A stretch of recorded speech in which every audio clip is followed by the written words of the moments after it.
Well, hello everybody. I'm gonna get the other side to work. I've been a little busy today. I think I need these earplugs in.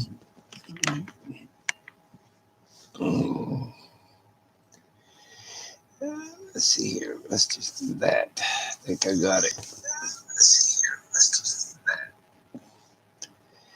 Okay, I got one person watching, which is me. I'm a little early tonight. I thought I'd get it over with. I've got 2,025 hours, and I got the hiccups on top of it. Uh, watch time. So I got roughly 2,000 hours to go. So I probably won't get it done till February, March, April, somewhere in that area. I don't, yeah, I've got a long ways to go yet. But it gives me something to do, and I like my hangouts. And I like my little video put up today. No, that pen basically, somebody asked me, was I going to put a top on it? That's just basically when I pulled up somewhere, let's say before I go to bed, I'm going to sit a minute, let them do their thing, run around, whatever.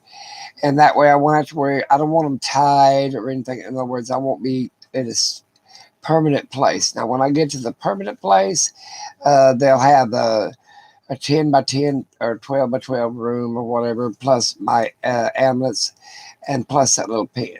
And I won't need a top on it. I might set that little tent up inside the big tent. Yeah, that's what I'm thinking. Something like that. Something similar to that. Yeah. That way they'll have a 6x6 playpen to run and play. And I've got a little, I don't know, 3x3 or 2x2 playpen, a little bassinet thing to play. I wanted one with a floor, with the dirt bottom in case they peed or whatever. And I'll poop, I can scrape it up and bag it. Hello out there, Mr. Mrs. Rice.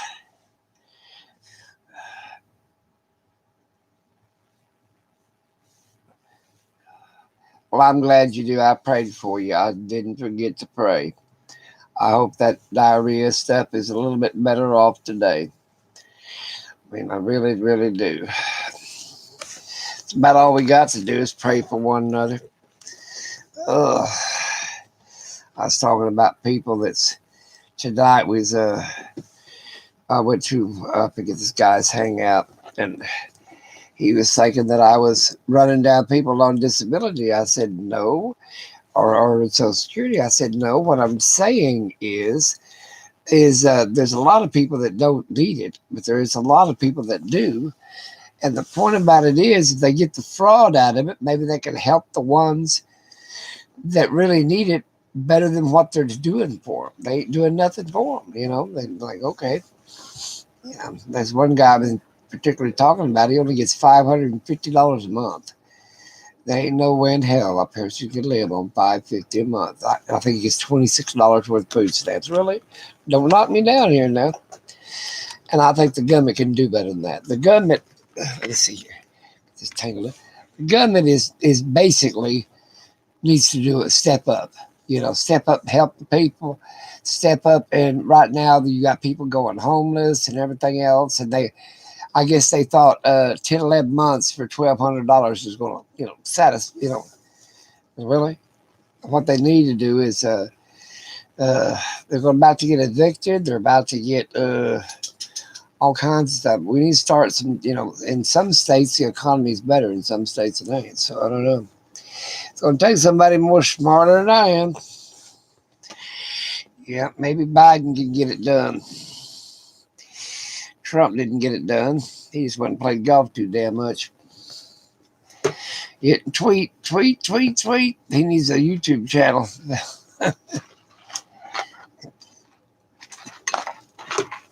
My truck, my pickup, the battery was deader than a mackerel.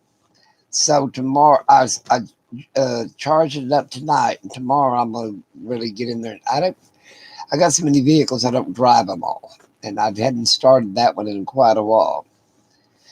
And I haven't been driving anything other than that little car. My son's been taking me everywhere in his pickup or the little car, so that's about all I got running. well, on a regular basis. They all run. I started the ambulance today, and I started the bus today, and I started a little pickup today, and the car.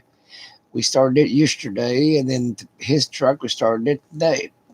I said, you're going to have to start doing that. I hope everybody had a Thanksgiving. I had a great one myself. My son goes to the doctor the 30th. I don't know what day that is. Hello, everybody. Give me some thumbs up out there. It's supposed to help your algorithm. Don't know whether that's going to do it any good or not. But sit there, I'm going to chuckle to myself. I babysitted his little dog while he went somewhere.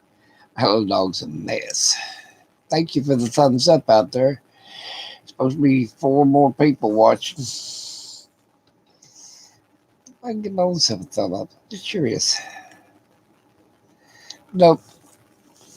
Let's see if I can do it over here.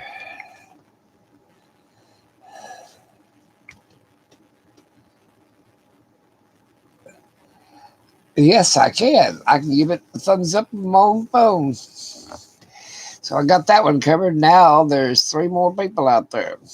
Because one of them is me on this phone. Oops.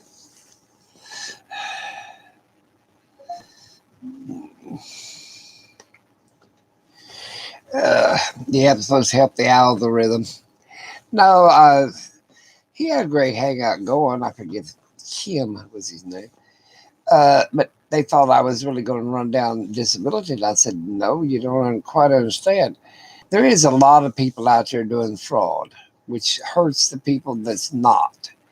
And only you can answer that yourself if you're disabled or handicapped or mentally challenged. I mean, only you can answer that. You know if you could hold down a job. I would love to go back to work myself. I'm too old, but I would love to. And I even thought about volunteering I did at the food bank once. But even at the thrift store, I thought, well, I could go volunteer at the thrift store. But bad as I am about buying junk, I'd have it all put over there. Hi, Granny.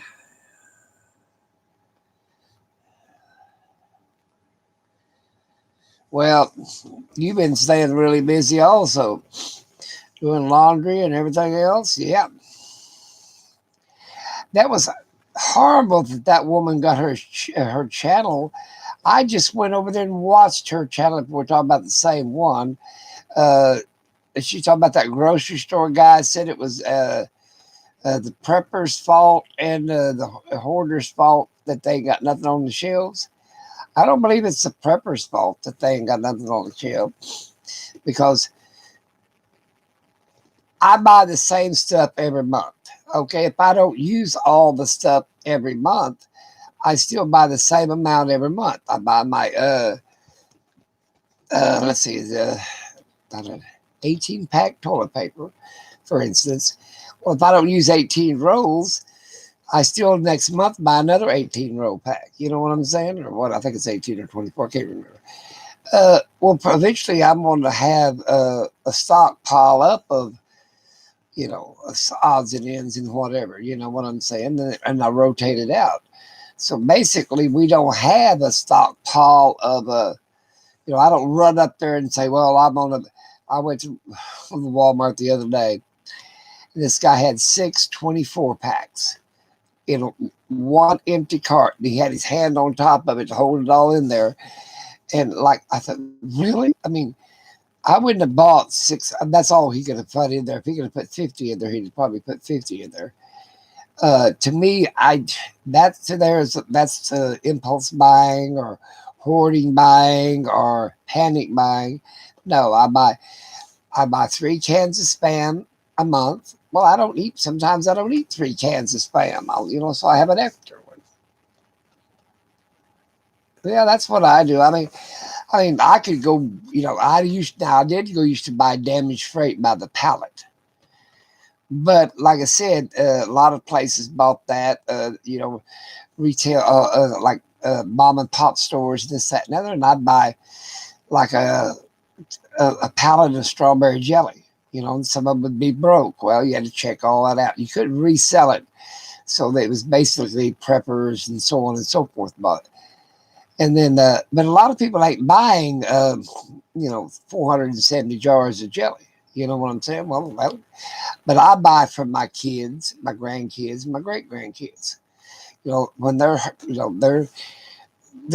tired on their money just like anybody else is, and I think, well, okay, I can afford to buy a little extra for them. My son, when he's living up by Stillwater one time, I took him 27 sacks of groceries that I had bought extra and I sorted it through the kids, put 4 or 5 jellies in there, and so on and so forth.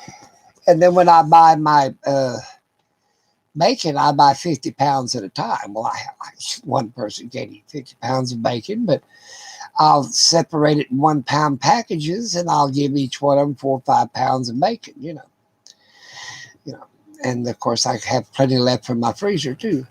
But that's what I do. And I don't. Now I don't go run there and buy like I did hardly. Well, I bought a 12 pack, or is it 6 pack? Maybe it's a six. It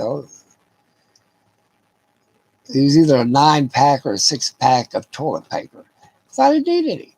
But I even cut back. I usually was getting a 12 pack, so I got a 6 pack. I think half of it because I had plenty of toilet paper. Ooh, I dropped, and that's what I'm saying. Hello out there.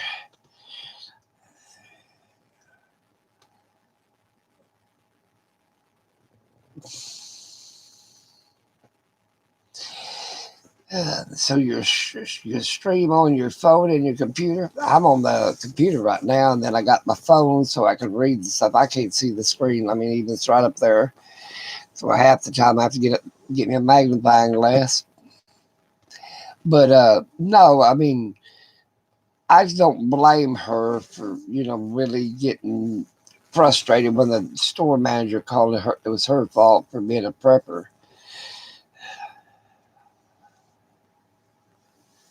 Bottled water's good. I mean, you can stockpile anything. You just don't have to run out there and buy everything that's on the shelf.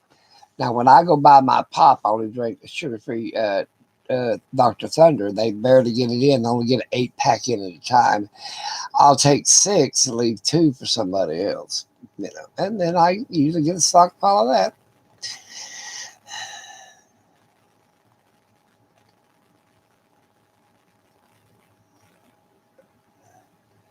I didn't do anything today. I mean, Black Friday, my son said, "Oh, look at the Walmart stores and look at the Target stores." All they were crowded. People just waiting to get in, and just piling up there at the door and coming back out.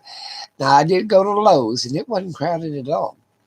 And I went there to get me that fencing stuff. It's just basically a temporary pen to put them in when I travel. If I pull up, it's hard for me to handle 4 dogs on leashes. So I just set up the pen and set each one of them in the pen. And then they sit there for 20 minutes, 30 minutes, or an hour. And then once they do their business, I give them a little food and water. And I don't have to worry about them running out in traffic. That's basically it. No, if I set them up, if I get out there in the desert, I'll put whole thing inside of a tent. And that way they'll have a roof on it. And then my doors are open on the ambulance, and basically they can get from their little pen up in my ambulance and back down. I'll watch my dogs like I do my little kids. But I'm not going to have them get out of my hands and run. They'll stay put where I tell them to sit. And then I get one set. I'll get it off the back, set it up, and then take the ones out of the front cab, which would be 1 or 2, and then the 2 of them out of the back. I have to reach in there and get it because I got a barrier between the ambulance and running out the door. I made sure of that stuff because I ain't letting them get out of my hand. Good Lord willing, I'd have a heart attack. Something happened to one of them. It'd be like letting your kid get run over. That's like putting a kid in a playpen. You know where he's at. That's basically what I'm doing with the pups. You need to go back and watch my videos if you haven't watched them. I was waiting to do that, and I was debating. I said, "Well, why don't you buy a chain link?" Well, they're too heavy. I mean, I can't have I'd love to have a real light chain link fence, but they don't come real light. He said, "Well, some of them are aluminum. It's still that little pin there would be fine." It's like 6 foot square. That's what it is. So it's temporary. I call it a temporary shelter or temporary pen. It's like they won't stay in it at night. They won't stay. Somebody was worried about, well, am I going to put a top on it? And, well, I'm going to put it inside of a tent. I've got a 14 by 14 tent. Yeah, it'll be inside there. Uh, but it ain't going to be where, something like a hawk or something can get in there and get them, or a coyote. Now, at night, they go in bed with me. They go inside the ambulance and we shut the doors and turn on the heater.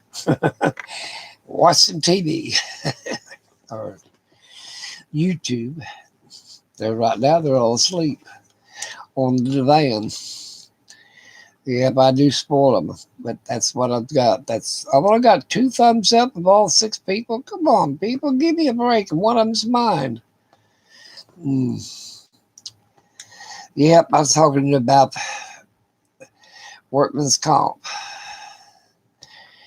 We was talking about unemployment. We was talking about everything, and it seems like this capitalist system, which I'm proud of being an American, but the government needs to come up with a plan. Put these people at least they had the WPA and stuff during the last depression. They put people to work. I talked to a guy that was in Minnesota or somewhere like that today, and he said that his economy is doing real good. There's help wanted signs everywhere. And I said, well, that is great. Thank you for the thumbs up, by the way. And I said, well, that's great. I said, Oklahoma's doing real good. They got a help wanted over at the thrift store. I thought about volunteering over there. Didn't want to go to work. I just volunteer. But I'd end up with too much junk, so I decided I didn't want to volunteer. I buy enough of it is. Of course, when if you was working there, you could set back everything you wanted. You let somebody else price it, because I wouldn't be the one pricing. I'd be the ones, taking it and cleaning it and whatever. But I could do that. But I thought, no, I'll end up with a whole house full of junk like I already got already. I got to go work in the ambulance tomorrow, get it ready to go. My pickup wouldn't start. The battery was dead. I had to put the charger on it. I've got to put some water in the battery tomorrow. Distilled water. I've got a jug of it over there. Yeah, thank you. But like I said, I hope everybody had a nice Thanksgiving. I had a great one. That meatloaf, I even eat some today. But that's what I'm getting out of it. I've got a whole bunch of stuff to sort through before I get ready to go. I've moved my bed over in the ambulance. I'll have to show it to you. Of course, it folds out and makes a full-size bed, but I'm going to leave it at a half bed for a while, and because I need the floor space for the pups to run around and enjoy themselves.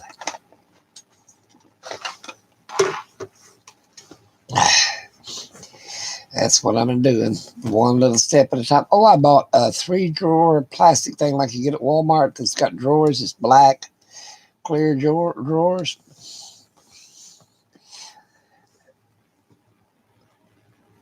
Oh, that sounds good. Yoga and a bowl of strawberries. Tammy, did you stop at that or you just keep eating? That's for me. I love strawberries. I sprinkle a little bit of sugar on them. And my sugar level is 129 this afternoon. That wasn't bad. And I got to eat a candy bar. I relish it too. I take little bitty pieces and make sure it melts in my mouth like it's a drug. Okay, I'm on drugs and I gotta wait. I gotta enjoy that. We got a migraine. You get the migraine headache sector whatever. Well, they say that coma is you get migraines on that. I don't know. My nephew, I haven't heard anything. I hope he's doing fine. I need to call my sister tonight sometimes. He had it pretty bad, but she said he was better, and I think he was at home now. So he only didn't have a very bad tooth. He didn't have a very bad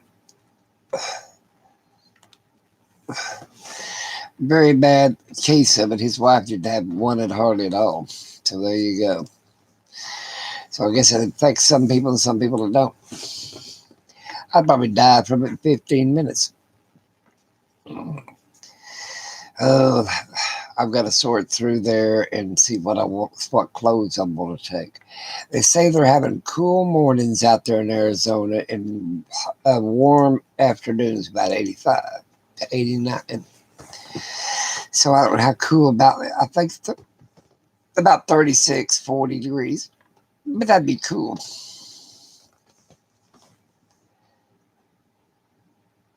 That's all day.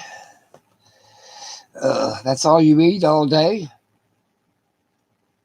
Now, girl, you better start eating a little bit better than that. I know I like to lose weight, but I found out that exercise has a lot to do with it. Oop, I'm shaking this computer. And I have to worry about my sugar level going too low if I don't eat more than that. But like I said, I know how our sugar levels go up and down. But basically, just set yourself on a good diet. What I did is I drank 2 8-ounce glasses of water. And but I started up. Then I got it bigger than that. But 2 8-ounce, that's 16 ounces of water before I ate anything, and it sort of filled my stomach up, and that worked out pretty good.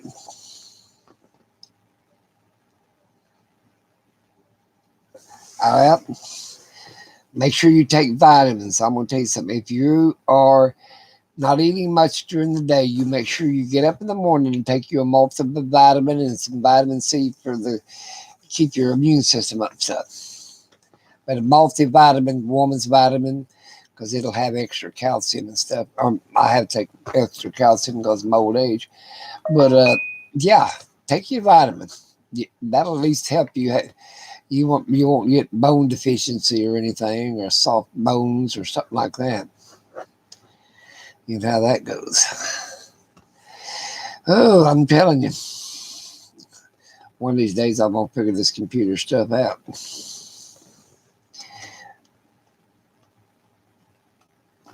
Well, I used to not get hungry very much anymore either, but I love the taste of good food. If it's good, I like the taste of it. My son on the way back from Lowe's, he said, "Dad, I'm gonna stop at Taco Bell. You want anything?" I said, "No." He ordered him a couple of burritos and pintos and cheese and something else. I said, "Nope, I can cook better than any of that crap, and I don't want none of that stuff." So I came home and ate me a slice of meatloaf, and then went to doing a bunch of other stuff. I got to go out later and check the analysts and see if I need to do anything to it. Well, you know how they do, is one thing at a time. I'm telling you, it was hard this afternoon, though. I had got a bunch of little odds and ends to do.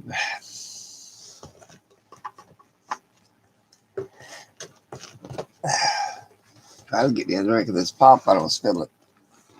Ain't much in it anyway. I just get dry mouth and just get a little tiny sip.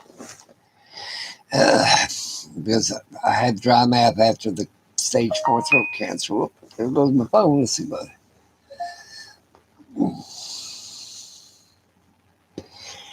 Now I got 8 people watching. One of them's me, so I got 7 people watching. Now I got 6. It was backwards and forwards, backwards and forwards. No, I've got 2,025 watch hours since today last year. So I'm trying to get up to 4,000. That'd be a lot of watch hours, though. You'd have to have a lot of people watch you. I guess people don't like you that much. My baby girl. Where you going, baby girl? What? No, she don't know where she's going. She's gonna get her a drink. It's another thing I gotta make sure I got water and food for the dogs, and I have to have an automatic water and feeder. I don't know where I'm gonna take that 5-gallon water, automatic water, and that automatic feeder. They look like plastic 5-gallon jugs. What they look like. So therefore, I don't know where I'm gonna have that much room.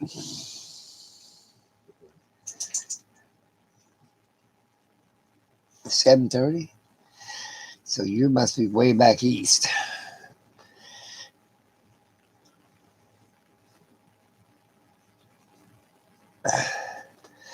Well, like I said, a drink of water before you eat. Drink about, I don't know, 5 minutes before you eat. About 8 to 8 ounce glasses. And then you can eat anything you want. But you stop eating for like 3 or 4 minutes, then you have to drink more water. You have to drink another glass of water if you quit eating for 5 minutes, basically. And if you feel like you're going to burp, stop eating. That's just making more room in your stomach for more food. Yep. But I would take a multivitamin because that's what the doctor told me to do. Now, your doctor might tell you something else, but basically that's what he told me. And, you could ask him. But he said that, because I got where I just would need it all. And he said, no, you can't do that either. He said, I'd rather see you eat 5 crackers a day, split it up, one little cracker 5 times a day than eat the 5 crackers and not eat nothing else. He said, you got to have something in your stomach a little bit at a time, no matter how small it is, or your stomach has to start eating on your guts. And we don't want to do that. You'd have acid reflux, stomach cancer. You could get a lot of stuff, but not putting something in your stomach to eat. That's the truth. Our problem is you shouldn't eat anything any bigger than your fist.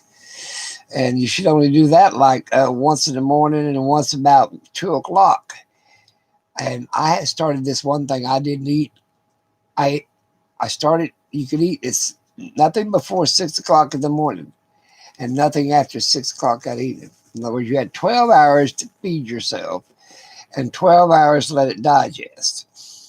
You see what I'm saying? In other words, I only ate during the daylight hours. Oh, listen to him. Leave him alone. He must be the boss of this whole house. They're all sitting up there looking at him throw a fit. But yeah, you don't even want to eat at night. And let your stomach digest it and dump everything out before you go to sleep. Well, that's why I quit eating at 6 o'clock. Because if you go to sleep, I ate at 11 and I'm going to bed. Well, all it does is sit there and digest in your stomach. Because actually, your digestive system, like poop, that's why you can't poop on yourself while you're asleep. You pee on yourself, you can't poop. It goes to sleep too when So therefore, you need to have that stomach dumped before you go to sleep, because that way it won't turn into fat. I'm down and I've lost 2 sizes in my pants. How about that? 2 sizes, and it's a little loose. But I don't like tight clothes, so I could probably lose another 2 inches or another inch tighter, but I don't want that, So I've lost 4 inches around my waist. Well, I guess the way to put it, yeah, 4 inches. So I'm getting skinny.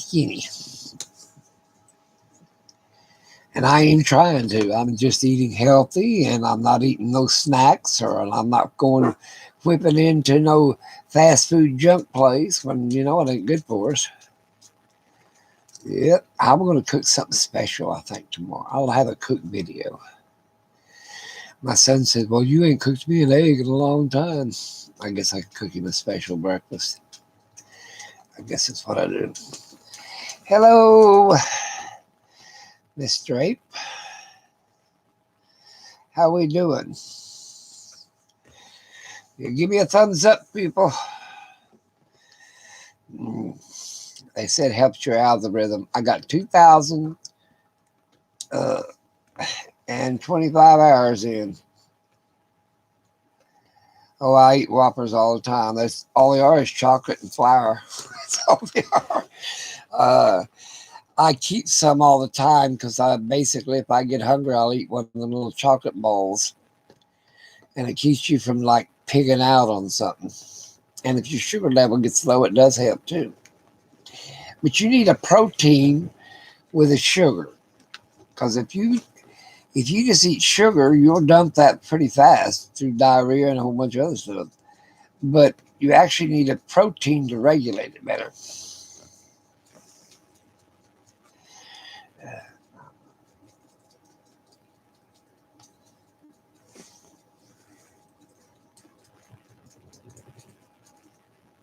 Well, that's true too. You can keep a little bit of extra pounds on, but we've all got more than 10 pounds on us. I mean, me, why'd you say? Well, I'll just keep extra 100 pounds on. That was my problem.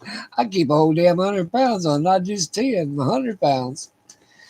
Yeah, basically, you have to have a little body fat because in case of a nuclear winter, this, that, and the other, you have to have a little bit of body fat. But we don't need as much as we got. That's all I'm saying. Thank you guys for your thumbs up. I bet everybody ate and drank too much yesterday. I bet during Thanksgiving they just pigged out, which ain't gonna hurt you. It's just, if you do it every day. Now you're talking 1 day or 2 days or 3 days a year. You're talking Christmas. You're talking Easter Sunday. It's a good Thanksgiving, your birthday. Things like that. I can see, but you can't eat like that not even once a week. It ain't really good for you. Once or twice, 3 times a year, fine, but you can't even do that once. If you eat like that once a week, my God, I'd weigh 478 pounds again. I weighed that much one time when I was going through my cancer. Now I'm down to 270. So I'm doing really good. I want to lose another 30 pounds, which will be 240. That's what I weighed back during the war, back when I was going to war. Let's put it that way. Back when you wore a uniform. But I first started off, the first one was I was 136 pounds. Then the second bout of the war, I was it was a different Korea and then Vietnam, but I was weighing 240 then. I was a little porky. But that's what happens when you get older. You spread out. That's what I'm saying. I get spread out here.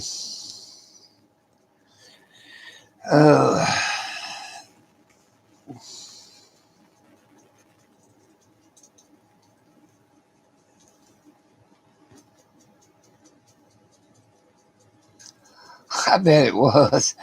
I bet your house was. I mean, my daughter, they used to come. Well, my daughter had some.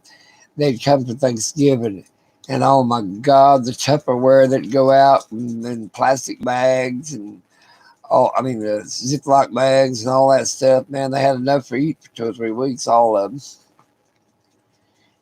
And everybody in the house like a madhouse.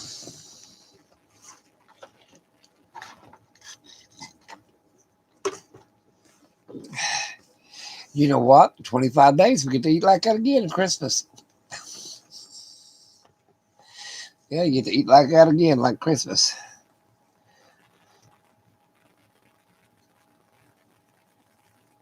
Well, we're still supposed to pray for our leaders, and that's what the Bible says. I don't wish anybody in ill will or any harm. Now, Democrats versus Republicans. I don't know. I'm an independent, so I really can't say, but I think both of them's got some good statutes to them, But I don't believe that. Of course, every one of them, I think, they're out for themselves. More than likely, they're always out for themselves. Yeah. But Trump, I think he should have a smoother transition to Biden because Biden did win, according to everybody. What is this thing? So there you go.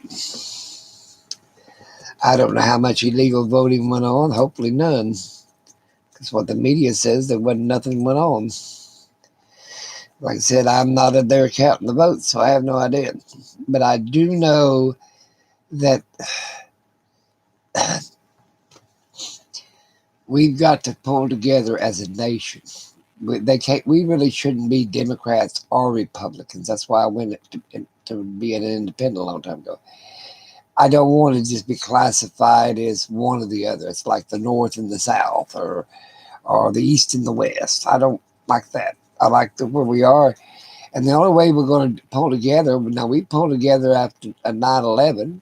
We pulled together in World War II and every war we've ever been in, that we pulled together as a nation.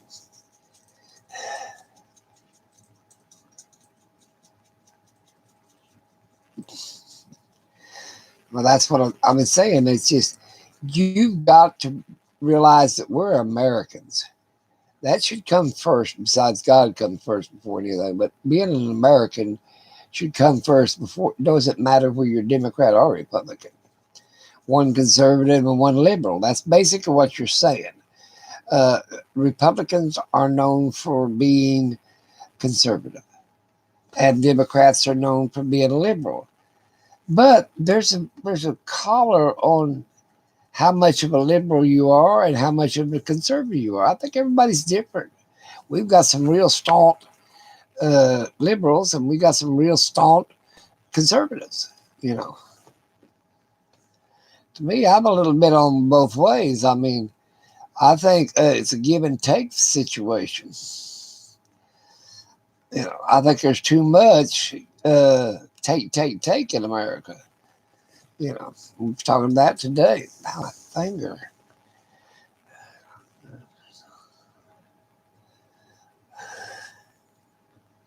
You're probably right.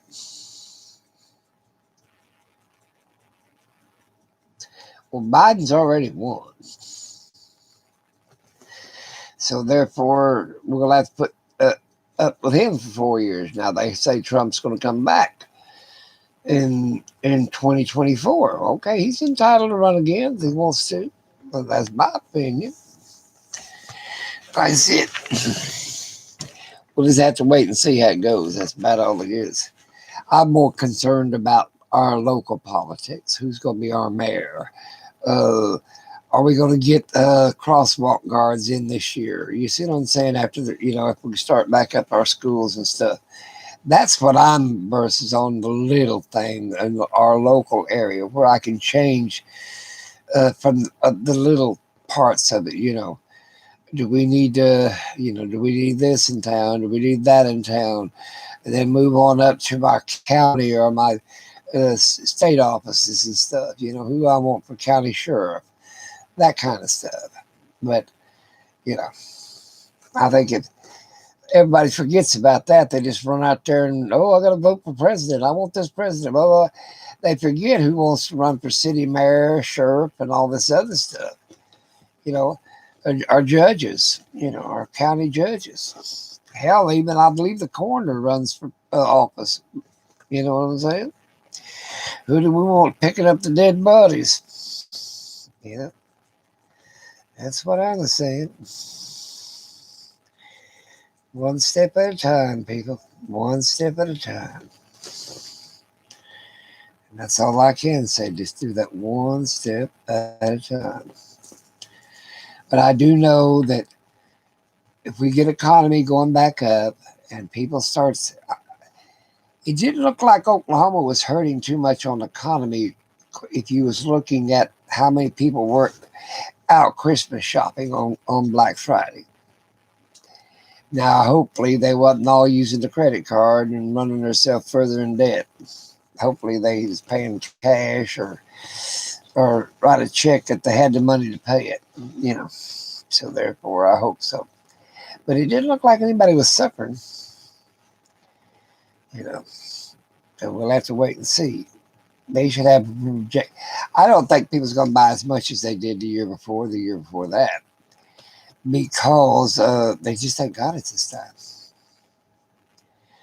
In fact, I went and got my medicine shipped to me, and I got over the counter. I got omega-3s, which is fish oil. I got my men's multivitamin. I got some hand sanitizer, and I turned around and got what else did I get? One more thing. That ointment you put on scratches, and that's what I get from my insurance company is $25 a month over the counter. so I can take my mat. So I buy vitamins and stuff with it, Band-Aids, stuff like that. Now I get my other medicines. I went and got them the day before that, I think it was. I went to pay my ambulance, I'm not my ambulance, my bus motorhome insurance, and they were closed. So they won't be open until about Monday. It's $67 a year. So I don't pay very high insurance, I guess because I'm old.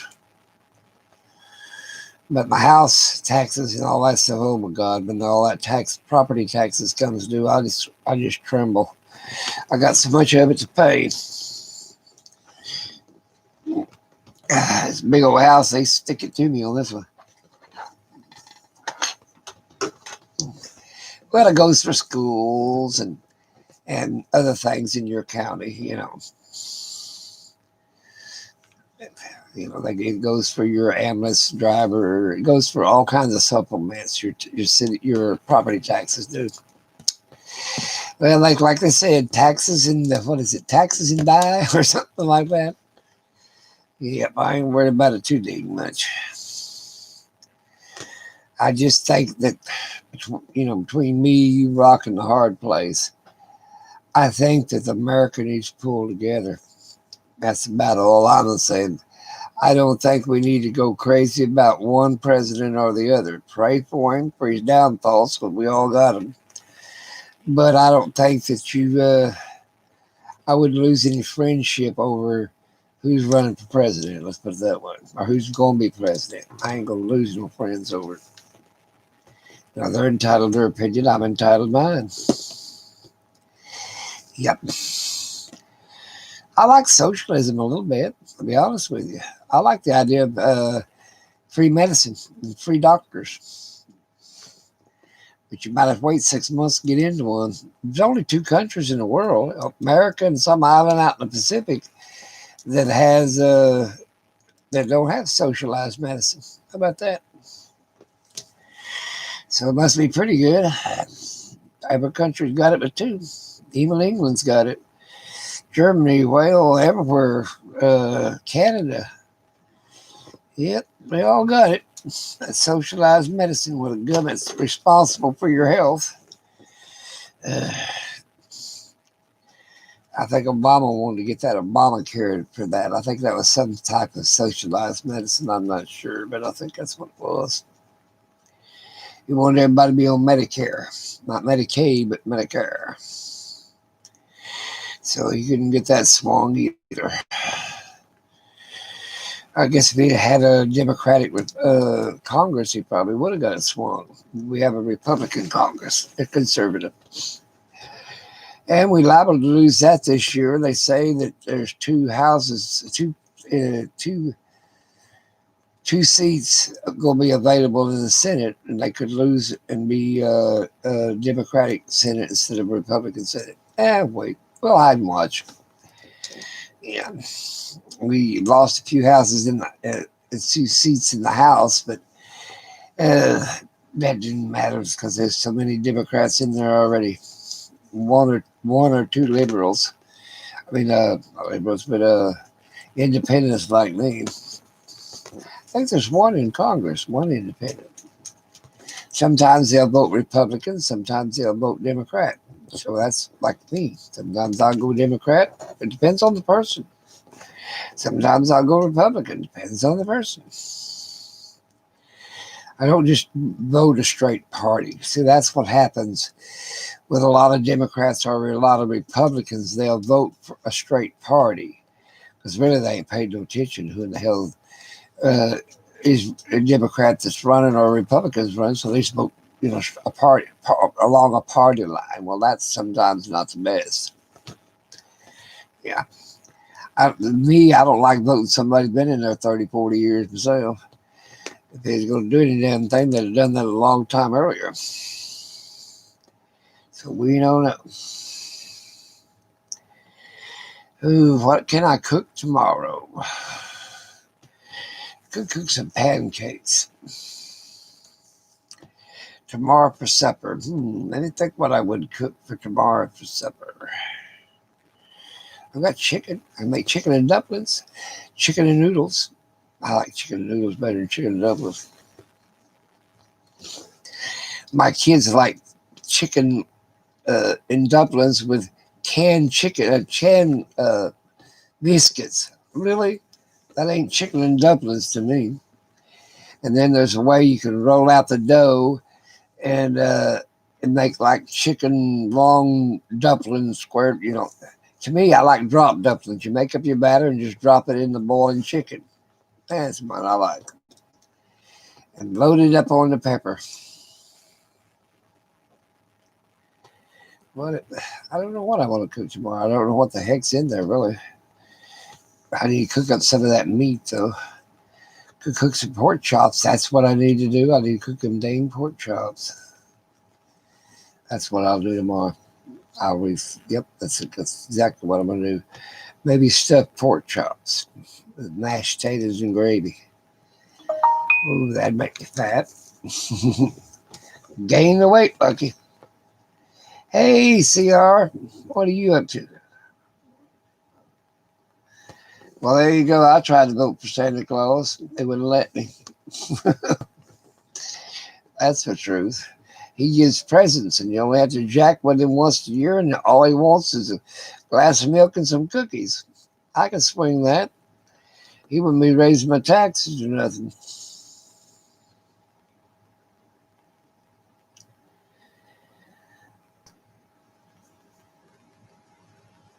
You sewing?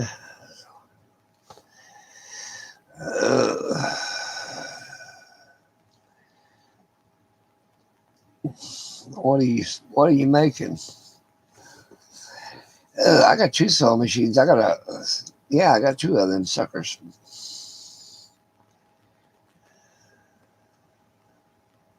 Sewing maybe. I don't know what that is.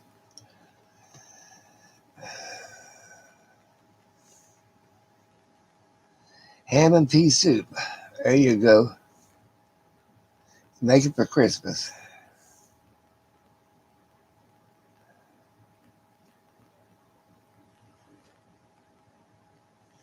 Okay.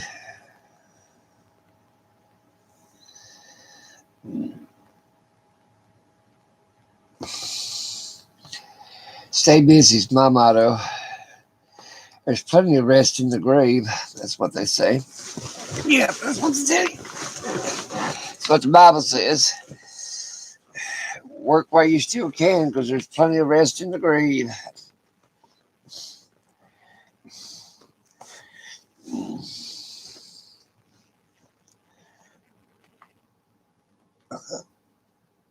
Oh, come on now. What happened to this phone? Oh, well, I'm going to turn the rotation off. That's what I'll do. There, turn that off. Maybe it'll work there. Yeah, but I don't know what the president's going to do. The one leaving or the one's coming on.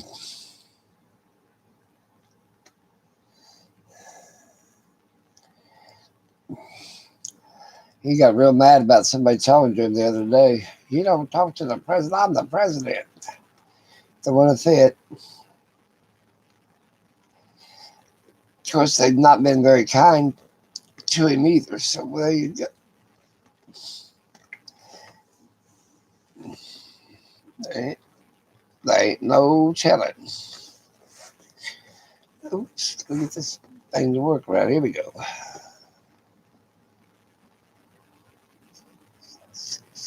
Seesaw.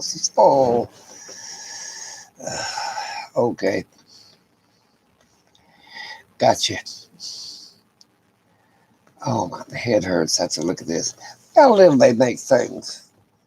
Little bitty tiny print. I'm going to have to get my glasses fixed.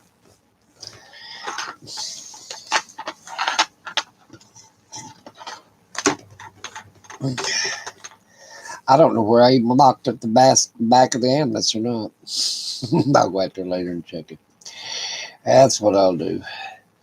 I gotta get 2,000 hours watched. Somebody needs to watch all my old videos.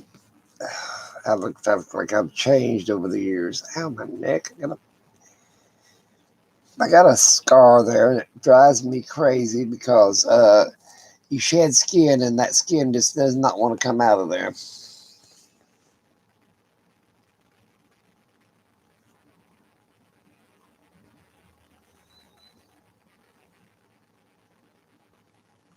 There you go.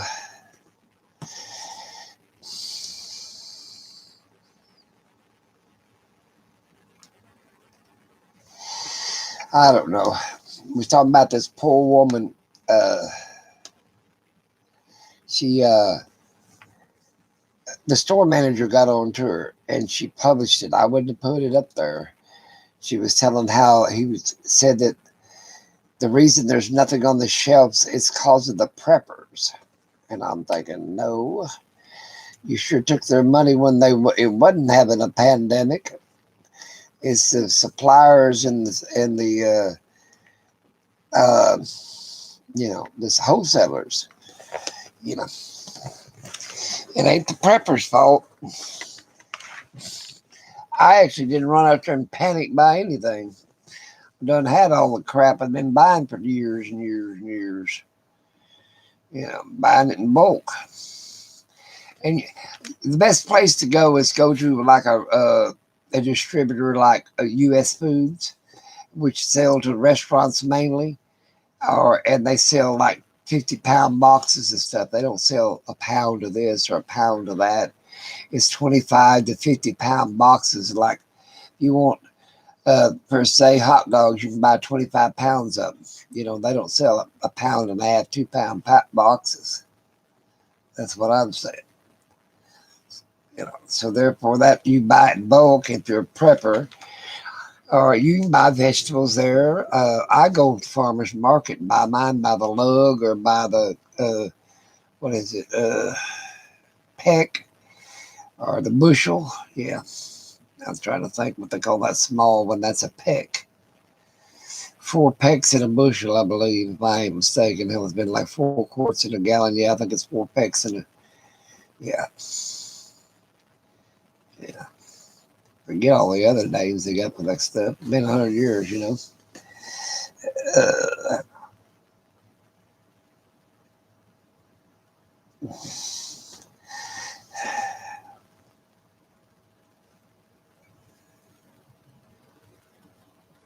there you go. You don't buy no toilet paper this year, huh? No, I mean, there's a guy the other day, well, it was day before yesterday, I think it was. He had 6 rolls of 24 packs in one shopping cart. He was trying to hold it all on there. And I just looked at him. I was shocked. Like, he took every one of the 24 packs. There's 6 of them there. And I'm thinking, really? I mean, how often do you go to the bathroom? Is what I was going to say. But that's hoarding. That's just panic buying. Yeah, that's what he did. I got me 6 or 8 rolls or something like that. That's all. But I do that every month. I buy 6, 8, 10 rolls or whatever I usually buy. I've got down to where I buy less and less because I got a bunch of it left over. But I don't buy like, why the hell do I need 6 rolls of 24 packs? Yeah, you better have a lot of food with that many rolls of toilet paper. Maybe he's going to stuff his mattress with it. I don't know what he's going to do with it. That's a lot of toilet paper. Yeah. But like I said, I buy stuff by bulk. I always have. It's cheaper. You can buy a gallon of tomato sauce or a gallon of mayonnaise or whatever, and then repackage it. I buy a lot of times. I'll buy bread, and I'll buy 4 or 5 loaves of bread, and I throw it in the freezer. Because I mean, I was going to use up a gun of bread. I'll get one of them out, and I'll toast it. Make me a toasted sandwich, a toasty, like Sonic. Make a toasty. I'm just sitting here laying down on this deal. Okay, here we go. Maybe I go read that. Maybe so. Uh, yeah, I saved your newspaper. I saved that for the dogs. Instead of buying poopy pads, I put the newspaper down. Yep. Bought my sister said I brought the dogs over there to stay the weekend, and she said they use that on pooped on my newspaper. I said, well, don't put it out on the floor. So they think it's a poopy pad. Yep. I gotta cook them pork chops tomorrow. Should cook them tonight. Should marinate them tonight. That's what I'll do. I'll marinate them suckers. You bet. Yeah, I get real good food.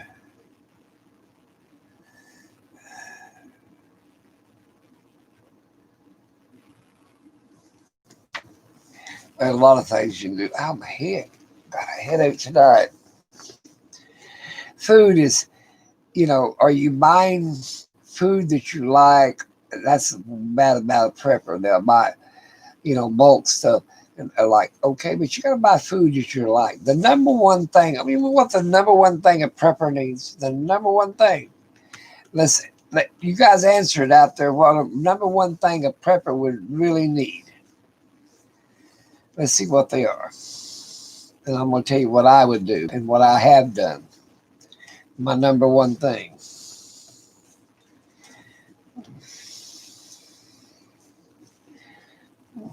What's your number one thing?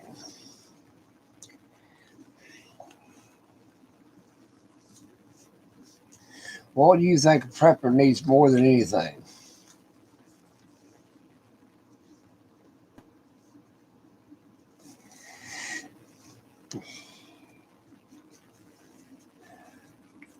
Ah,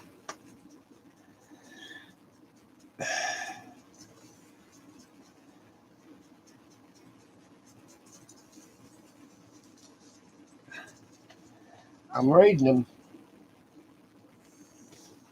Has been exercised. Yeah, right. Ain't gonna happen. Shelter, okay. No, I'm gonna tell you what. Number one, food don't taste good without salt, and salt can be used for a whole bunch of things. Your brain don't work without salt. They'll put all the stuff up. They don't put no seasoning up. They don't put no peppers, salt, baking powders. They go, I got 500 pounds of flour. No baking powders. We're going to eat flatbread,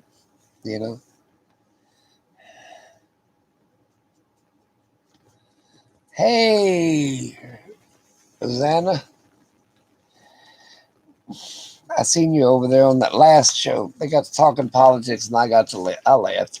I had to go turn off the battery charger off the pickup anyway. Yeah, I like good seasoned food. So that's where my number one prep is salt. You can cure meat with it. You can use it as an antiseptic. Salt water is a great antiseptic.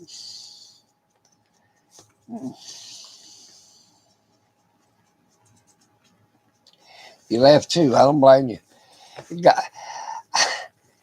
And I was telling the truth. I'm not against anybody drawing a disability check. But a lot of these damn people, there ain't nothing wrong with them. My God, if I could work again, I would rather work. I made 10 times the damn money working than I did on the damn Social Security and my pension. Hell, they think. I know that one guy lives on $550 a month. I'd get a damn job. I don't give a damn if it was a Walmart greeter. What the hell it was. I can't live on $550 a month. But damn dogs can't live on $550 a month. Yep. It's all. You can't help when you get disabled.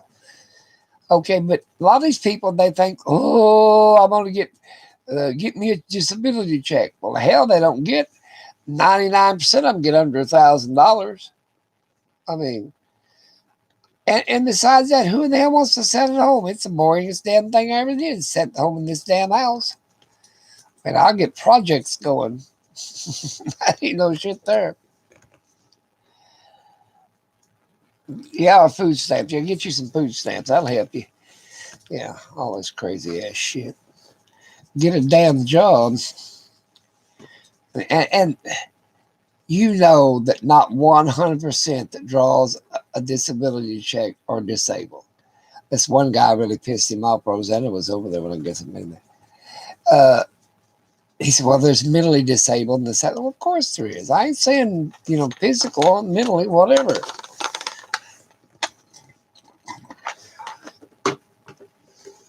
All I'm saying is I would not just design myself life unless I just had to, living on a disability check.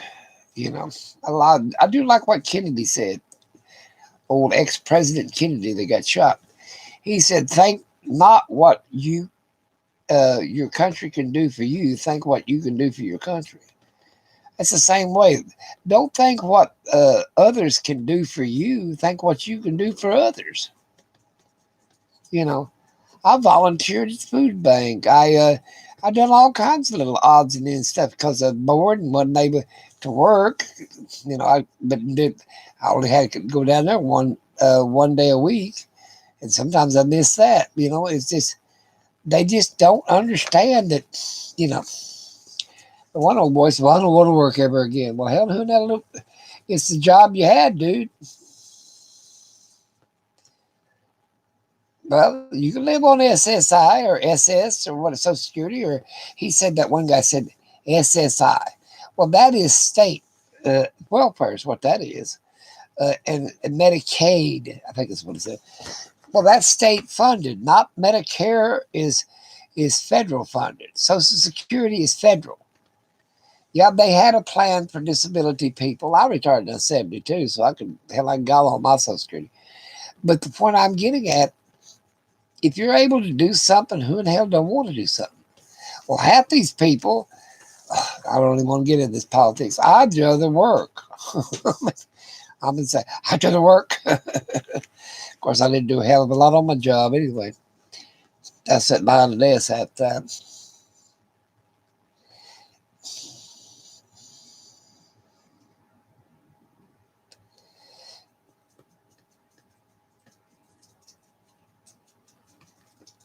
Well, I don't want to. I think the ones that could work should work, and then that would leave more money for the ones that really need help. That's was my whole point about it. And he went the other direction because that guy that I know he can't work. He shakes so bad. I mean, he just shakes like this all the time. I mean, he can't hold a piece of paper or an ink pen. He just shakes out of his hand. Just it's gone. Well, but he needs more than $550 a month. He needs about $1,200-1,500 a month. Well, they can't afford to give him any more than that because there's a whole bunch of people drawing disability.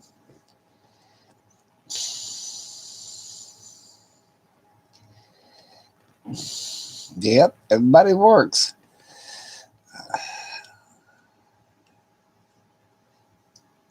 Well, I don't either. That's a nightmare. Taking damn military benefits. One boy said, "Well, you didn't use your. Will you buy a house? Something?" I said, "Hell, didn't need to." But the point about it is, there's so many. Why in the hell is the government just barely giving them enough? Hell, they want them to live on hot water and rice. You know what I'm saying? They ain't giving them much more to meet anything else. I mean, I feel sorry for people, but one person like me can't help the whole world. You can't even help. You're hardly to help sometimes your neighbors or something. It's just their plan. I think people decided that the American dream was over with, and then they just said, "Hell with it. Let the government take care of me." I guess because when they decided they couldn't have their little picket fence house and their 2 cars and their 2.1 kids and all that stuff. The American dream fell out, so they decided, hell, they didn't want to do nothing anymore.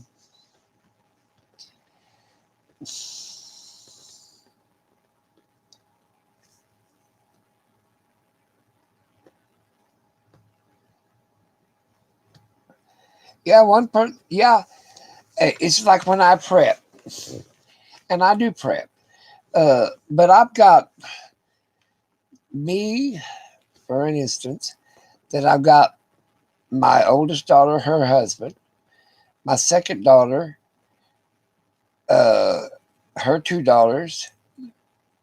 The, one of them's married. Her husband, four kids there, and then on the other side is my son, his three kids, and their wives. I mean, I put back for a lot of people just right in my family.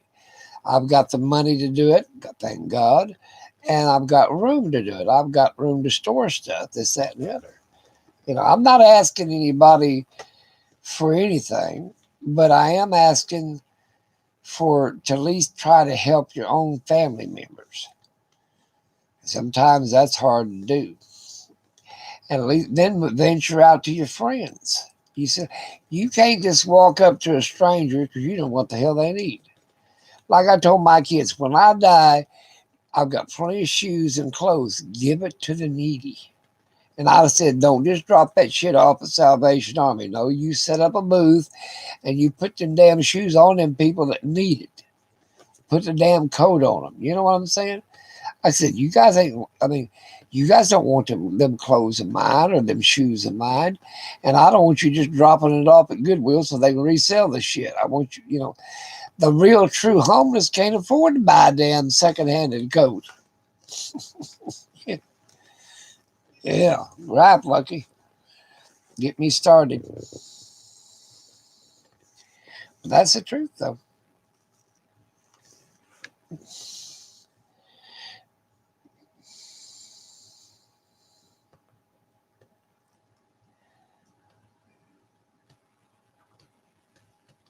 Yep, you're right. It says in the Bible, you got to help yourself, then help your family, then help your relatives, and then move out from your relatives to your cousins, and so on and so forth, because it's all family oriented, and then help your nation. Well, there's a lot of people sitting on millions, if not billions of dollars, and they just think about themselves. Like Elon Musk, he wants to go to Mars. But hell, he needs to go to the mental institution. Sounds like to me. He wants to recolonate Mars. Well, I ain't worried about this planet yet. That's what I'm getting at. I mean, I'm not going to spend millions and millions of dollars to go to the damn moon or go to Mars when people are homeless on the damn street. And I want to tell you something else. There's going to be a whole bunch more of them, too. Soon as this government, if Biden's going to do any damn thing, he needs to jump in there with both feet on the damn ground, helping the damn people that needs the damn help. That's about all I can say. I mean, because if you don't, you got people that's homeless, losing their homes, losing their cars. But besides the homeless, you're going to have 4 times that many people that want to work. Yep. If you take the population of the United States, okay, let's take the people that's too old to work. Okay, then you say, oh, wait a minute, take the people that's too young to work on this hand. Okay, and then you got the people trying to finish out their career. Like in college or whatever. But if you look down to just the little bitty narrow spot there of the workforce, what have we got? 10%, 15% that works? Yeah, take the welfare people off, take the Social Security people off, take the disability people off. My eyes are burning now. We ain't got that big of a workforce, and they're putting the bill for the rest of them. And the government on top of it. Yeah, I look for crap to hit the fan. I don't blame them people that's working so hell I can't feed them all. But they're doing it. Yeah, they're doing it. Well, Roseanne, I don't know where I could do anything really. I couldn't do it on a regular basis. But I maybe could do a little bit.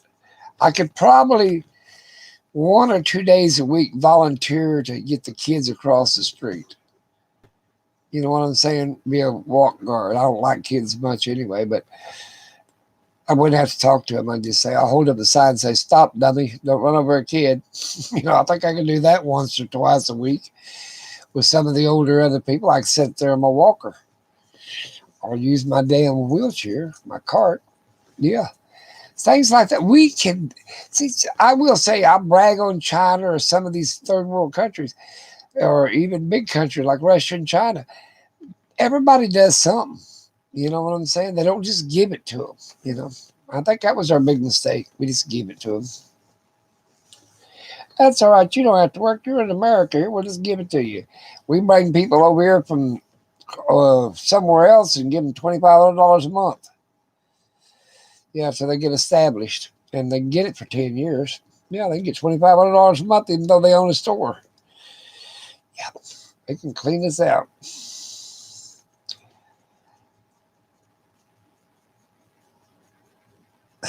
Yeah, I might be. My eyes burn.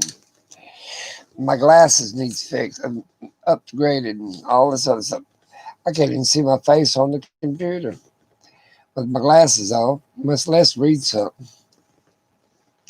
That's why I got this phone. It ain't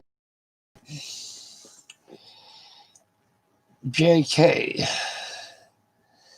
Yeah, I believe that kindness and consideration for others would go a long ways and try to cure America's ills. I mean, you know, you got to start somewhere. I've seen you go into a Walmart store. Now, this honest God truth. I got irritated the other day when I went into Walmart. You can't get nobody to help you. I went to Lowe's today and I said, I need to know the price of that rolls of wire back there. And oh, well, that's what they said. Like, can't you walk through the damn double glass window and look at your little handheld and tell me the price of this shit if you want to sell it? They don't want to help anybody. They want to go to work because they want to check, but they don't want to help nobody. Well, you don't. You shouldn't took the damn job of working in a damn Walmart or a Lowe's or any other department store or hardware store if you don't want to help the public that's coming in there and buying stuff and making you a check. There's three of them. I said, now, I know I said, hey, all three of you don't want to do a damn thing, but I need one of you to at least help me for about 5 minutes. And they let the little young girl, about, I don't know, 15, she's probably 30, but she looked like she's 15 because she was the low man on the totem pole. She had to help me. And I told her, thank you. I should have gave her a tip. Maybe she'd been faster to help me.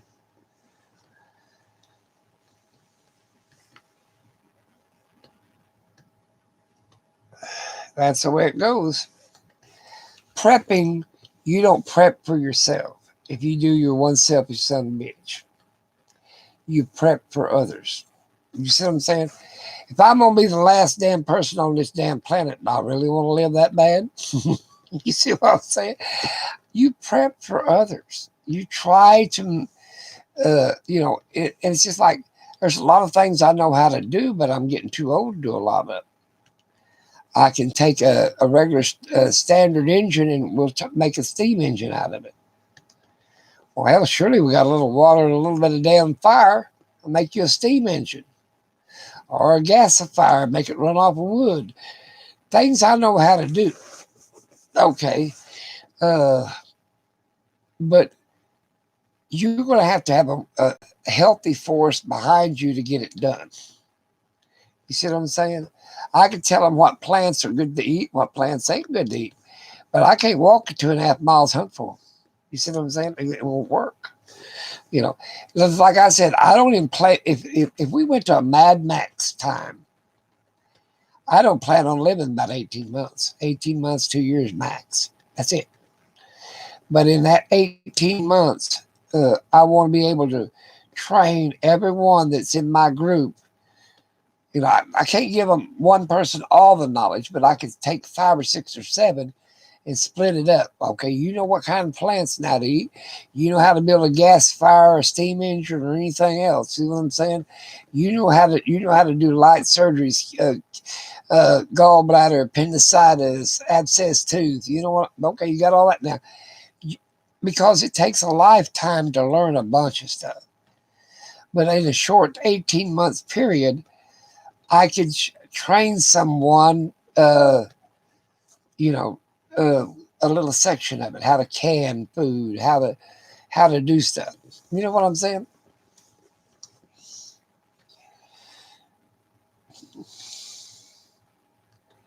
Yeah. I know CR is a prepper, but I think everybody's a prepper to a certain extent. If you got more than one bread spread, one towel, or one plate, or one fork, you're a prepper. Because you're going to say, wait a minute, I got two forks and two plates. So you decided you were going to eat twice. You know, that's prepping, looking forward to what I might need tomorrow. Okay, that's when you go grocery shopping. Well, you don't buy for just what you need that one meal. You buy what you might need for breakfast to go with it, and maybe lunch the next day. That's what you do as a prepper. And he just stretches it out a little further.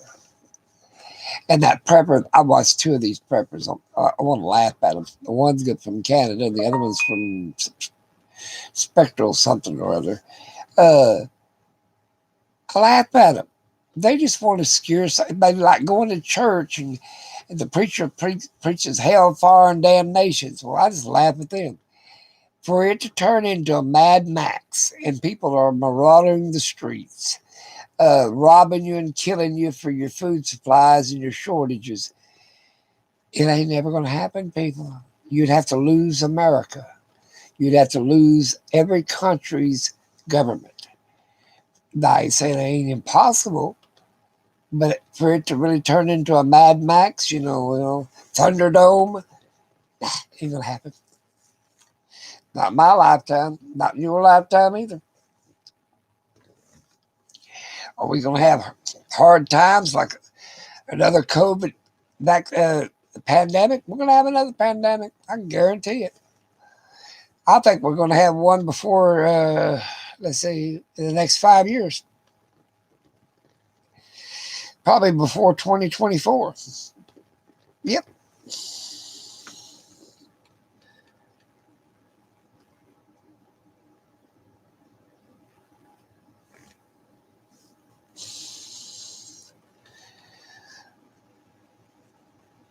Yeah, I mean, that's what you do, Roseanne. You put up for, I don't want my kids to go hungry, my grandkids to go hungry, my great grandkids to go.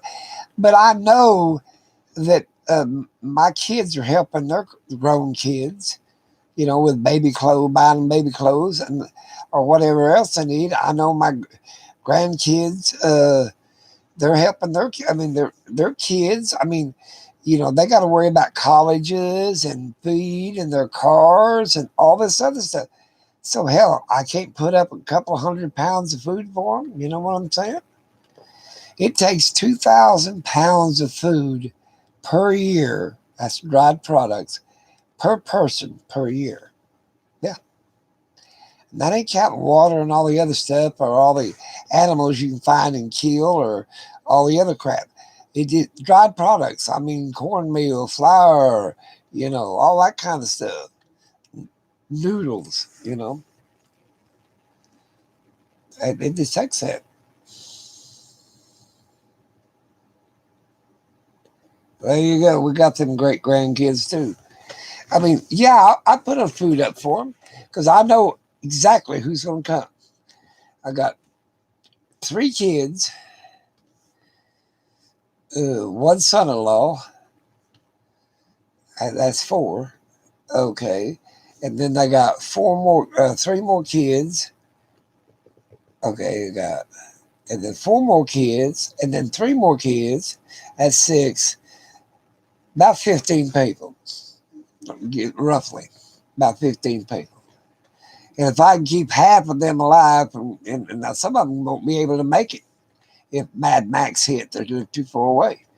They have to fend on their own. But if I keep half of them alive, at least I kept my legacy alive, my descendants alive, at least a few of them.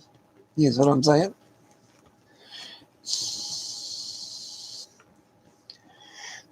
Like I said, but right now, nah. People don't care about nobody but their damn selves. And I love when somebody, this is what the woman got in trouble for. She said, people that just invite themselves to your home, like they know you're prepping, so I'm just going to come to your house. Well, how many people is that going to be? And like she said, well, you ain't come to my house. I got a gun. I'm going to shoot you. Even if they're your friends, if you ain't invited, don't come. Well, I don't think I'd have been said quite that way, but she was pretty blunt. So they took her channel down for a couple of weeks, just to let her think about her situation. And like I said, it was that. I don't blame her for getting upset, but I wouldn't have put it on YouTube. Nah, I wouldn't have done that. I've seen people have car wrecks and ambulance come, dead bodies laying around. I ain't put that on YouTube. I mean, that's hard. I ain't the damn evening news. You know what I'm saying? Even they got enough decency to not to shoot the dead body. But I've seen it happen, you know. Now, I might, if I see somebody being abused by a police officer or someone else, I'll video it just in case that person needs that to go to court or whatever. But I'm not going to put it on YouTube. If you're that bad off looking for content, you know what? Would put a dead body or somebody kicking a dog or something like that? I'll video the damn thing after I whoop his ass, but I'll video it and turn him into Humane Society or something, you know. But I'm not going to put this kind of crap. I mean, that's what the damn news does. I've watched the news for years and years and years. They don't put one damn thing on there. Miss Words, that ain't horrible and sad. Or they'll do it this way. Oh, we'll take 2 seconds and say somebody, oh, ain't it happy he came home for Christmas or whatever the hell it is, or he had a food drive or 1 2 second in a deal. Let me go put this. What the hell's that? I mean, I'm not going to do something like that. There's a bad wreck the other day on the freeway. A guy's fifth wheel turned over and there was shit scattered everywhere. It was horrible. And woman was just screaming. I don't know what her problem was. And Chris wouldn't stop because he knew my heart ain't good. And of course, there's 100 people around her. They already had the fire department there and couple of policemen there. And they didn't need my poor stupid ass deal. I said, I could probably do some medical aid or something like that. But, my health and everything else. And I couldn't, I imagine her husband was dead inside the cab of that pickup. But because the way she was screaming, it was more than just a damn RV got turned over. I wouldn't have been screaming about that. I'm sure her husband was in bad shape or something. But anyway, I ain't gonna put that shit on there. Like I said, I ain't the damn 5 o'clock news. I just ain't. I'm not gonna. The world's sad enough as it is. Do I have my opinions about shit? Hell, I'm the most opinionated person you ever met in your life. But I damn sure ain't no damn white supremacist. I think ain't no damn sense in that shit. Yeah. Stand by and stand down shit, that ain't gonna work. Or stand down and stand by, whatever the hell the president said. Yeah, he don't believe Obama was a citizen. He don't believe that the other black woman is vice president is a citizen. I guess you have to be white to be a citizen. Stupid shit. I don't understand that man, and I don't understand Biden, and I don't understand none of them. I'm just on the local level. I did vote. They wouldn't let me have Santa Claus. I think I all need to be a Santa Claus for a month. I gotta make me a pop. What's wrong with this? What the hell happened here?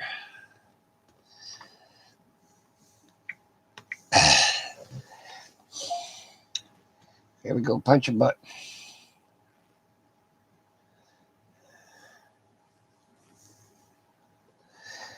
Well, I don't mind having a phone. I don't wagon wheel, log cabins. Okay, cook on an open fire. Okay, that's great, but I don't think you can turn the clock back. It's just like that old song. How you gonna keep them down on the farm after they seen Pyrie? That's World War One.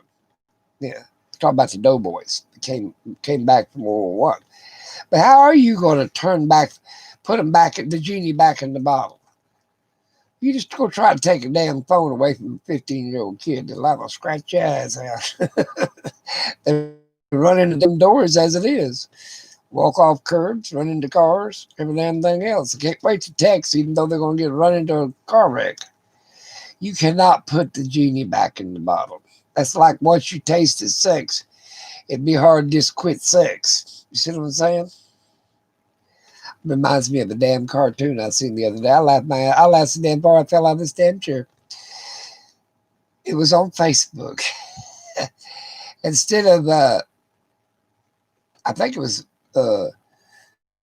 instead of the parents saying, if you got your condom, talking about these teenagers, they said, no, if you have sex, be sure to wear your mask. About fell out of my damn chair. Like, okay, I think it's a little too damn late if you're that far intimate. I guess they expect you to wear a mask during sex. Hell, you can't even get teenagers to wear a damn condom during sex.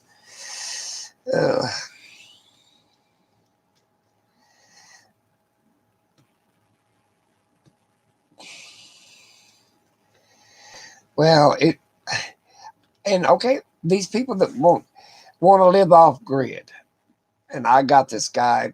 He was from Canada, very famous prepper. I said, okay, how are you making a living? Basically, you want everybody to live off grid and homestead and all this other shit. I think it was Canadian Homesteader or something like that. But anyway, yeah, he's depending on YouTube. He got 24,000 24.5 thousand followers. Yeah, he ain't living off that farm is not, or that homestead of 3 or 4 acres or whatever it was. It's not making him a living. That damn YouTube is. So that his whole video is a farce. But in other words, a damn lie. Because it takes a pretty good sized farm to turn a dollar. You know what I'm saying? Well, you got to, besides eat off of it, pay your taxes and all your bills and clothe yourself and all this shit from the sale and the process of your farm, animals and produce. What are they going to do it? You ain't going to be able to do that on, 2 or 3 acres and 2 goats and 10 chickens and 2 pigs. Yeah, 2 goats, 2 pigs, 10 chickens, and I don't know what else. It ain't that much. Well, that ain't making it. Oh, he planted some garden, a few tomatoes, this, that, and other. Don't tell me that was, he was telling everybody how to make it on a homestead. Well, you wouldn't make it at all without that 25,000 people that's following your ass and giving you donations. I mean, get it real.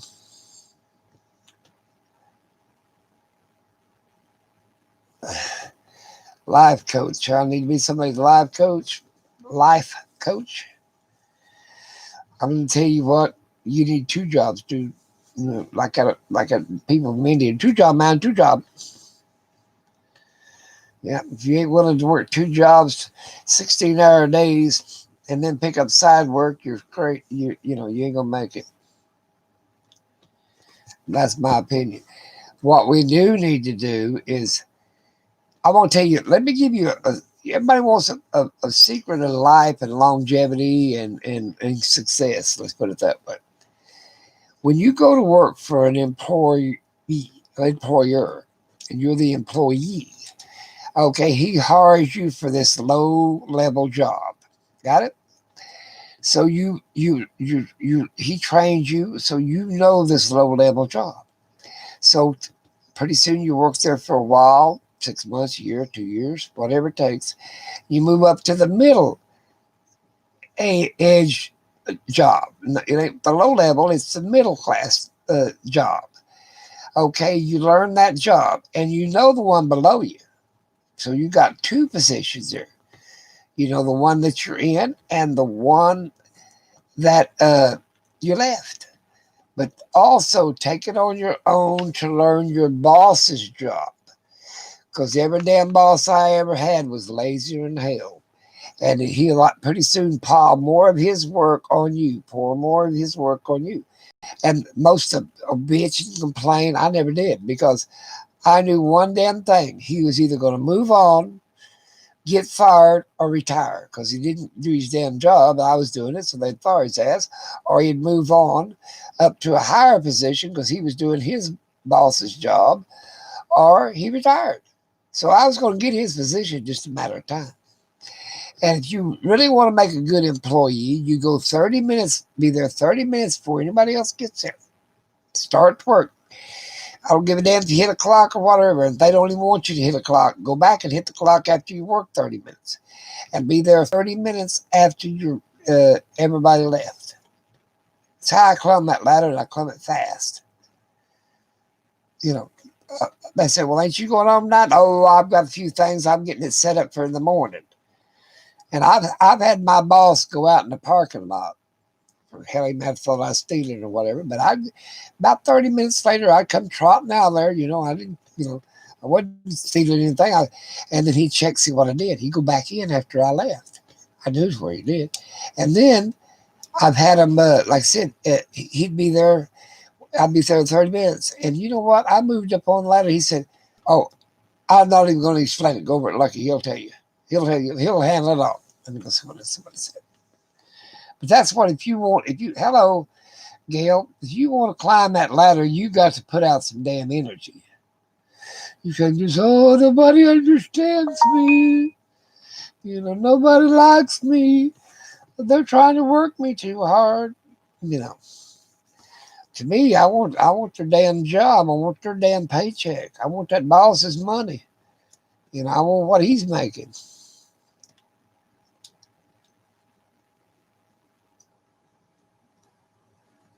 That's the truth. Some people have it worse. But that's what I did when I clumbed. I showed that I was an invaluable employee. Can you be replaced? Hell yeah, you can be replaced tomorrow. Just click. They can't replace me. Yeah, they can. They have to hire 2 or 3 people. They'll replace your ass with 2 or 3 people. You can be replaced. So there's my advice. Oh, let's see. So go 30 minutes before and 30 minutes after and learn the person's job above you. What my mother said, if you ever paid anything off, don't never mortgage it. If you buy a bigger house, always keep you own the little house, and but don't mortgage it to get the big house. But if the big house stands on its own, and if you lose it, you can always move back into the little house. My dad said, never get your bills above a minimum wage job. That was his motto, his deal, because you could have 2 or 3 minimum wage jobs. That's easy to get. And don't get your bills ever above a minimum wage job. And then my father-in-law, he was a Jew, he said, put a third of your money into land, a third of your money into stocks and bonds, and a third of your money into working capital. And he said, you'll never be poor, never be broke. Well, there's my motto. I took all that into consideration. Mine is to get off your ass and make yourself invaluable.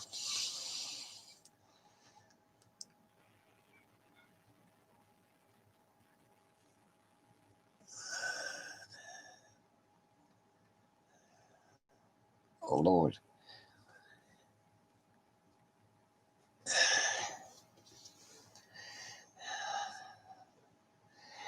Uh, I don't think you need to buy. I think you need to collect change. If that's what I would do before I buy gold bullion or silver plates or whatever. I just collect my change because it's always going to be worth something.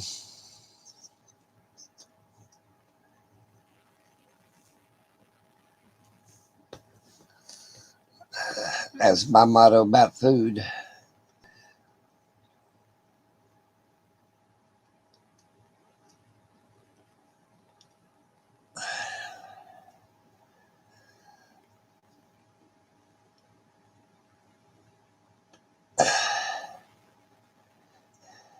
That's true. I mean, people don't want to do anything anymore. They just, oh, I don't anymore. I hate my job.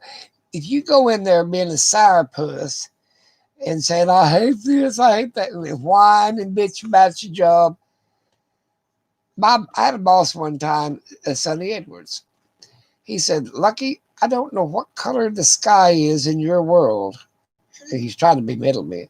I said, it's always blue and the sun's always shining. I said, because I'm always happy. And he said, well, I don't see how you can be happy here. You know, he didn't even like his position. Yeah, you got to be happy with what you're doing. If your job is that big of a bull that you hate that so much that bad, go change you get another job. Go get something you do like, you know. But the word job is the same spelling as the word Job. And as for people that's read the Bible, poor old Job had it rough. So what do you expect your damn job to be? Your Job job. It's going to be rough too. I'm going to make me a pop. You guys that's got the blue crosses, don't let no craziness go on. Put them in timeout, block them, erase their crap. But no, be valuable to yourself.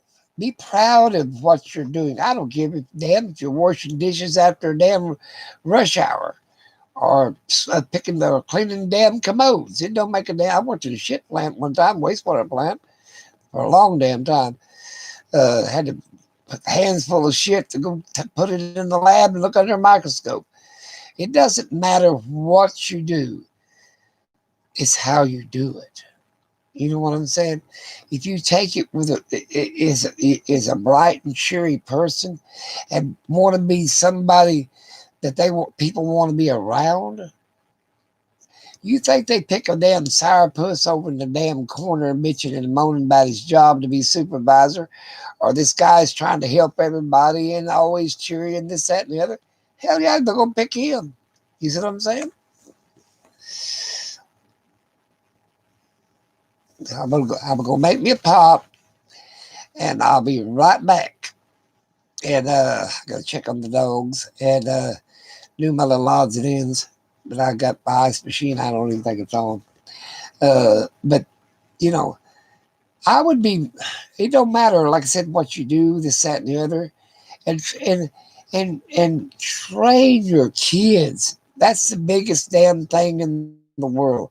Their parents are not taking the time to train their kids how to function in life. Oh, the school will do it. The damn school ain't teaching them how to do a damn thing. You know, the damn school teacher hurts her damn job. You know see what I'm saying? Or they ain't molesting your kids or some crazy ass shit. But you got to take it on your own. Now you send them to school to be educated. It ain't that damn teacher's job to give them moral character, to give them a self purpose. You see what I'm saying? Get them a backbone. You know what I'm saying? That's your job. You know, you're supposed to teach them things they're going to need in everyday life. Besides, they'll teach them calculus, mathematics, sciences, history. I don't know what the hell history is, so you won't repeat stupid shit again. But you got to take it on yourself as a parent. Why in the hell did you have them in the first damn place? If you wasn't going, it's like having a dog. If you ain't going to train that dog, then give the damn dog away. I'll say the damn thing about a kid. If you're not going to raise it up properly, and nobody's perfect, don't get me wrong. Every parent makes so many mistakes. But if you're not going to show an effort to raise that kid, then give it away. Hell, there's people that ain't got no kids and be glad better parents than I ever would have been. But at least I tried. I got to get me a pop. I'm going to read this last. You guys want to go outside? I know what you're pissed. I got to get up. Don't kill myself.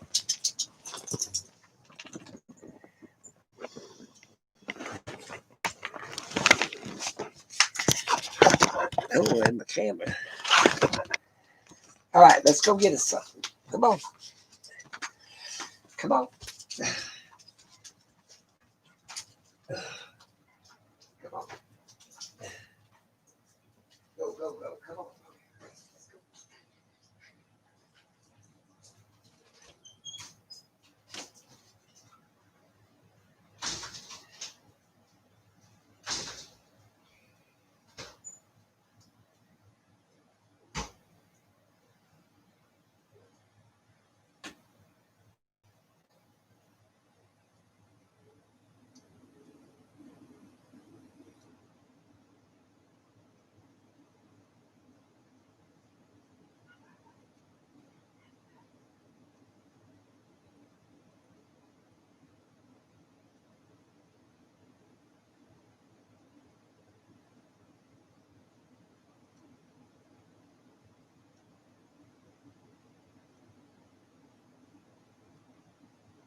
Come on, I'll give you some treats.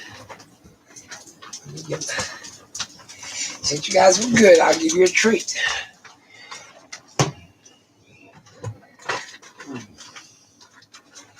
You say $5. Give me $5 and I'll give you a treat.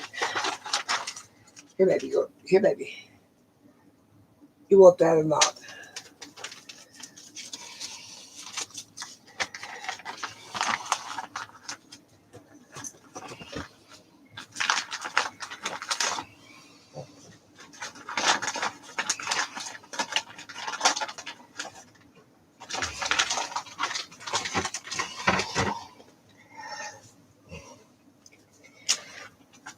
Oh, I'm back. Oh. Let's see where my cord was. I had to shut up the ambulance because I left the back of it open. And the light was on it. And what else did I do? I made me a pop. And they got the dogs out in the end. Oh, what happened to my phone? Oh, crazy.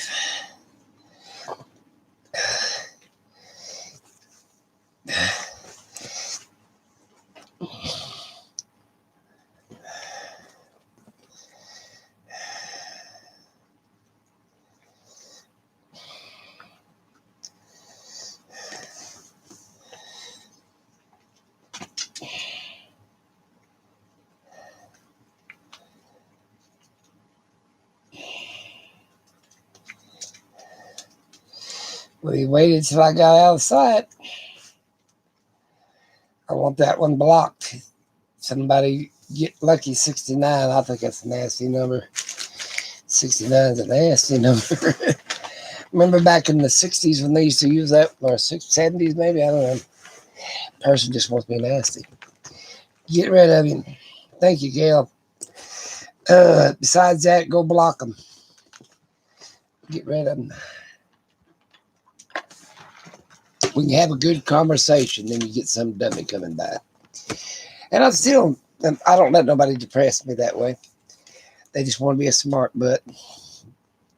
But I do know that, and it's probably because of the times that we don't spend enough time with our children. I mean, we're too busy trying to work a couple of jobs and cook supper for their husband or do stuff for their wife. I mean, it's hard when kids come along into this mix. And then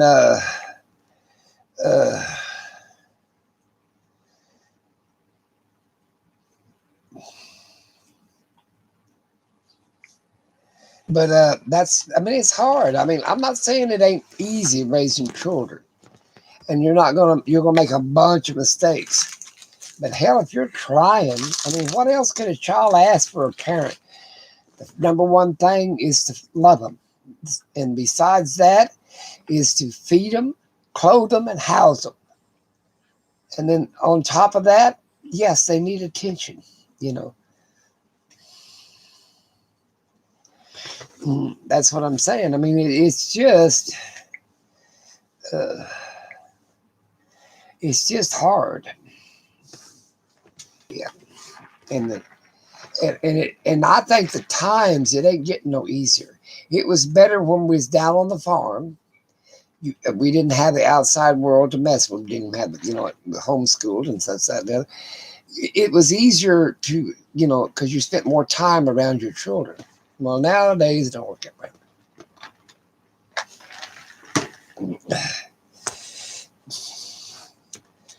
That's what I'm getting at. It's just don't work that way. I wish they'd let me have the option of blocking somebody, but I think, wait a minute, I know how to do it. I think I do. I think I do. I think I do. I think I do. I think I do. Let's see here. You go to that. How do you do that? No, report, put in timeout, or unhide. No. We're going to have to do something. Uh-oh, my dog's having pity fit. Chris's little dog's having fit. But and there are a lot of company. The kids are a lot of company. There are a lot, and dogs and animals you raise. I mean, it does bring a joy to your heart that you've done something.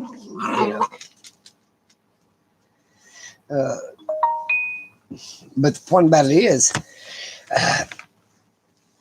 I think the main thing that's hurting people right now, your future's not guaranteed. Well, it never was guaranteed, and it's not secure then, and it ain't secure now. And I doubt if it'll be secure in the future. I mean, we have so many uncertainties right now: the COVID, the economy, the presidential stuff. People do not like uncertainties. They like, we're a creature of habit, is what we are. And we like our own habits. Get up at 6, get your Starbucks by 7, get me my caramel latte, cream soda, whatever. I mean, we are creatures of habit. Go in the same door, go out the same door,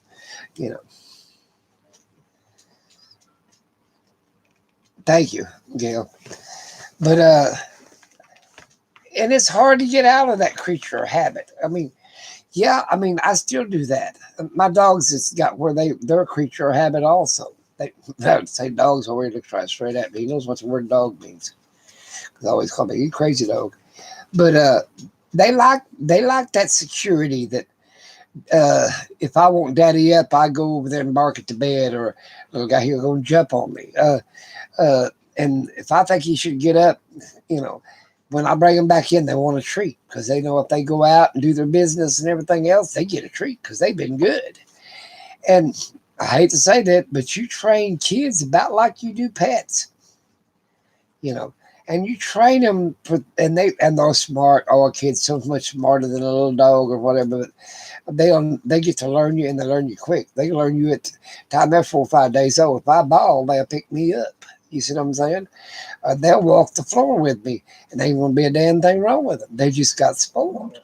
They get their days and nights mixed up. If you have a day and night job, they'll align their waking hours and sleep hours to yours. Yeah, that's when they always tell a pregnant woman that's had a baby, and after she's had the baby, when that baby sleeps, you sleep. I don't give a damn. It's 3:00 in the afternoon. You go to sleep. Because it's like me up at 3:00 in the morning. You see what I'm getting at? And women could realize that real quick.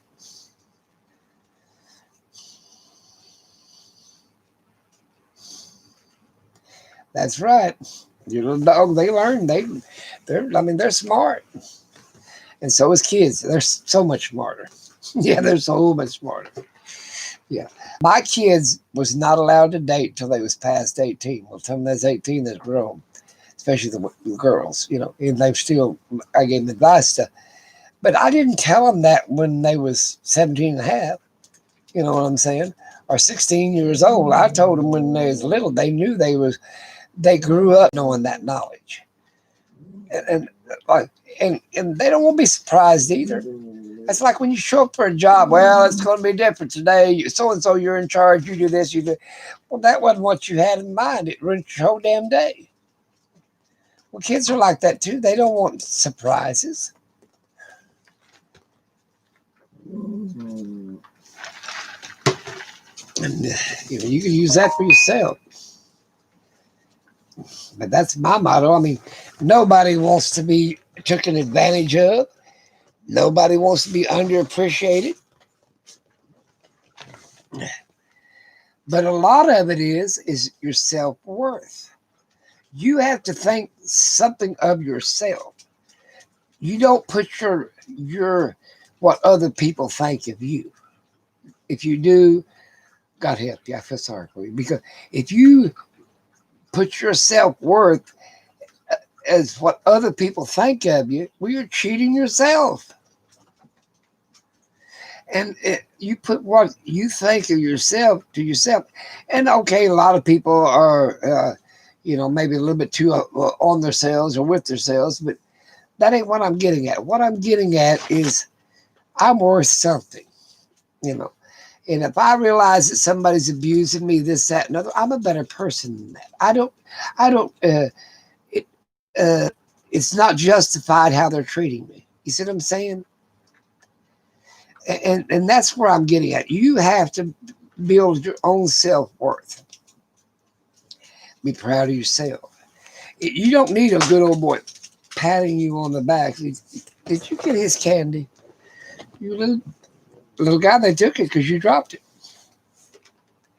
Uh, you don't need somebody patting on your back saying, "Oh, you did a great job." A lot of bosses will do that so they don't have to give you no money, don't have to give you a raise. Oh, yeah, he's my best guy, blah, blah.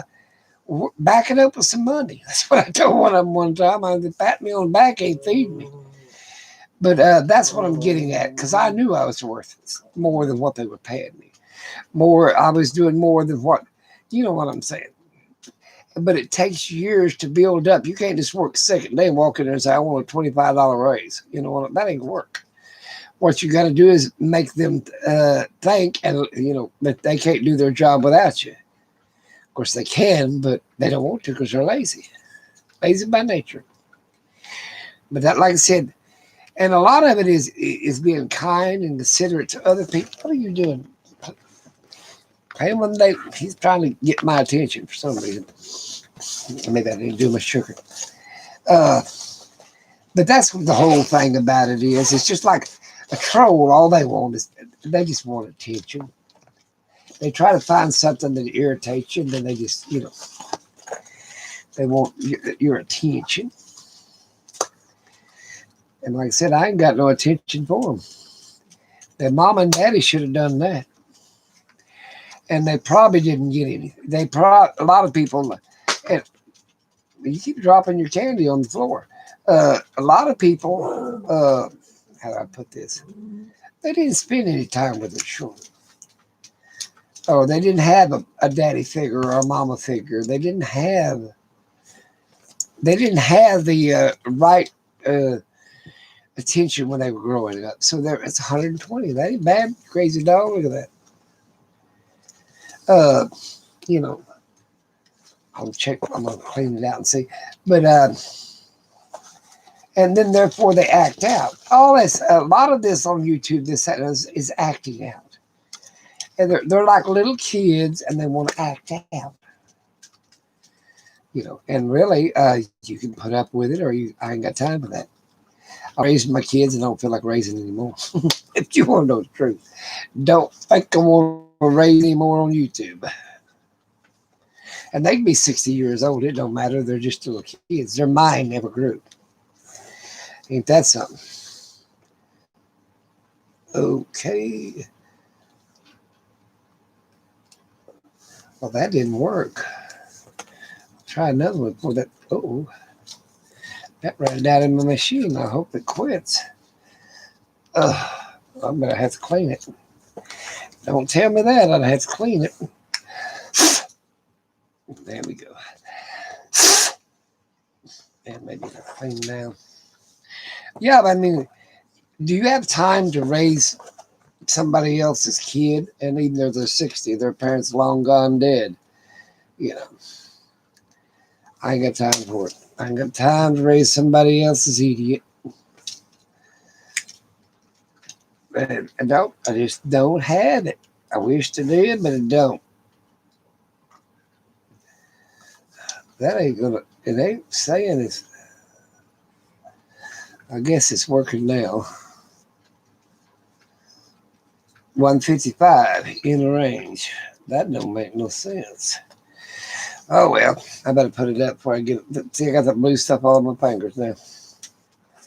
I'll do it in a minute. But anyway, that's what's back to my concentration. I was going to read what so grab a nap when you can. That ain't no lie there. Or even kid, you better grab a nap when you can. But it's easy.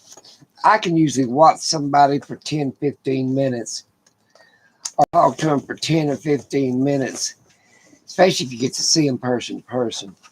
But it even works on YouTube, even though you don't get to see it. You can figure out somebody's personality. You can figure out what they're about. You see what I'm saying? You know, you can tell if somebody is really worth anything or not worth anything. And I mean, YouTube is set up where it should be more like Facebook. You should be able to approve who comes to your channel and who don't. But they're so used to want to make money. And I have seen. There's a friend of mine that she had her channel stolen. And she got it back a year later, but they'd done so much damage on that channel that she basically had to restructure it and everything else. And she had to prove to YouTube she was the original person and all that other crap. Hello, Jackie.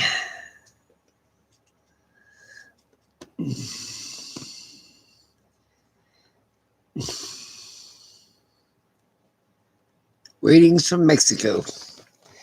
You're from Mexico City. That's a beautiful place, Mexico City, built on a lake. One of the old Aztec, I believe it is, empires. But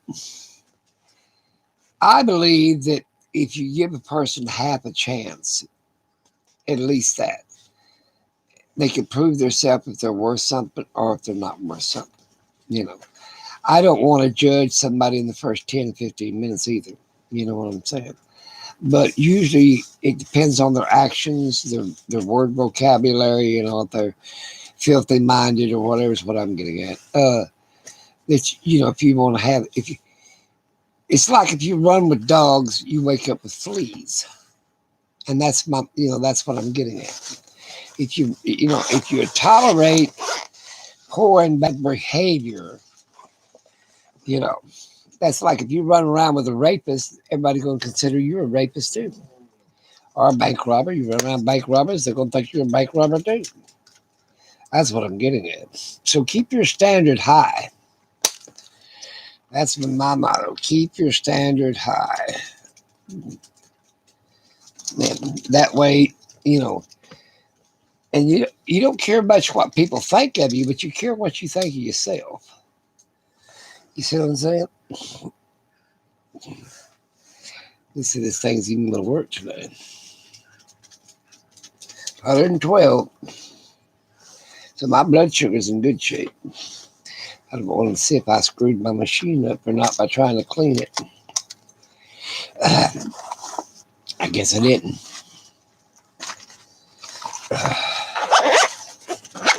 Come on, people, hit the thumbs up. Give me thumbs up.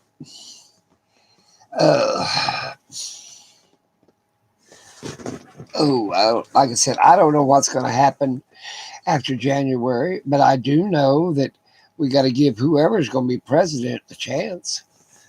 I'm going to give a person a chance. I'm going to hope for the best on this pandemic stuff.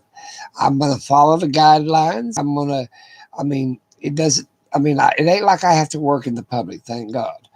But I feel sorry for the people that's got to work in the public and wear a mask 24/7.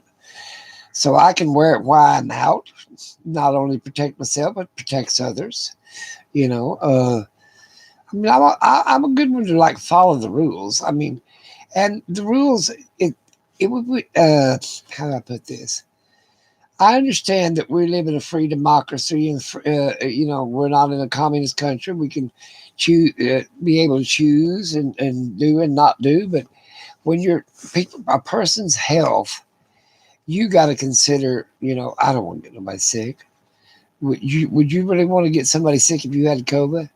You know, and especially if you didn't even know it, that would be probably even be worse.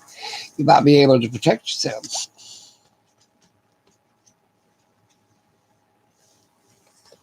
You make yourself indispensable. You bet. That has a lot to do with it when you're on a job. I can fix that thing. But I look for the next generation. It's just that you'd be surprised how many single women are raising children nowadays. You see what I'm saying? And that's got to affect the child. You know, you go to school and 75, 80% are divorces, divorced children. Okay. So they got one strike already because there's not another parent there to help. That puts a lot of burden on the other parent, male or female, don't matter which one's, stuck with raising the kids, I guess. But you got to stand up in that situation. And I wouldn't stay with anybody that I didn't love. I wouldn't put my kids through fussing and griping all the time either, you know. But I do think I would at least try to work it out. Sometimes people don't even try. They think, oh, they change husbands to wives like you change your shirt. Well, that ain't gonna be good for the children. You shouldn't have had any. I believe, and of course I didn't do it, and I can preach a good one on this one, but I believe you should be with your mate 5 years before you even think about having children.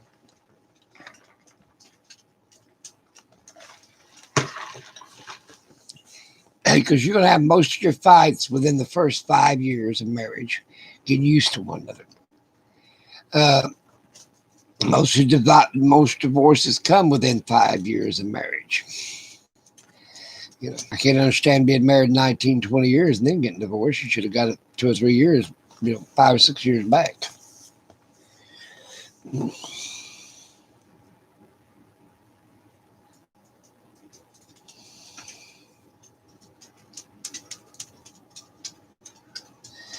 Well,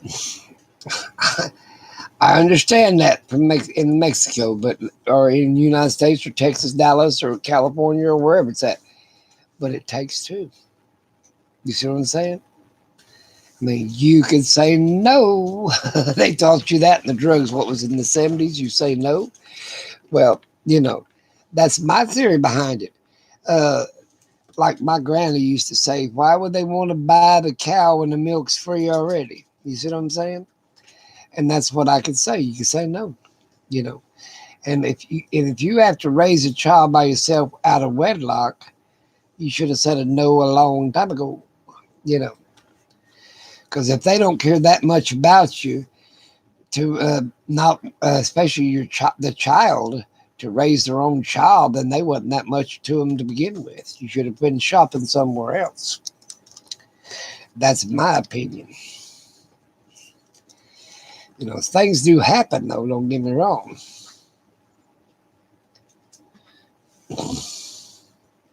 But that's usually what happens.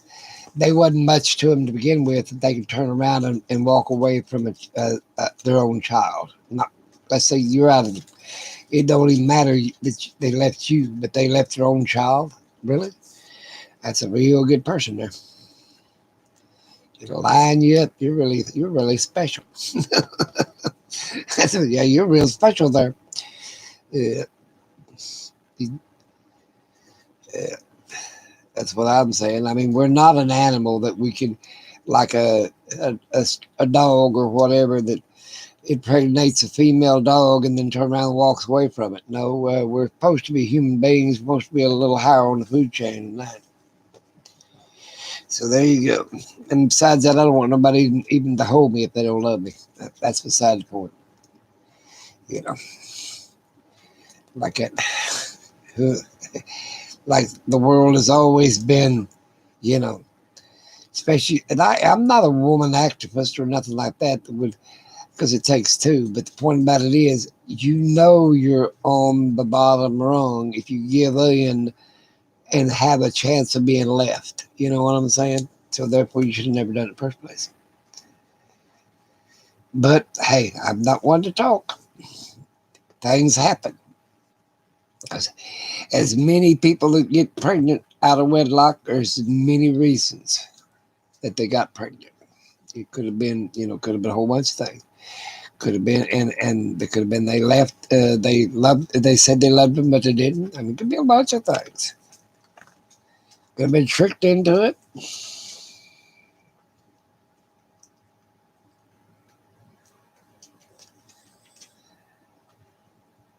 Well, what are you sharing? Something special if they're going to leave you anyway, especially if you're pregnant. What are you sharing?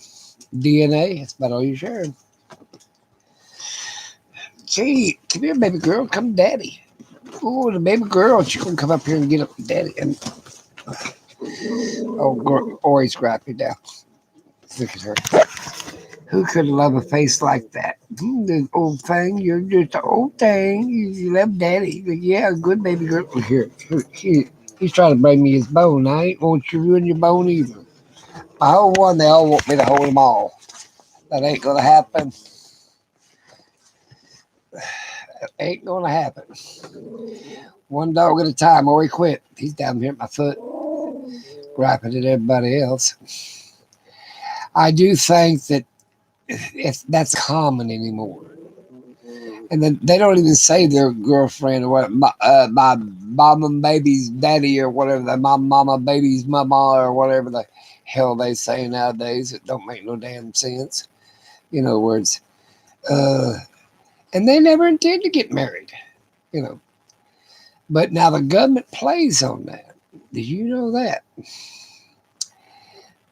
They penalize people for being married filing joint, in taxes and stuff. They penalize people, and of course they give you some benefits. Well, you can help make decisions. Do you know a contract is better than a marriage license? Yeah, a legal contract is better than a marriage license. It'll hold up better in court, and you might get full rights and full benefits. Little guy, what do you want in my lap? Look at this. Look at this.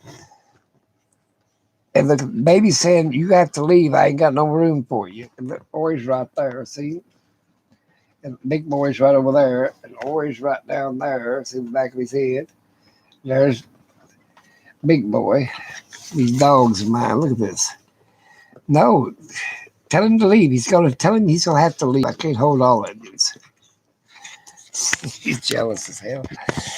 Oh Lord. Oh, like I said, hell, there's a lot in this whole world that goes on, and you just sit there and wonder.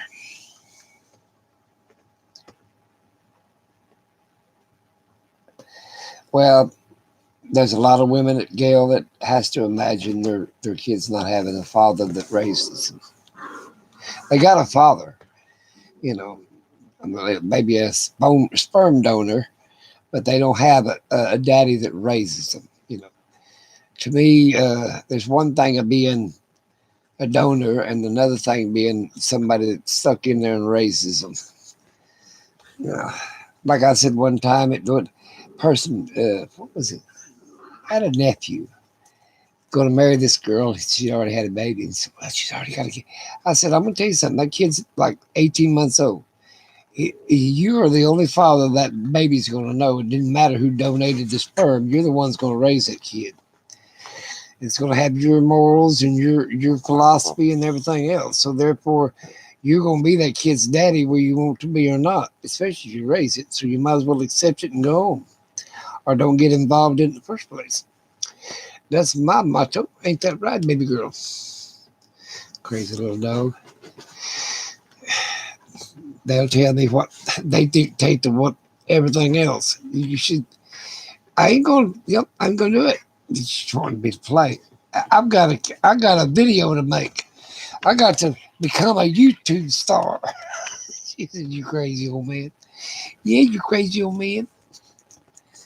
Yeah, being a YouTube star, I can't even get 4,000 watches. Yep, can't get that either. I will say, a person has more love.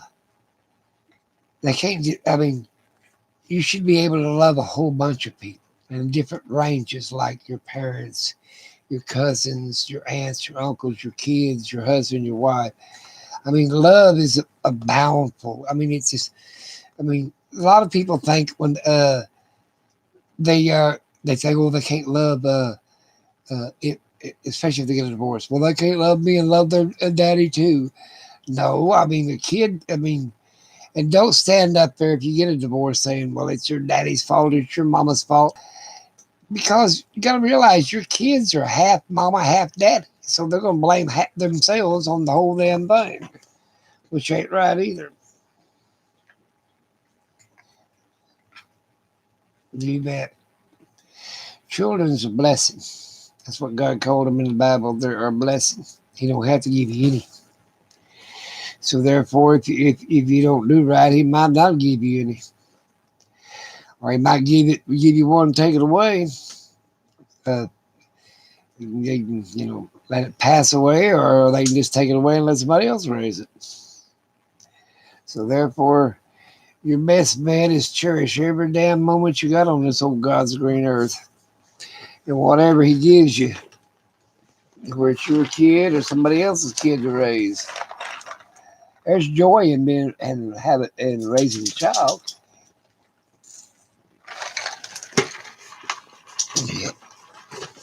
There's a joy in raising children. A lot of heartache too, and a lot of worrying nights and everything else.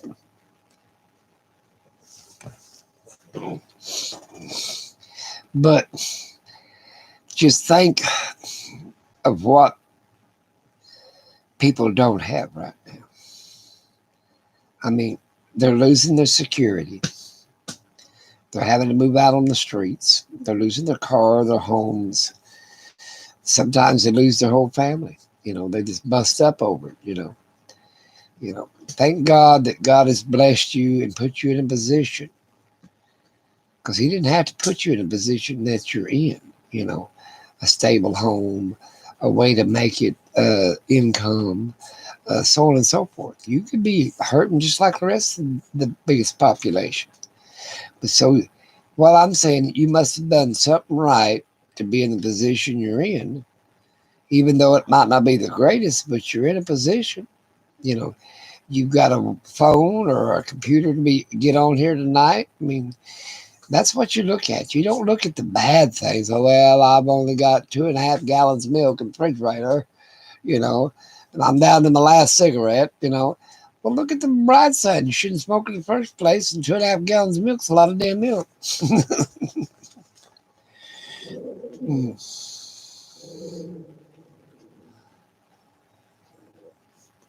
There's a lot of grandparents raising kids. I'm not telling you, Gail. And there's a lot of people. Yep, there's they did a statistics in Oklahoma. Let's see, Oklahoma or some state. I forget what it was. Arkansas or Kansas. I can't remember.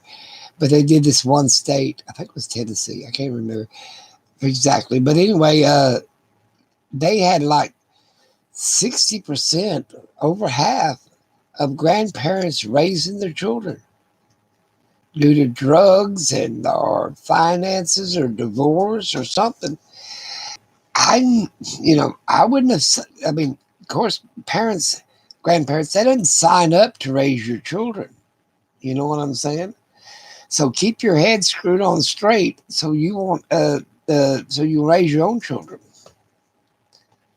You know, and a lot of them, though, they start to drink, and they used to be. Oh, I can't take it. I got a divorce. I'm just start drinking. And same way the wife. Now they get on drugs now. And I mean, they're trying to hunt for that escape, marijuana, whatever. I got news for you.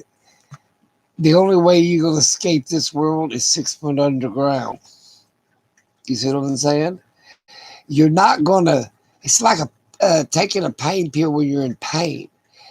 you better find out where that pain's coming for and how chronic it is. You know what I'm saying? Because all you're doing with the pain pill is masking your problem. It's still there, and in 2 or 3 hours, it's coming back because the pill wears off. So if you ain't careful, you're gonna make yourself worse and worse and worse because you're gonna get addicted to them damn pills. That ain't no lie there, huh, baby girl? The dog's pestering me.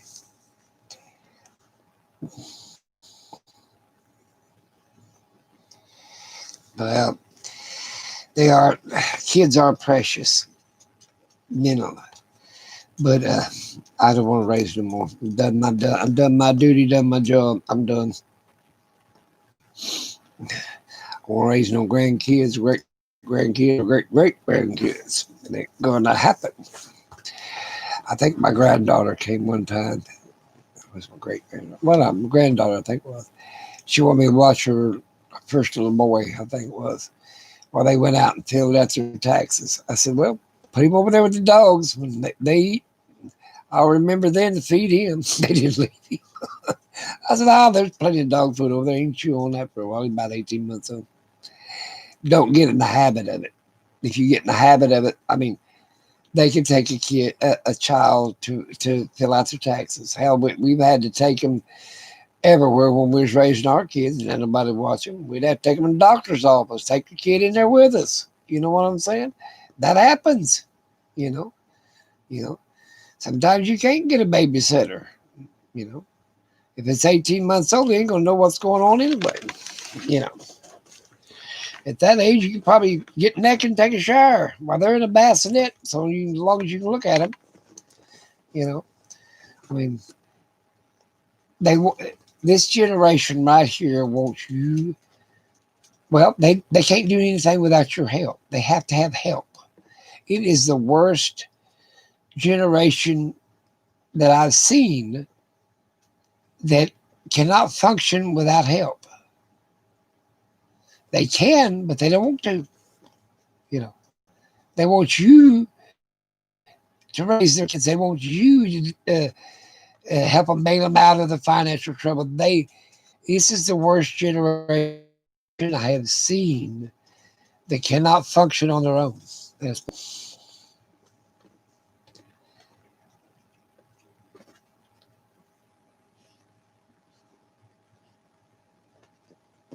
Well, praise God. See, God, no matter what anybody says, or a doctor or otherwise, God makes the final answer. He decided he wanted to give you kids, and he gave you three of them.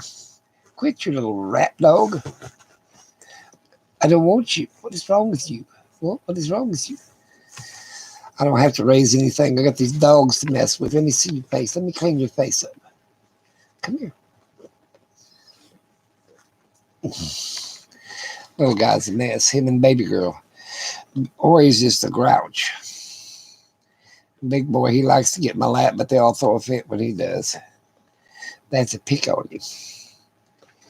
Yeah, like I said, in the years to come, I hope they look back on me with kindness, my kids and grandkids and great grandkids. You see what I'm saying? Because what else could you hope for? You know, everybody wants to make their mark in society or make their mark in life. Well, you done did. If you got kids, you done made your mark. How many marks do you need? Your DNA gets passed on. That's good enough, ain't it?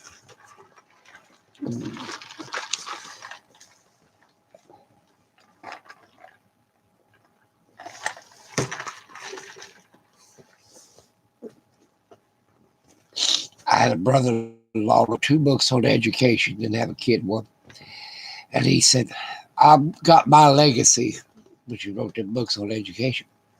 Oh, he's got a bench down there at Norman University, uh, dedicated to his name outside the library. I think it is. Yeah, something like that. Uh, but he asked me one time. I said, "I got, you know." I said, "Well, I got these 3 kids. That's my legacy, and that's plenty of it." And that's true. You know, they not that they got my DNA. Besides that, they've got my uh, point of view. You know, I raised them with a point of view that like be proud of yourself, so on and so forth. And they've got that uh, the what I think, my morals and stuff, because I raised them. Even if it ain't your kid, it's still got you raise them up in the way you want them to go, and they will not depart from it when they get old. That's what the Bible says, and I believe it.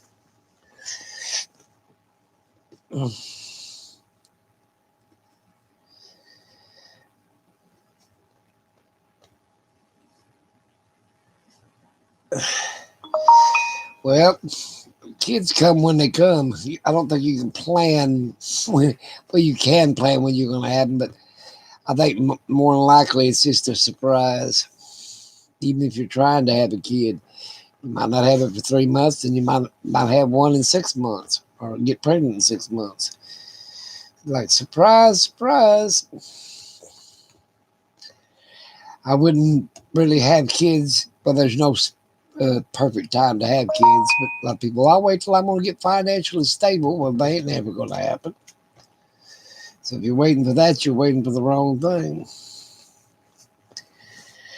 Oh, I'm telling you, little guy, you don't have to crowd us out. We know you love us. The baby girl don't want you up in her lap. Oh, uh, big boy and Ori got into it the other day, and baby girl had enough. She's going to tell Ori to leave her baby puppy alone, even though he's like 3 years old.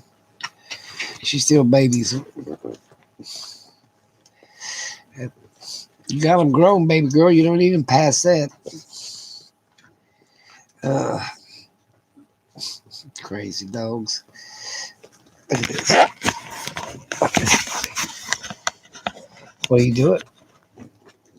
What are you doing? He can't get up here any closer.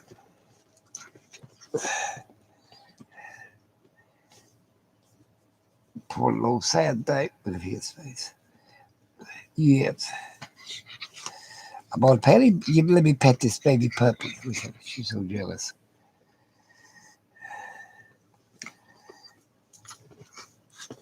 I'm going to pet the puppy. I'll go grab it. What does it out? That's what I put up with. I guess it's better than raising kids. I think it's better than raising kids because I don't need no kids to raise.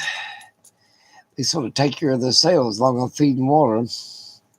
They'll tell me when they got to go outside.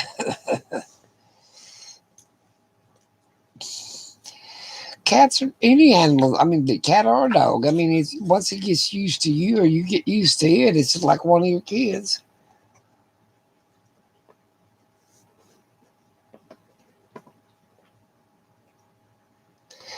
Well, a lot of parents do babysit for the kids because you can't trust strangers now. You just can't trust them. I mean, you need a background check and everybody else if you're letting somebody else watch your kid. Hell, you might be a molester or a murderer or not feed him or a whole bunch of damn shit.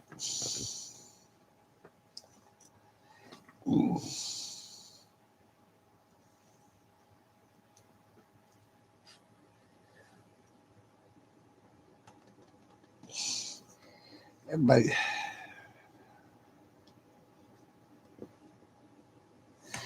Oh, I try to do right by my kids, this, that, and the other, but they'll go on and get into stuff. Now I'm gonna tell you something. They'll make mistakes along the way, this, that, and the other, and they know they're making mistakes when they do it. Uh, Chris, now he got mixed up when he was grown. Now he's in his 40s, I guess. Got mixed up with pain pills. He had an operation that he couldn't get where he couldn't leave them alone. I mean, that don't make a person a bad person. You know, I'm just saying you got uh, was it my fault? Hell, he's already 40. I think he was grown by then. But I think a lot of it is the medical industry. They're too quick to just give you a pill. Hell, they gave me all kinds of shit. I take what I think's right. I take my heart medication, my cholesterol, and my metformin when I need it. But pain pill, I'm supposed to take 4. Hell, I'll take one a day, maybe one every other day. Depends on how bad I'm hurting. If I ain't hurting that bad, I ain't taking one of the damn things. It's just people are they want to live in a utopia. Well, there ain't no such thing as a utopia. Perfect and everything's You don't. There's times you hurt and times you don't.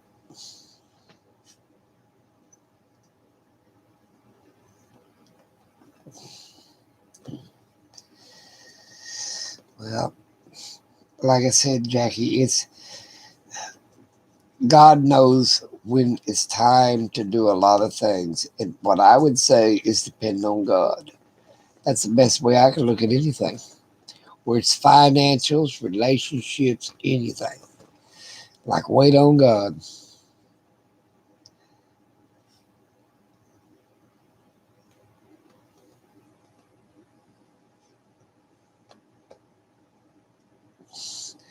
Well, what about your parents? You talk about your grandparents. How about your parents?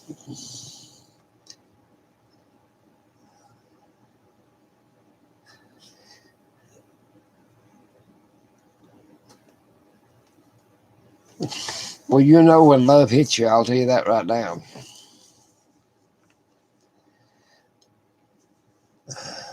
I'm gonna try to wait for this last comment to come up. Come on, this phone's forever. I don't know why I can't see that comment. I have to look at this way.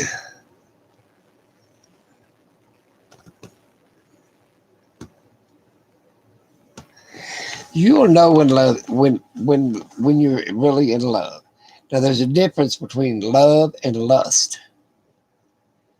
Sometimes the boyfriend that you're in lust with will not make a good husband.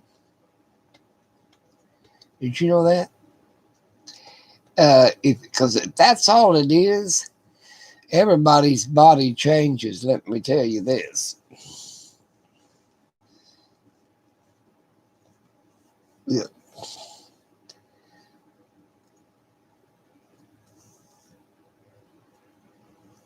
I wonder how come that didn't show up on here. Wait a minute.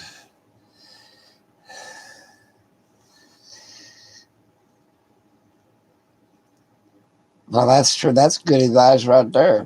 Take that advice. That's good. Yeah, give it time. You don't need to jump in bed the first 15 minutes. That's called lust. You know. Yeah.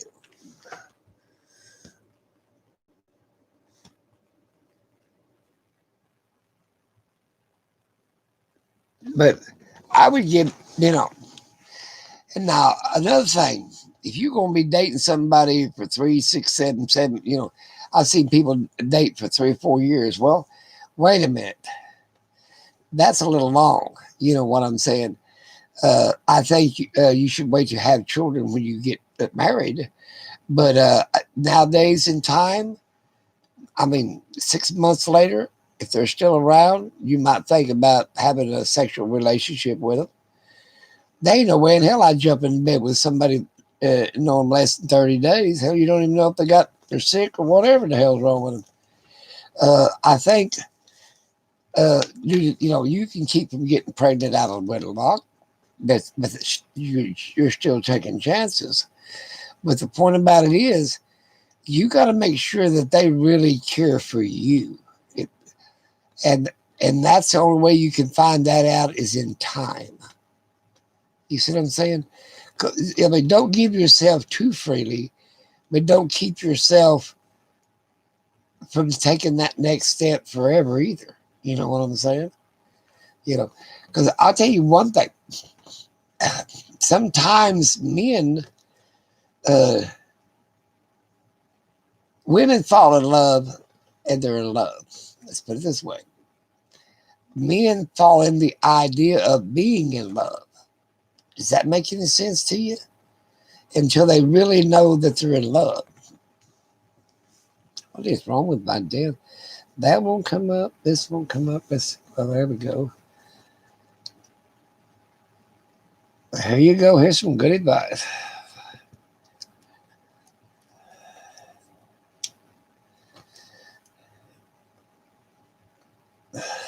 Yeah, it'll blossom. The But men, I'm going to tell you about men. Women, it's hard for women to understand this. Let's put it something maybe a woman really understand. Woman's loves that baby when they start feeling that baby move in their stomach. You know what I'm saying?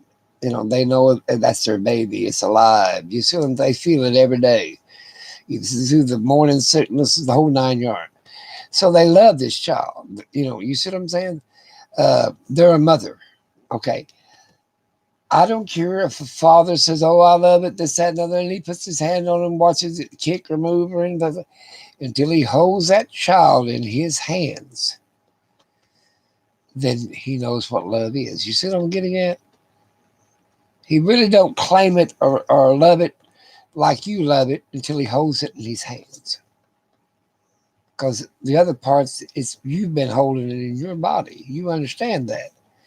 It's the same way about love. Men are in love with everybody else is married around me. They got kids and this, that, and other. God, I don't know what's wrong with me. I should be married by now. They're in love with the idea of being in love and being married. Well, then they got to get out of the idea where they are into the idea where they're in love with the person that they've chose to be married to and have kids to and be in love with. See, they work a fine line until they really get over to that point that, wait a minute, I can't sleep unless I talk to her. I can't. I mean, my whole world's moving around her. I mean, it's hard for me to work during the day. You'll know this stuff. He's thinking about you. I mean, he might call you at lunch, you know, or because they just can't be away from you. Then they know that they're in love. You're in love. They're in love with you. And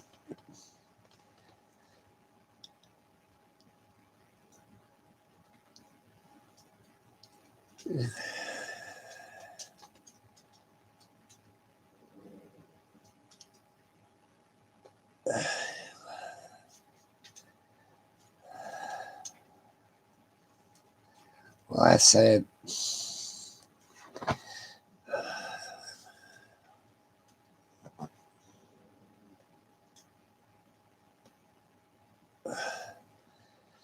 it's just, you know, you want people,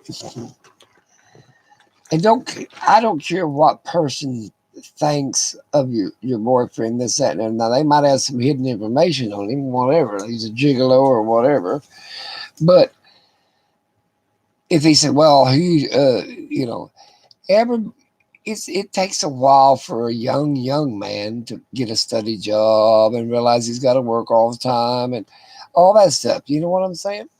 And but you don't want him to be a workaholic either.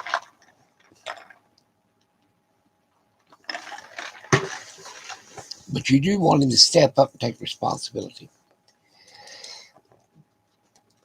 And you'll know that when you're going out, he'll sort of put you under his wing and you know, look out for you, this, that, and other. You know what I'm saying?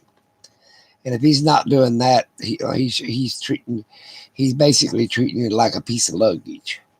You know what I'm saying? It's mine and this, that, and other. But you don't want him too possessive, but you want him possessed enough that, you know, if somebody smarts off or says some ill word around you, you want him to take up for your honor and this, that, and the other. You see what I'm saying? That's about all I got to say about the subject. You'll know when if if they love you and if they don't. You know, you don't have to maul somebody to death either for them to show them that you love them or them to love you. They don't have to maul you to death either. It's got to be respectful and this, that, and the other for you.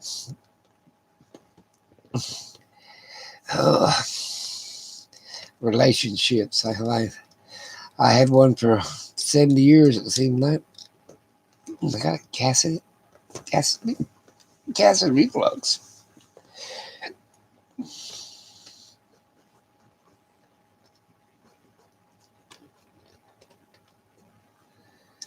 My own brother was an alcoholic. He died of alcohol abuse. He had bleeding ulcers in his stomach and bled to death.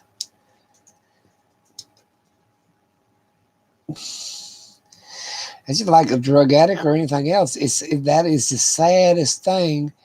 Is an addiction. You know what I'm saying?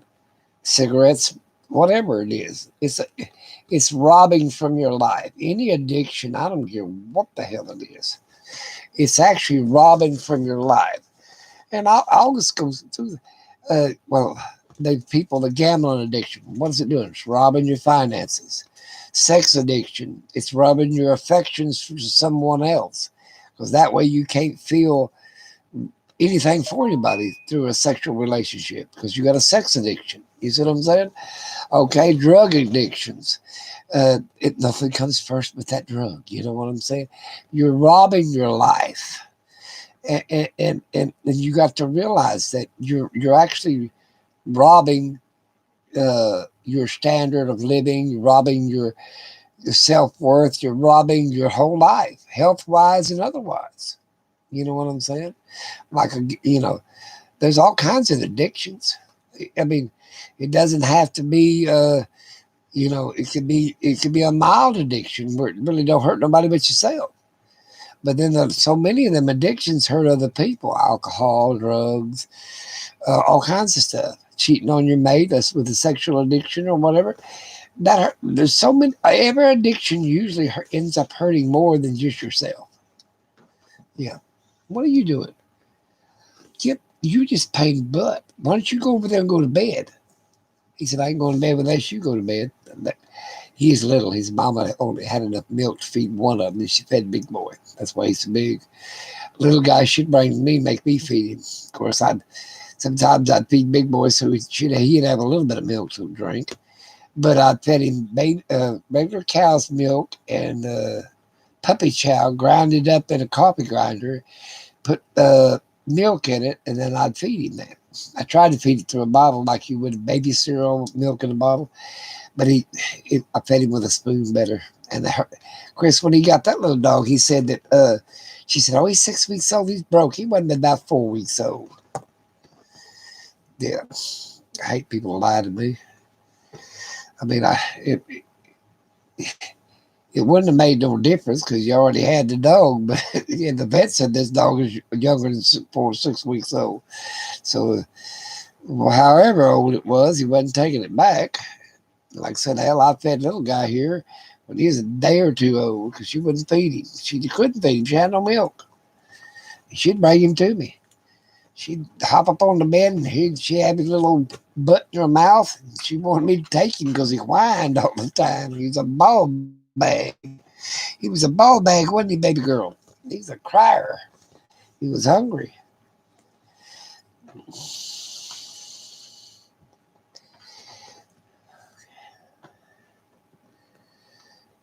Well, I always pray for people. I've got some in my family. One of my daughters was an alcoholic, and she finally got off. She stayed about, I don't know, 3 months in a treatment center, alcohol treatment center. Then my son, he was on pills, pain pills mainly. Thank God it wasn't nothing else, but even alcohol, it's any of that's addiction. They didn't use meth or something like that, or LSD or whatever, but they used pills and alcohol, and they were in bad marriages. Was the main reason. Uh, my daughter, she started drinking after her divorce because she's still in love with him, even though he was a cheater. Cheater, always a cheater. And he's been married like 3 times after he married her, and she was his first marriage, and that was her first marriage. She ain't never married again.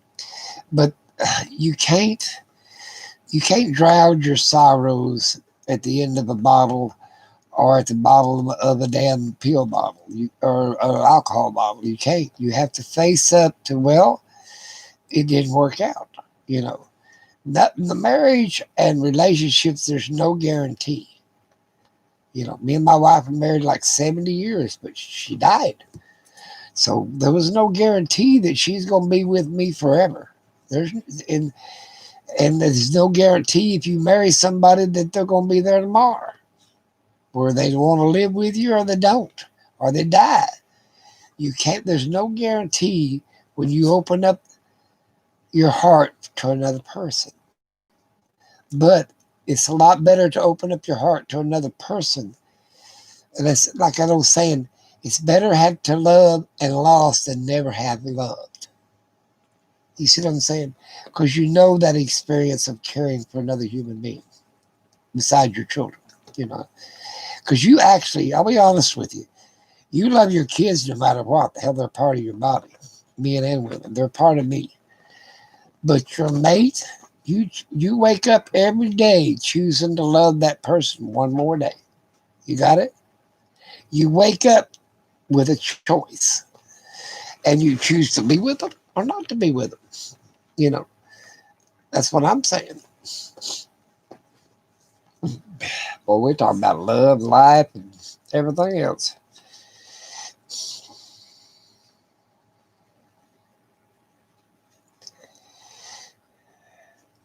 That's sad but true.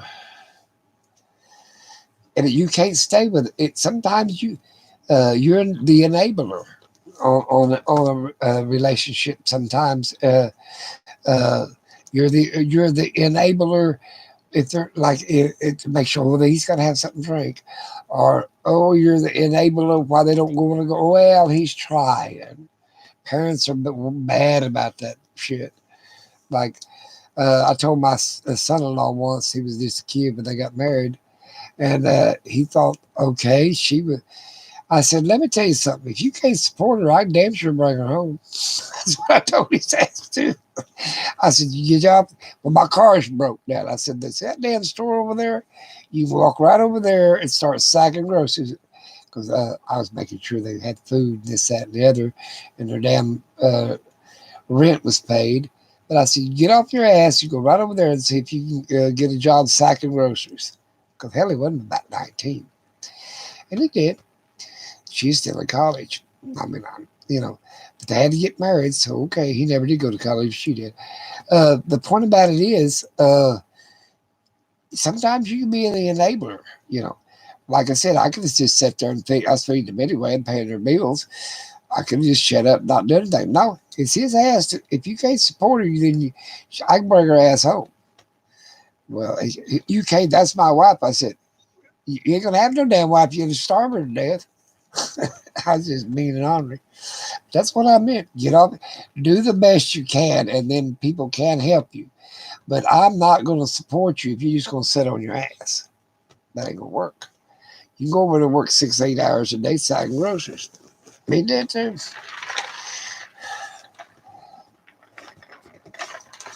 I helped him get his car running and everything else. Then he got a better job and a better job and a better job.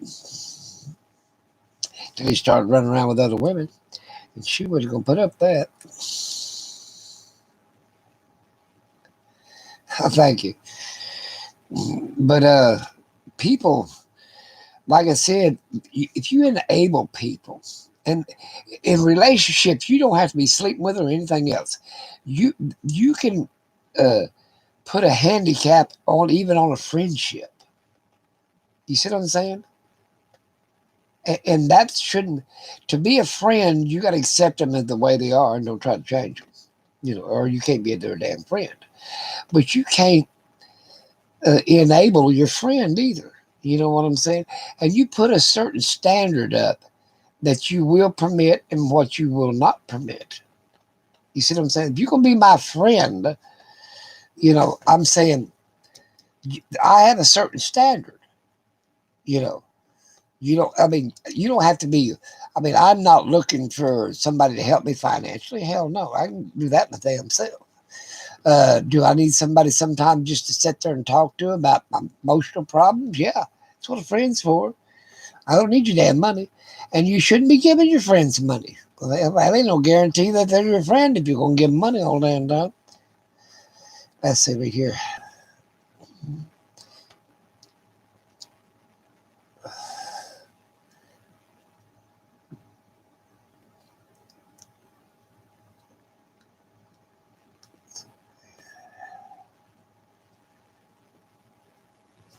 Ain't no lie there. But I had a friend, I thought he was a friend, but he kept wanting me to give him money, give him money, give him money. And he'd blow his money. He'd buy it on stupid shit and $500, $600 whacks. Well, I wasn't going to tell him how to spend his money some damn bit, but I'm not going to financially support your ass either. Uh, and I said, let's see, how did I put this?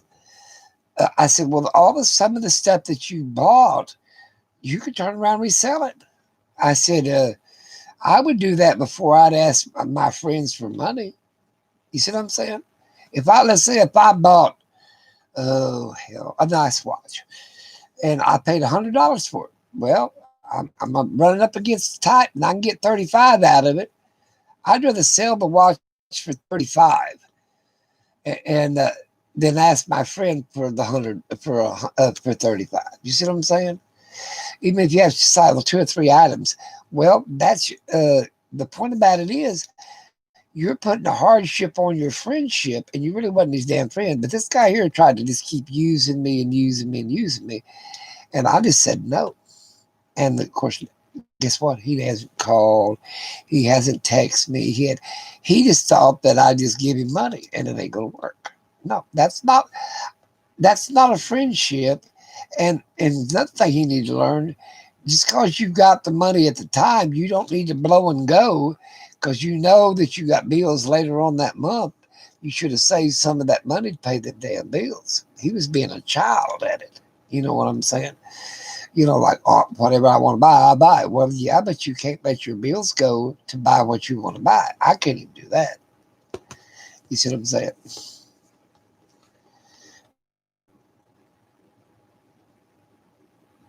Well, let's see here. I got to read all this back so I can find out what we're talking about.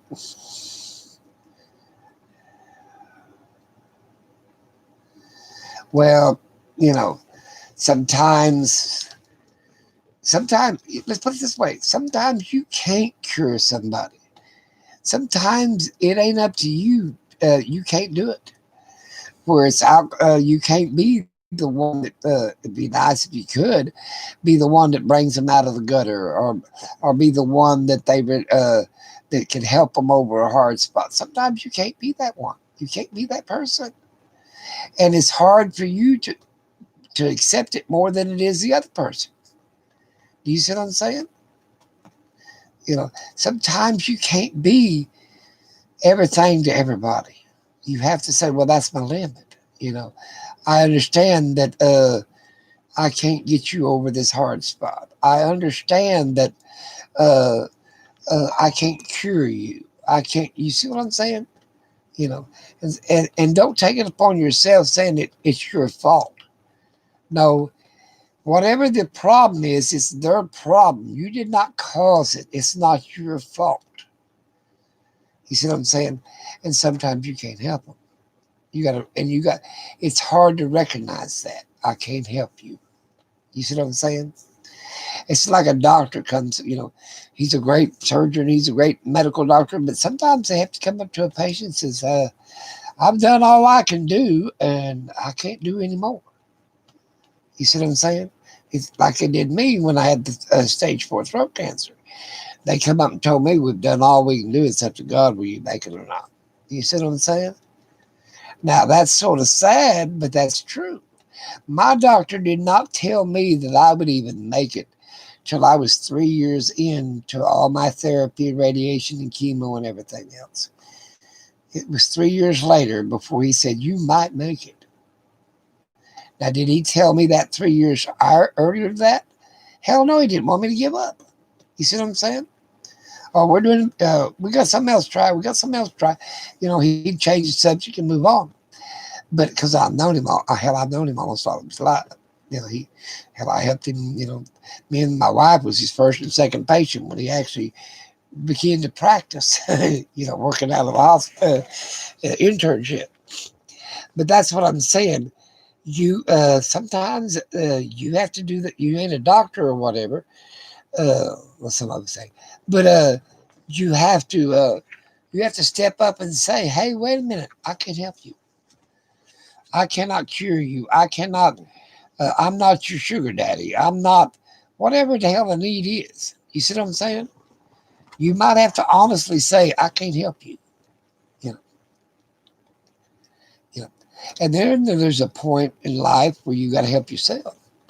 You know, don't make it so bad that you're feeling miserable all the time. Make it them make you feel miserable, or make you feel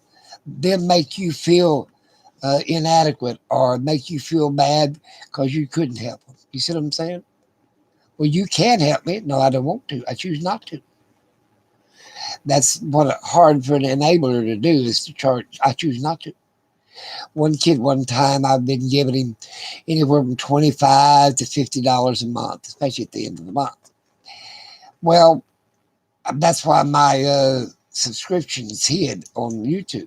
He went to some of my friends, which I had some real good friends, and he bummed some money off of them. And what this woman said, well, look, you don't have to worry about it. I gave let's call him Mike.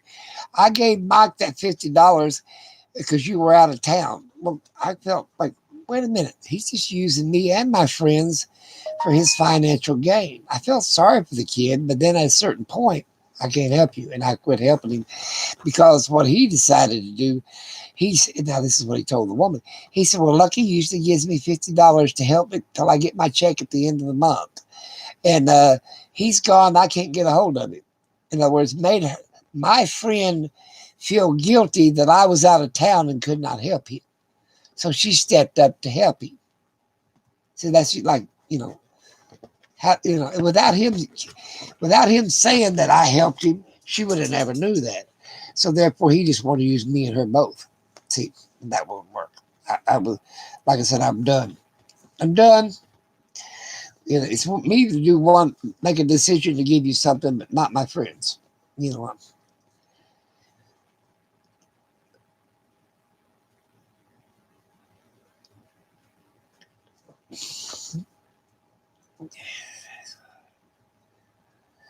Yeah. Like I said, Jackie, I mean, we're probably a long ways from you. I don't know where you're in Old Mexico or New Mexico. But it doesn't matter if you're one side of the border or the other, care less. We're still a human being. It's hard. It's hard to give advice because I really don't know your situation. But we could give you standard advice and universal prayer. You know what I'm saying? But just remember, you're worth something. And if somebody don't treat you that like you're worth something, you don't need them. You don't need them. It's time to cut them ties and walk away. Because if they don't treat you as you're worth something, in their eyes, you're not worth anything. So therefore, you don't need to associate with a person like that.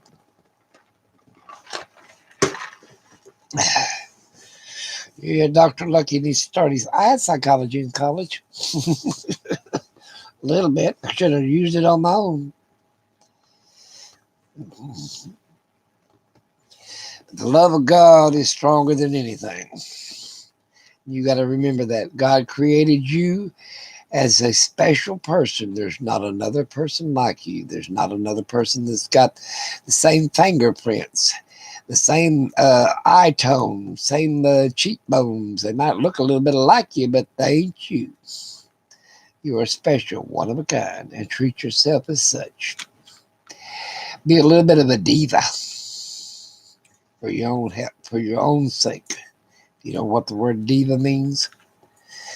That means to make sure that you come first. Because how in the hell could you help anybody else if you ain't treating yourself as number one? If you don't take care of yourself, how you go? That's like if you get your health down. How being a mother, how could you take care of your children if your health is down? You see what I'm saying? If you can't get up out of bed because you let your health go, then how are you going to take care of somebody that's under you, like your children or whatever? So therefore, you basically, if you need to take your medicine, if you got medicine, because if you get sick, you ain't doing nobody good. So that's why I said you do come first. But after you get yourself, mentally, physically, and everything in good shape, then you can help others. And until you do that, you can't help others. And if you don't make somebody else respect you, they never will. You see what I'm saying? They never will. So you make somebody respect you. If you're in a relationship, you demand it. I ain't saying you got to, I mean, there's times to be a pushover and you be in this, that, and the other. No, you're not going outside, you little crazy heifer. But you got to demand how people treat you. Women are the world's worst. I'm telling you. I like I said, I've seen women let people run, even in work. Let somebody in the on the job just belittle them and work over them and everything else. I didn't tolerate that shit. To me, a woman was just as good as a man, as long as they do that damn job and bring me them lab tests. Uh, but I've seen women do that. They're bad, and they're bad in a relationship. But that ain't what God says. A man will rule a woman with his iron hand. Guess what it says about the woman? A woman will rule a man by her wily ways. You got to be smarter than his ass is. You see what I'm saying? Move him into the situation that's what you want him to do. He really don't know what the hell he wants. You can move him into that situation that he wants a marriage, he wants kids, he wants some respectability, he wants a life. But you got to move him into that. You got to be smart enough and conniving enough, I hate to say this, and move him around into that train of thought. Because he don't know what the hell he wants. Most men don't. Yeah. They would like to have a good old boy situation where I go to the lake and drink my beer and go water skiing, and every damn weekend she set her ass at home and take care of kids. Well, that shit don't work.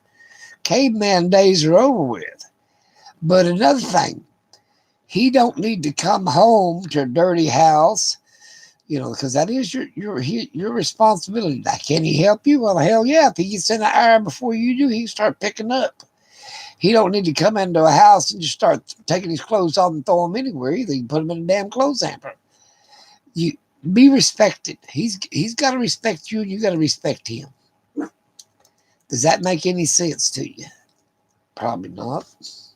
These are old-fashioned ways.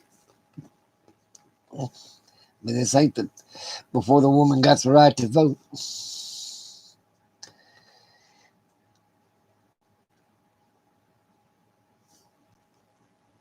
Well, boy, I need double prayers from me. No lie. One of these days, like I told my kids, my daughter, my middle-sized daughter, she loves to come we sit and talk about every damn thing. We talk about everything. She said, I miss our talks. I sort of miss my talks too with her. She's the only one I really raised. My oldest child, girl, her Kathy's my wife's mother, spoiled the shit out of her and raised her. We were so damn young. We separated together, apart, together, apart. So basically, my mother-in-law was a big influence, so she spoiled that kid rotten. Deborah come along, and nobody really paid that much attention to her. And then, of course, the boy was right after that. My wife wanted a little boy so bad, hell, she didn't put him down until he was 2 years old. Hell, I told her, you don't put a kid in that dirty, you ain't going to have no immune system. But it was my middle-sized girl I pretty well raised. No, that's what I said. Yeah. Time she's 14 years old, she was running a crew, a paint crew. I had 7 people in that truck, or assigned to that truck. They drove their own trucks to work. But there's 7 people there, and she was the foreman on the job at 14. Of course, she had a crew boss guy. He was really the foreman, but she made the decisions. Like I told her, I said, if she makes the wrong decisions, you let me know. This, that, and the other, we'll discuss it. But she got where she can manage a crew. You guys get this room done. I'll be back in 30 minutes. And I'm doing this over here, blah, blah, blah. She had to learn from a young age that she was the boss. And that was probably one of the downfalls in her marriage. She had such a good paying job, like 6 figures a year. And he had a pissy ass job. He was a meter reader for an electric company. They didn't pay but a little bit more than minimum wage, but I don't know, about $10, $12 an hour. And he thought when they got the divorce, this is funny, He kept her clothes, the cars, and all this shit, the house. And I told her, I said, well, let him have it. All this shit's paid for, ain't paid for, so let him have it. So when they went up there to divorce, he brought his girlfriend with him. And she kept saying, well, what are we going to get? What are we going to get? Finally, the judge made her leave, the girlfriend leave the room, said it was their divorce, not her divorce. And then he gave her back. He asked her. He said, "Well, is there a reason she can't have her clothes?" He asked. He didn't say nothing. He said, "Well, if you're a cross dresser now, we'll let you have the clothes." So he was embarrassed, so he gave her clothes back to him. So she let him have the cars and the house, and he lost them all within a month. He didn't have her check. Her didn't have it. He wanted to get her half of her check for support. And the judge said, "Well, I'm going to tell you something. Pretty damn sorry a man can't support himself." So he didn't give her any of his spousal support. So he couldn't afford the house and the cars. But it hurt his credit, not hers. That was so funny. I told him, hell, man, I went and picked her and the girls up on the street corner outside in front of the house. I said, let him have his shit. Can't pay for it anyway. So I went and took her down about 2 days later, 3 days later, and that one got her a car. She moved it over. We paid payments on it, what she did, but it's in my name until the divorce was final and moved it over to her name, and she finished paying the payments on it. But the point about it is, that way he couldn't attach it.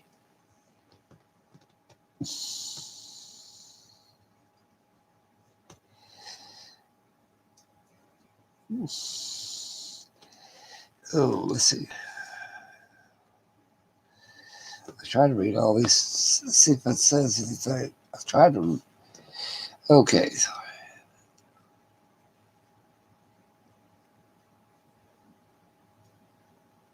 Well, I'm glad you watched the movie. Hell, I ain't nobody to watch. That's for damn sure. I'm just an old fart.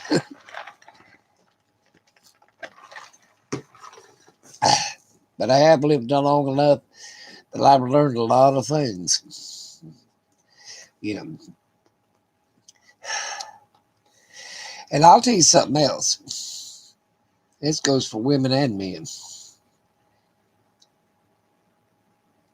Never get hooked up with a married person. If you're a married man and a woman gets hooked up with you, so that means he's already cheating. What do you think when he gets tired of you? What he's going to do? He's going to cheat too. So if he leaves his wife, marries you, it won't be long for he's tired of you and he starts cheating on you. And vice versa for the other way around. If it's a woman, she's married, and uh, and you're cheating on her. The word deal of cheating is if they're going to cheat, and are you even stupid enough to go out with a married man or a married woman? They're already cheating. You know what I'm saying?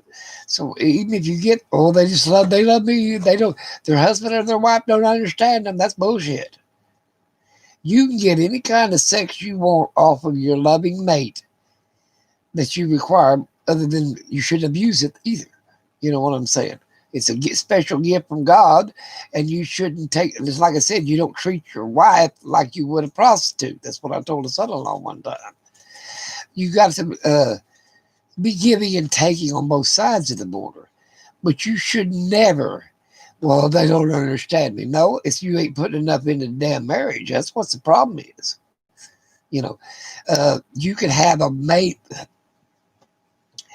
You could treat if you treat your mate like something special and precious, they'll treat you like you're special and precious.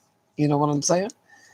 I mean, I don't understand this uh, lying to get what the hell you want. You know what I'm saying? And if you don't be stupid and sucked into something, well, my wife don't understand me. Well, who the hell would? You're cheating with me, you dummy. I wouldn't understand you either. Crazy ass people. Where's my damn phone? It's up here. Now we're talking about life and happiness and the pursuit of happiness.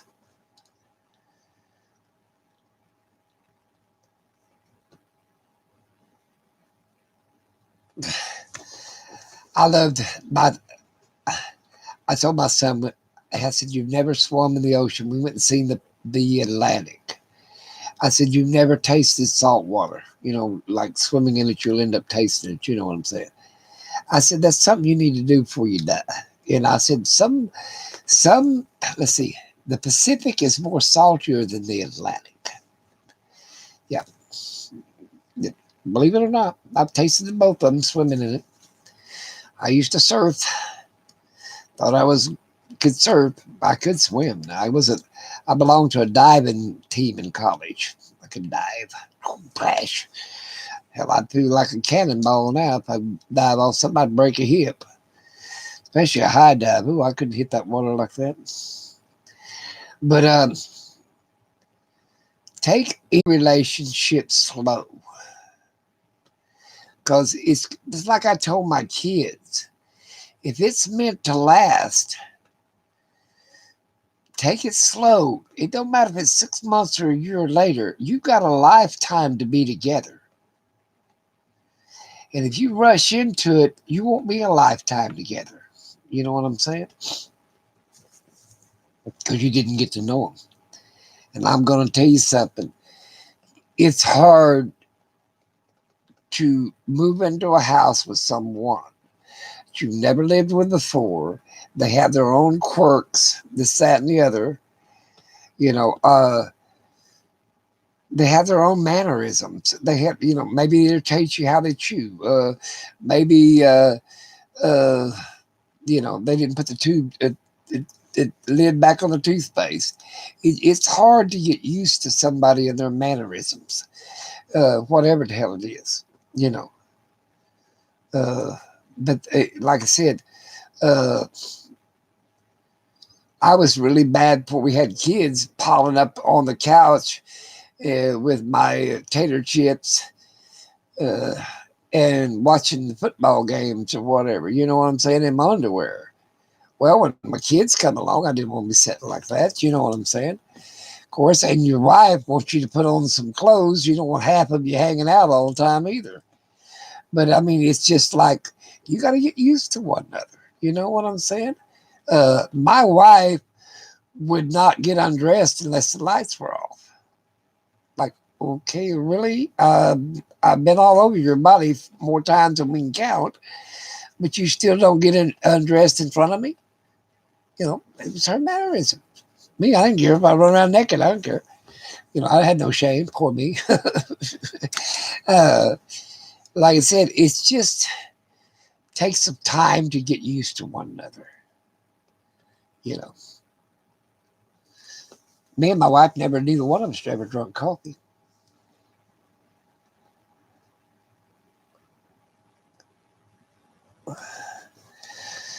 Neither one of us ever drank coffee.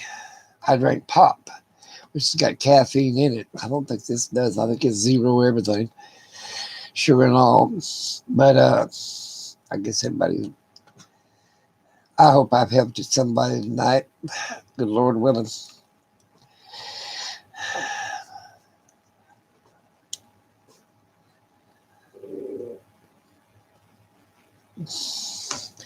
Love is one of the hardest things. Uh, like I said, when you're really true and you won't give up on love. Now, remember, love and hate walks that thin line. There's some things in a marriage you won't never forgive them for it.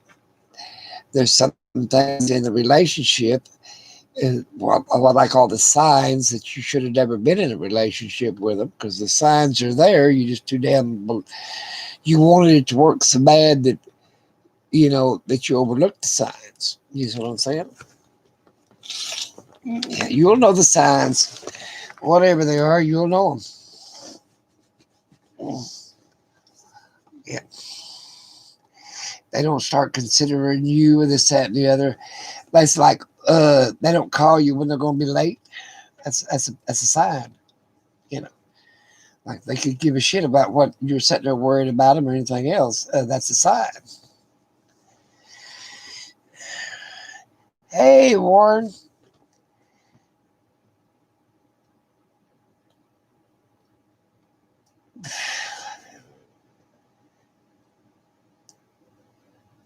Yeah, there you go. Warren's got it figured out. Yep, I miss my wife daily. I'm mad at her about half the time for leaving my ass in this old cruel world without her. Yep, I- I've been mad at her since October. I ain't been out the cemetery.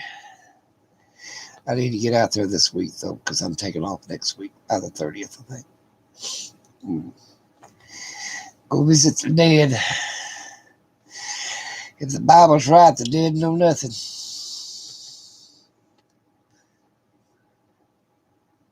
Been single for a long time. Well, I've been single since 2013.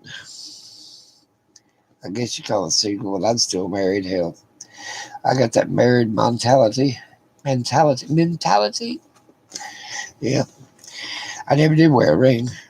I used to wear my class ring here, and I was coming down a ladder, and that cut my damn finger off, so I never would wear a wedding ring. I quit wearing a ring on that finger, too. Quit wearing rings, period. I got plenty of them over there, but don't wear them. What are we going to talk about tomorrow night? Let's bring up some subjects we haven't talked about. Well, that'd be very hard to do. Ingrown toenails. Yeah, we'll come up with something. Our bunions on our feet. I might have it from the Hamlets. Might go out there and let you guys watch me clean out a bunch of crap. Well, Warren, I've been up and down, feeling better and then feeling just bad. Are you doing pretty good? How come you ain't been singing songs? He can sing now, I ain't lying. He can carry a tune. I can't carry nothing in a bucket. You know how I like to listen to your song singing? Yep. You still living in your van? I want to live in Miami for a while, get out of this big old house. Most people think I'm crazy. Well, you got that big old house. Why do you want to go live in 3 square feet? Because I can. That's what I tell them. Because I can, damn it. Because I can. And I plan on doing what I can, what I want to.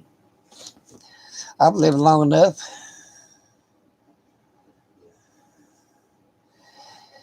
Allergies. Well, I've had them in my lifetime. I've seen people have allergies. They claim that they're allergic to work. Oh, you ain't homeless. You got something to sleep in. You got that fan to sleep in. Hell, I remember I was homeless one time for a long time.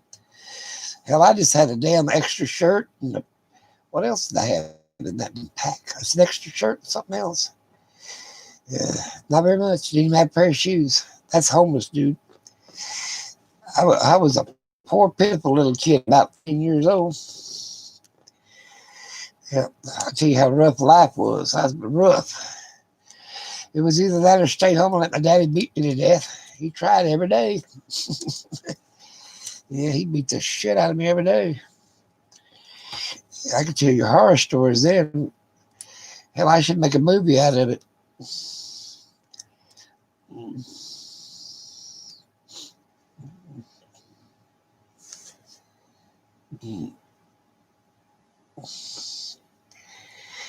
But my dad never did. Was me and him were never close.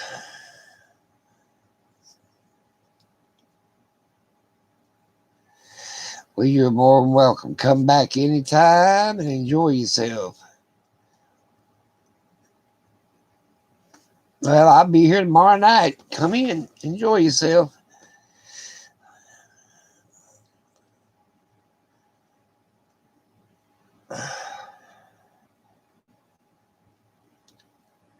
Well, I would too. If that's my hell. I love to shit. I used to live all kind. I lived under a bridge once.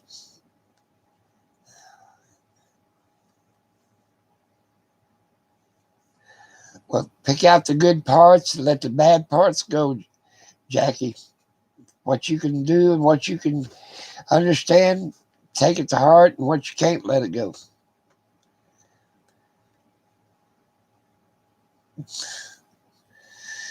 And we'll be praying for you too, let me tell you.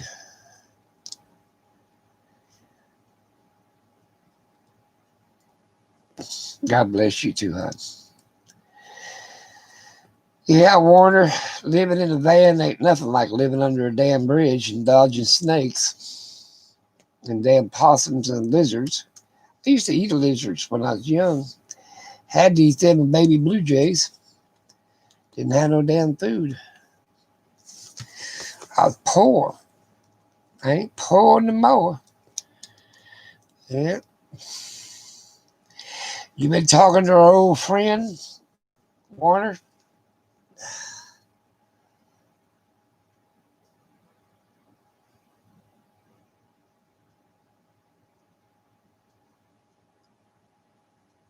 There you go.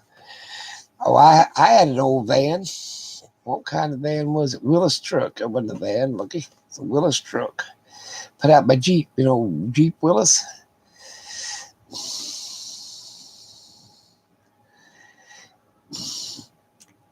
Yep.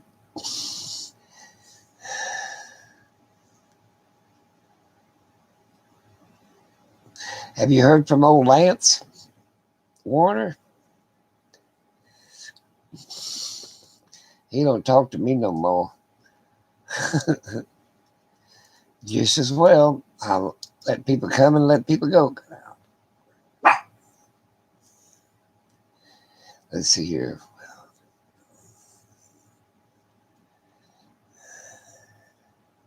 I ain't heard from either. I don't talk to him anymore. I let him go.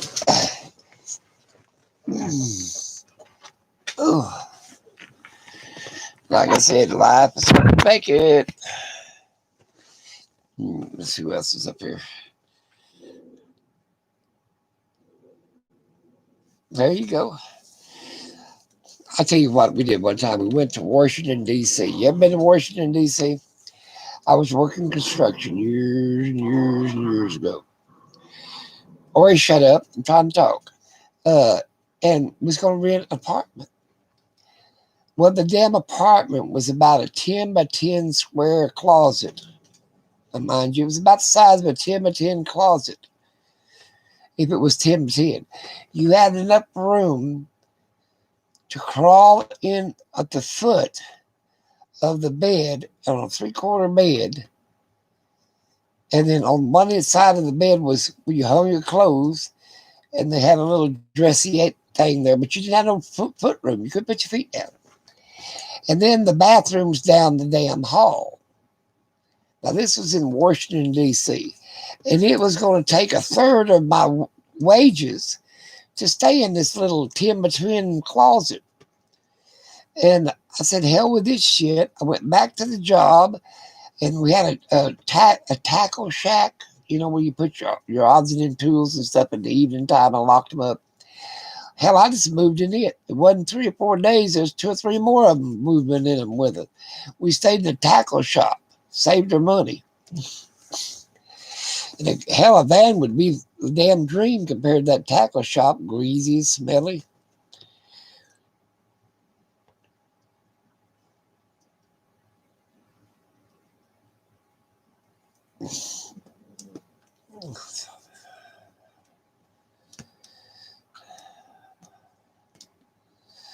Said they're trying to catch up with all this stuff. Okay.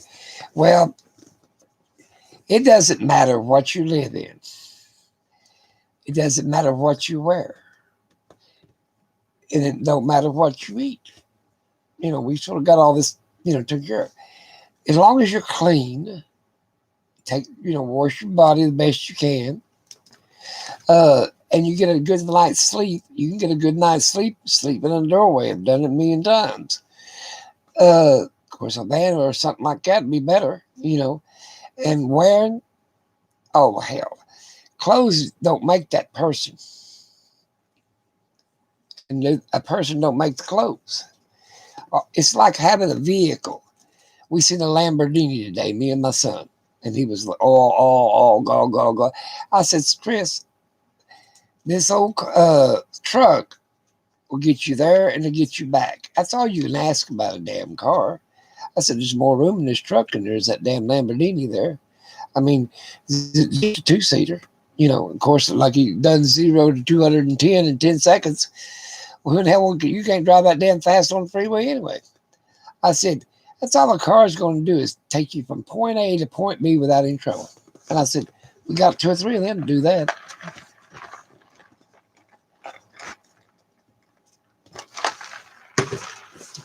A lot of people ain't happy for what they got. They always want more and they're never happy. You see what I'm saying? They got that want. Well, my motto is I shall not want. That's what the Bible tells you in the 23rd Psalm. And I believe that. I shall not want.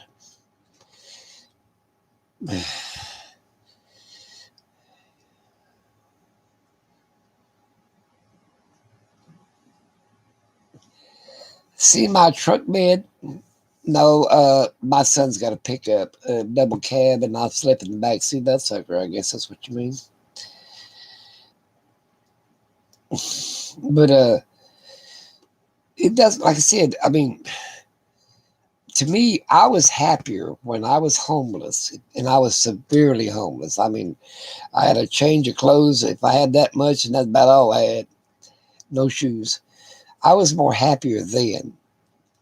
Well, I complained a lot than I ever was in my whole entire life. I didn't have nothing to worry about.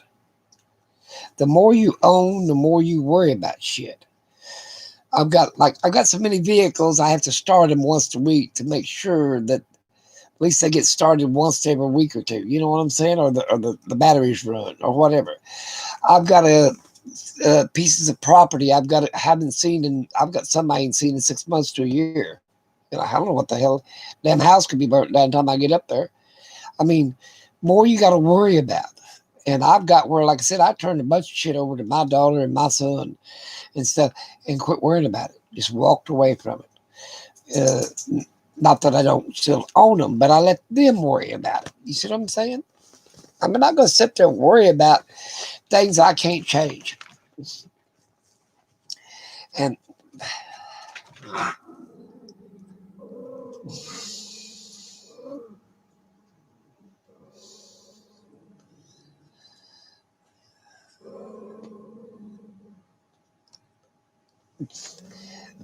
yeah, I quit worrying about it. Like I said, I didn't worry about anything when I was homeless. Oh, the usual stuff. Where am I going to sleep tonight that somebody won't try to kill me? Uh, let's see what I'm going to eat today. I hope the hell ain't got maggots on it or flies. I mean, sometimes I catch me a bird and eat it. You know, that's what I'm saying. I mean, sometimes it was better for me to catch uh, a bird than it was to do dumpster diving. You know what I'm saying? It was cleaner. I just skin it and rotisserie it. But the point about it is, uh, happiness basically is what I'm telling you is a state of mind. Be happy in all things is what the Bible says. Boy, I read that book so much. Yeah. Be happy in all things. Yeah. And want for nothing.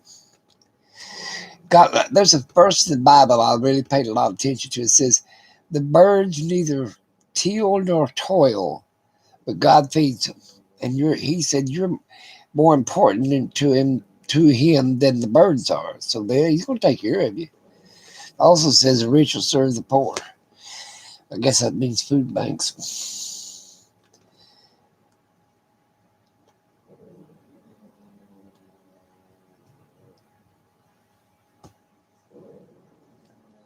No, I haven't. I sure haven't. Mini apartment in the back.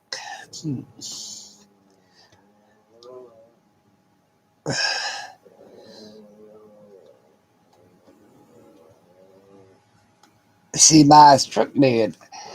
I've never. My wife could drive a semi. I never did learn that damn trade. Back in the day when I was going to college, trying to finish up, we had the baby boy, which is he's 50 years old now, or plus.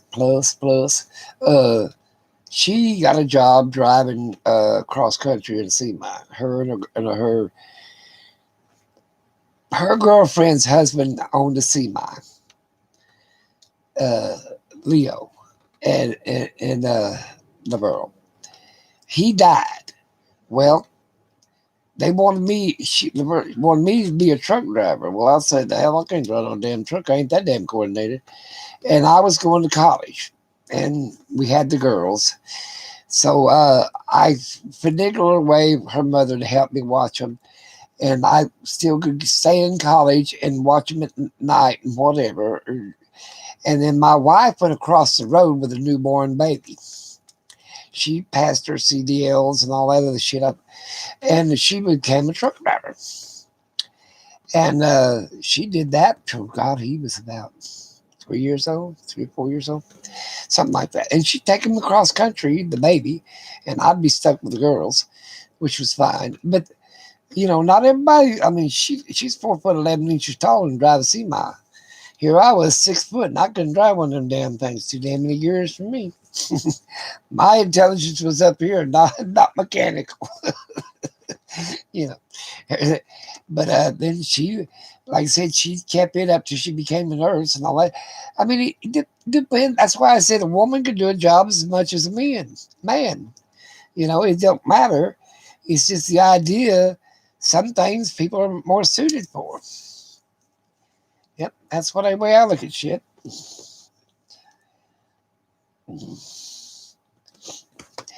She was quite an old gal. She was a firecracker. Had greenish gray eyes and jet red hair, auburn headed. She was red-headed, auburn headed. That's 100 years ago. It seems that long. I used to dance, but I never. I won a dance contest when I was young. And then long time after that, when I got a job cleaning a bar first, me and Kathy did, and then I went and got my bartender license. I tried every damn thing in life. And then this was at the Clementine, and it was a male strip place. I never stripped. Ooh, I wouldn't do it. But I attended bar. I had the little cuff links, the little tie. Didn't have no shirt on, but you had real tight black pants. And they wanted me to dance, so I wouldn't do it. I said, "Don't you want a dance contest? You can dance." I said, "Yeah, but how in the hell would I explain to my girls that I was a male stripper? That ain't gonna happen." Back in the day. Well, Gail, I really appreciate you. Yeah, I really do.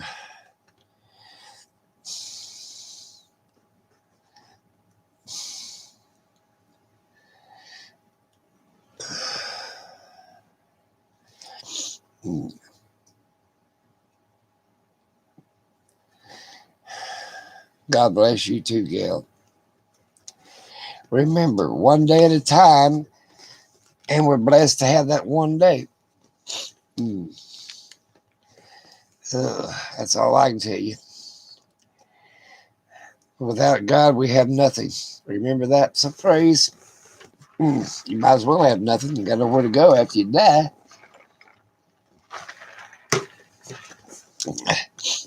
That's what I couldn't understand about an atheist. Well, I don't believe in God. Well, does it hurt you to believe? you know, I'm talking. I mean, like that one guy. He worshipped all the religions, pure Christian and everything, Buddhist. He worshipped all the gods. He had them all covered, even Jewish God, Allah, and all of them. He had them all covered. He was a hero Christian and everything.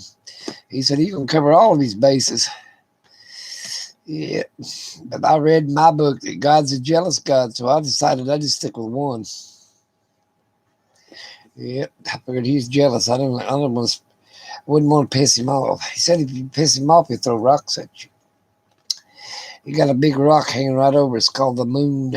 Nothing but a big rock. If he throw that at us, we'd be in trouble. Yep. I think something hit us like the moon once upon a time that made the moon, they claim. Another planet got too close and they hit the collision and it made the moon. Of course, that was way before there's mankind, don't it? How many people out there believes in aliens? And I'm going to tell you, I believe in aliens. Because the last I checked, them angels are aliens. They wasn't born here on this planet. Yeah, they live up there. Heard God was an alien too. But, mm, mm,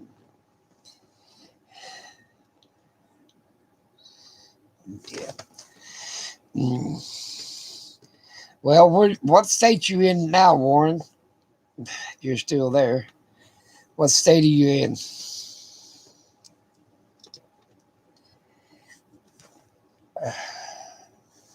Give me a thumbs up, Warren. I've been decided I'm going to monetize. I'll make my $5 a month.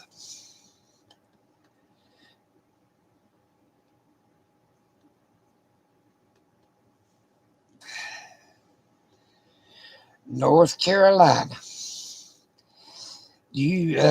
I've been to Irene's place in South Carolina. I went out there 2 or 3 times. I only went to her place. Well, I didn't go to her place. We met for lunch once. Yeah, I went to Lance's place. Him in his basement. That was actually looked like a storm cellar to me. Uh,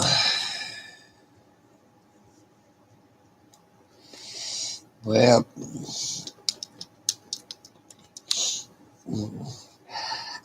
did you watch that video the other night about Ghost Wolf Art? Him arguing with his girlfriend. I wouldn't have posted that myself. I'd have just left it off.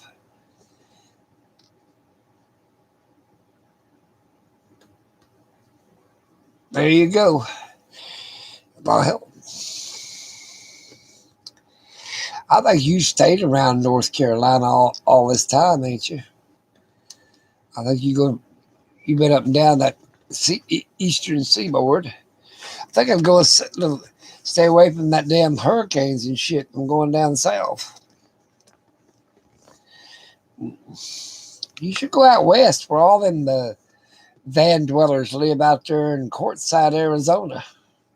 Have you ever been to Quartzsite? I'm thinking about going this end of this month, first of next month.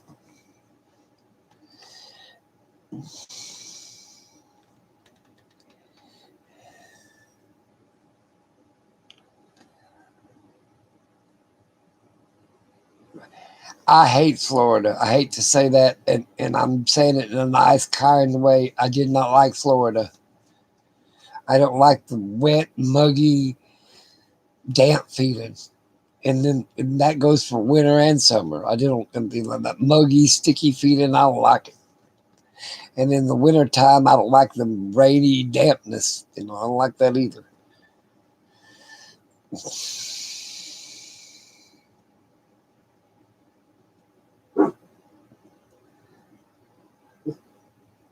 I mean, it's all right if Floridians want to live out there, but they can Floridian all they want to.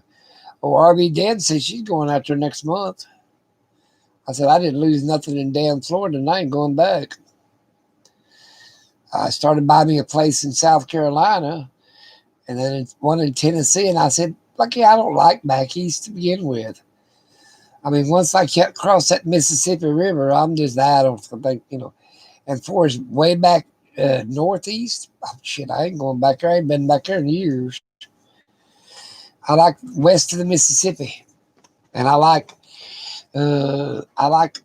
up north, like northwest in Nevada, Oregon, Washington, Northern California. Don't like, and then I like New Mexico, Arizona, parts of Texas. You know, I just don't like a lot of people. I like the isolated spots. Florida's crowded. The hell, they're all dying of COVID. Yep. Maybe old Lance died of COVID.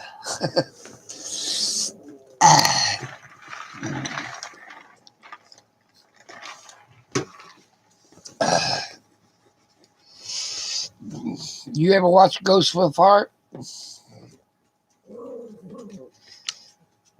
Now that poor guy, he needs a damn disability check. He shakes like a dog eating peach seeds. Or shit about one or the other. Dogs, I'm not going to put up with you. I'm going to get me one dog. Which one of them wants to be my dog? And the other one's going to go to Humane Society for the night.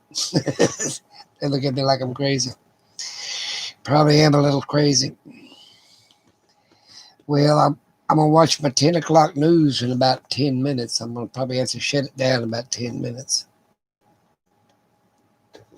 Well, I mean, it's just, I don't get to see a lot of people. I used to go travel across the country and visit people. Hell, half of them ain't worth visiting. I run into a guy that's supposed to be what they call it. Well, I listen to his channel anyway. He said he's supposed to be a small farm. What they call that? Homesteader. That's it. He don't. He really think. I said, well, hell, he don't have a job. He's just got 23,000 subscribers. I said that's how he's making his money. He's more of a homesteader than man to moon. You know, you can't live on 2 pigs, 2 goats, and 10 chickens. That don't make. I mean, that ain't enough. That ain't enough damn food there for me. I eat a damn cow a year.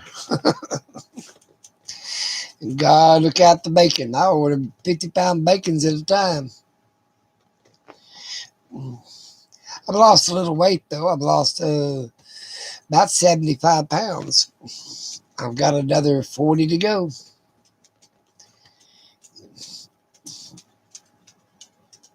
This 35, 40 pounds has been harder to lose than that 70 was.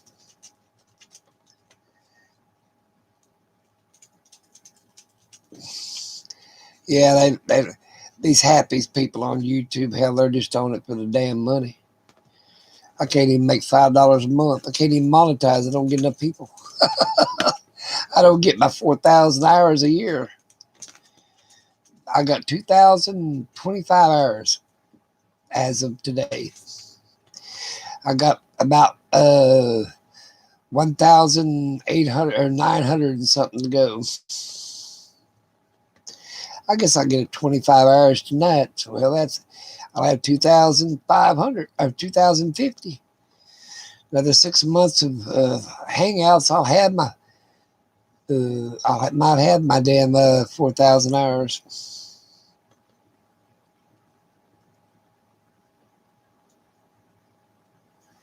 It's hard to lose weight without really just starving yourself.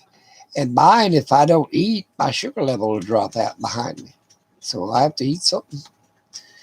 You know, and if I eat too much, my sugar level gets too high. So hell, I'm screwed one way or the other. I guess when they put me in the home in a couple of more years. Yep. I tried to explain how come my birth certificate says, well, my birth certificate, I ain't got one, but some records show me at 70 and some records show me at 90. I said, well, the Bible says I'm 90. Damn military records, they show me younger. Fannie Mae and Fannie Mac showed me real young. I had to borrow money. They won't loan you money after you get a certain age. Did you know that? But if you've never had a birth certificate, then you can say, hell, you're 12.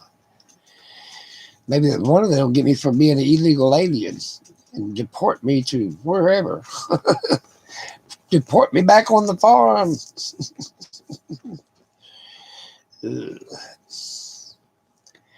I don't diet. I just eat healthy. That's all I do. I mean, there ain't no sense that dieting crap. Oh, let me see. I got to count my calories and my intake and my some people even count the intake versus the shit. They weigh it too. I ain't going that damn far just to lose weight.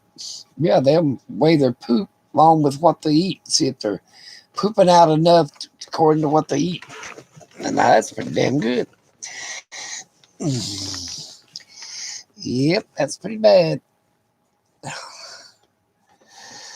Dogs, you're going to have to wait till I get off this phone, off this video. And tomorrow night, we're going to talk about something different. It ain't going to be politics, God forbid, or the problems with life. It's going to be something happy. Yeah, let's have a happy time.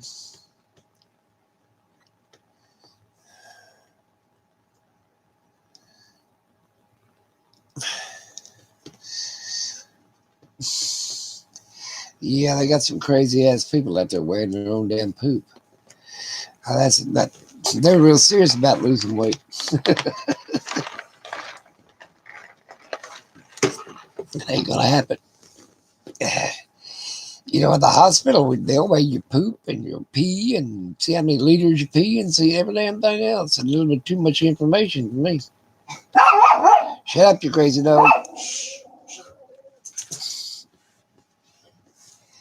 Yep.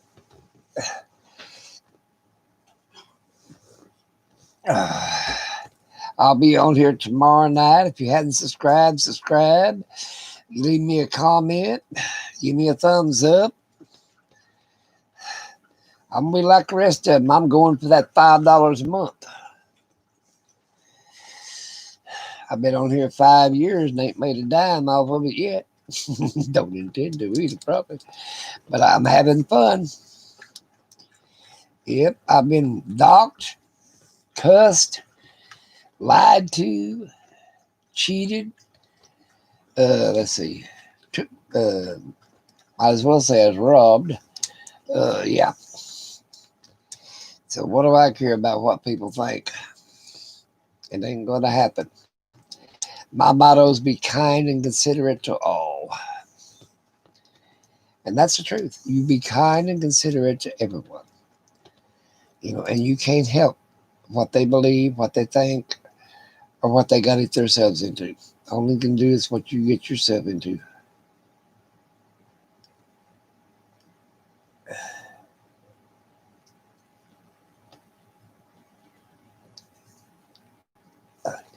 Well, I got 4 or 5 other channels. I don't know what the hell the names of them are anymore. I got one I know. It's called Off Grid, but I just named it that. I didn't put nothing on it. Just so in case this channel crashed, I can go get the other one. There was one troll one time told me, he says, I'm going to get your channel took down. I said, hell, that's fun. That's good. I said, you can have the damn thing if you want it. That's when I made 26 channels. I said, hell, I got plenty of them. Hell, I ain't monetized. I ain't got no damn followers. I mean, you can have these damn things you want them. You know, that troll got mad and quit me. Well, I'm glad. I mean, a lot of people they don't want to work anymore, and we're talking young people. They want to get monetized and live off the royalties. But yes, they want to be off-gridders or survivalists or something like that. Well, if shit did hit the fan, you think they're going to give you any money for being a monetized channel? I think if crap hit the fan, the first thing to go would be advertisement. You know. Yeah, I'm like, okay. Well, I live off grid. Well, you don't grow enough to sell to the public. Animals are vegetables. So how you paying your taxes, your cigarettes you're smoking, and your bottle of booze must be them YouTubers giving it to you.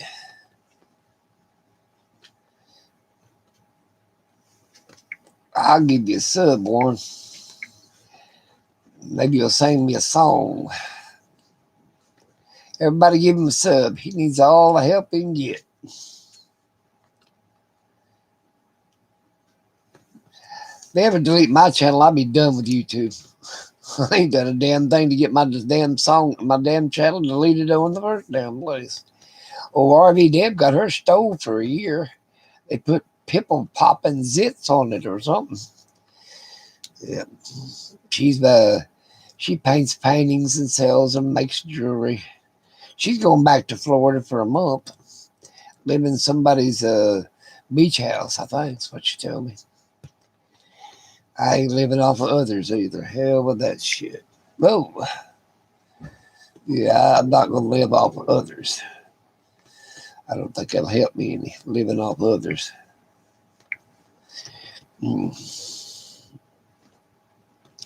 You put your channel up here, Rice, I'll give it a sub. Description.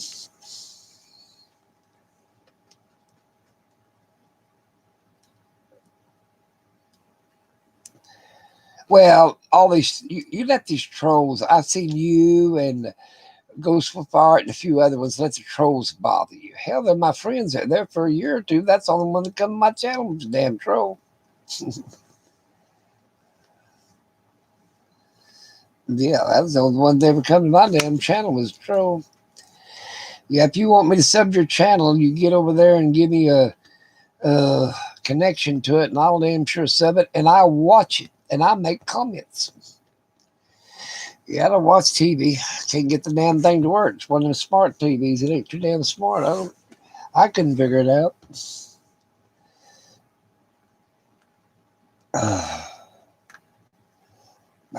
You can't even plug this damn thing in. There we go. Yep.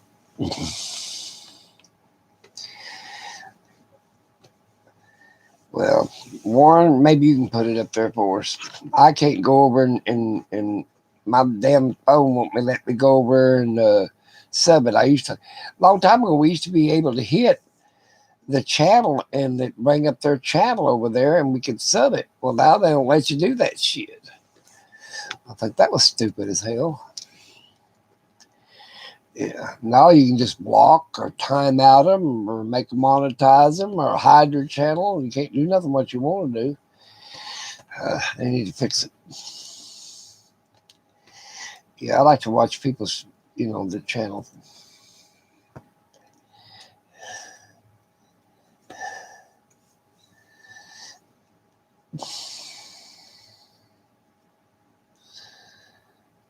Okay, I'll damn sure get it. I gotta write that down though before I get off here because it'll go disappearing. Yeah, I'm thinking about going to Arizona for about 2 or 3 weeks. I think that's what I see. I go all over the country anyway. We've been up to Missouri, Kansas, all over. I buy stuff at auction houses and bid on it online, and then I go pick it up. It could be in Missouri, it could be in California, it could be anywhere. 3 times South Carolina, once in Tennessee, twice in North Dakota, once in Nebraska. I mean, I go all over when I win the bid.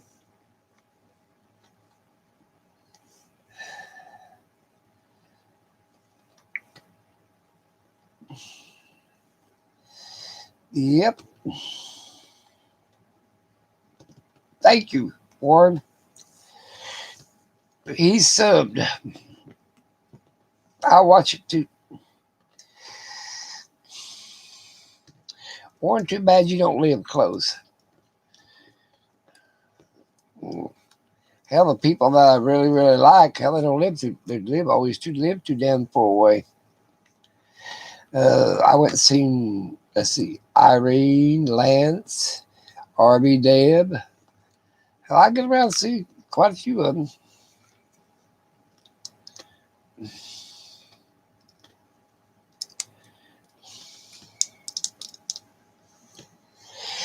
Well, Warren, Mr. Rice, everybody else in the other side of it, I really appreciate you coming in. Tomorrow night, we're going to have fun tomorrow night.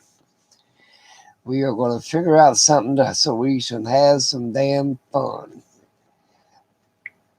Now,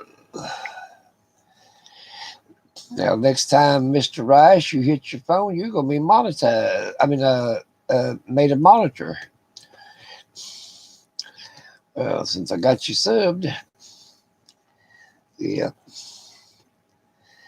I'm just going to, like I said, I'm only enjoying myself on YouTube. Been on here since 2014. I've been on here actually 2013, but 14. I had a channel, got rid of it, and then I decided I got to have this channel since 2015, I believe. There we go. See, we're getting you some subs, and it's just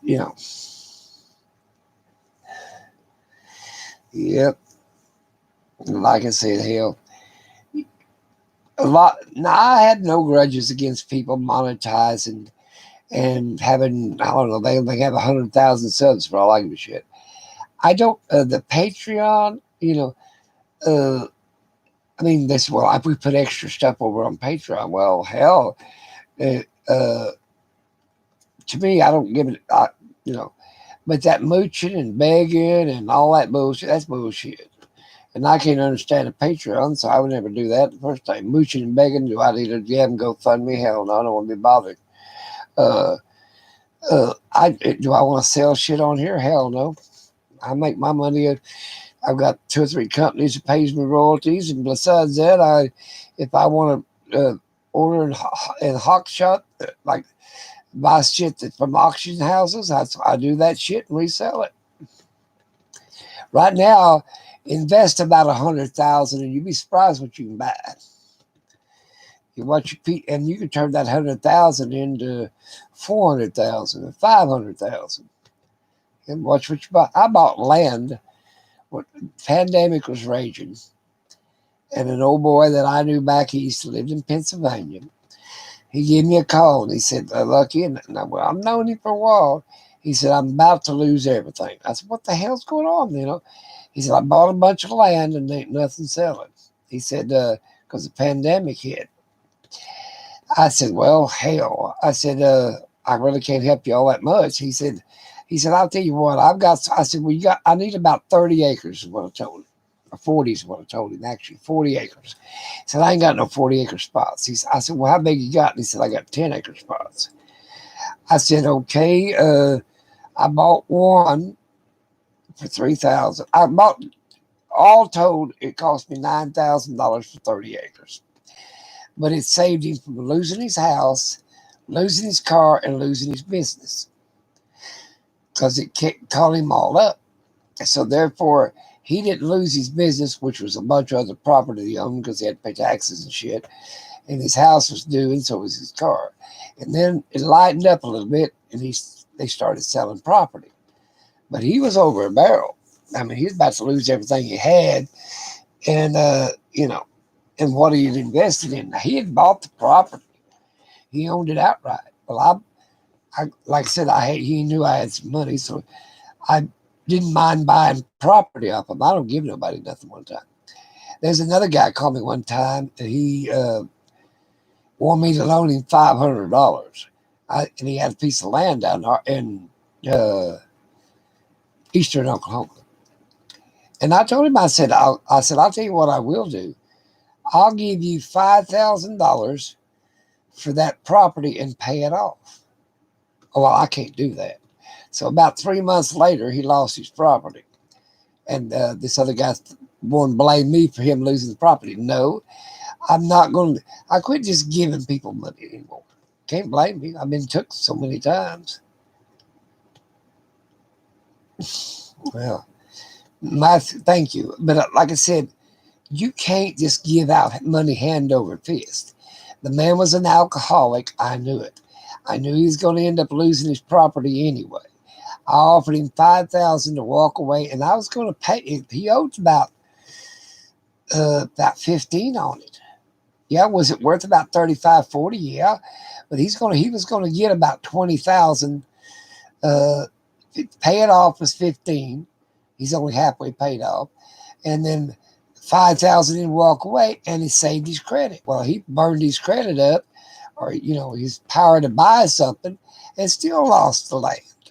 You know what I'm saying? And this other guy's harping, well, I would have done the same thing. I'd have rather give it to the bank than sell it to you. I said, well, that was his damn choice. I wasn't going to twist him over a damn barrel. I didn't want the damn place in the first damn place. I got plenty of damn land in Oklahoma. But I mean, Warren knows I got took once, didn't you, Warren? Big time. I was believing a person and ended up losing 10 grand. I don't do that shit no more, you know. But I thought I'd help him out so he'd save his name, good credit. But I guess he didn't care. Don't care anymore myself. Like I said, I know a guy in Arizona. I'm thinking about buying a piece of property out there. I'll probably pay as much for that piece of property in Arizona as I paid for all that damn thing in Nevada.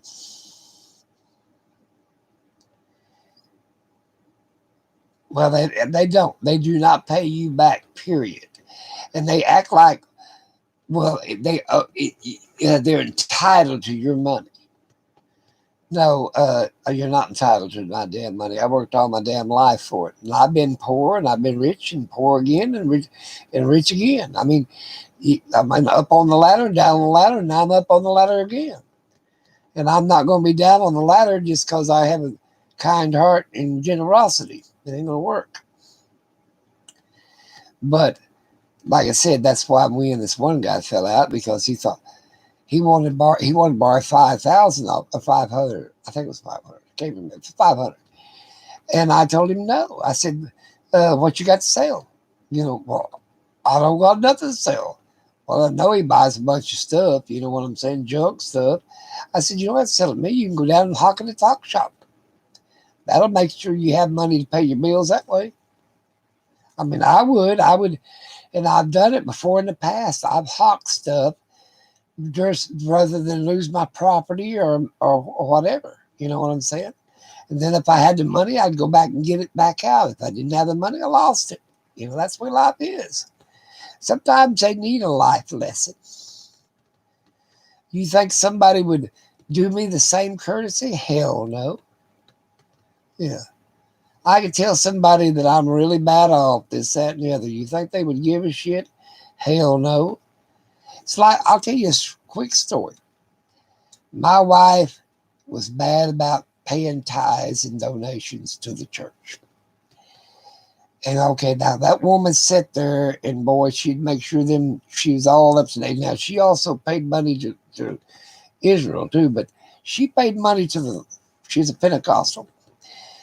She was born a Jew, but she's believed in the Pentecostal religion. But anyway, when she got real bad, not one goddamn person from that damn church even came by and see she was all right. And she'd make sure she'd set up all night and cook cupcakes and shit if they's going to have a bake sale or whatever. No, I've washed my hands in that damn place. Like not one person came by to see if she was, or offered to sit with her. That's why I could go grocery shopping. You see, I remember all this shit. Now the lady next door, Barbara, she would sit with Kathy 2 hours twice a week, Mondays and Saturdays, I think it was. And so I could go grocery shopping, this, that, and the other. Now, and she was up in age herself. But like I said, before as the church, they wouldn't even, they'd give her the damn time of the day. Yeah. I let them go by the wayside. I said, well, I'm done with you too. you know, yeah, that's what I said. I was done with you too. And when the minister uh, moved out of the church house, the parsonage, and wanted to buy his own property, uh, we helped collect him up $30,000 so he could buy this house. You think he appreciated that shit? Hell no. He was one of them people that act like he was entitled to.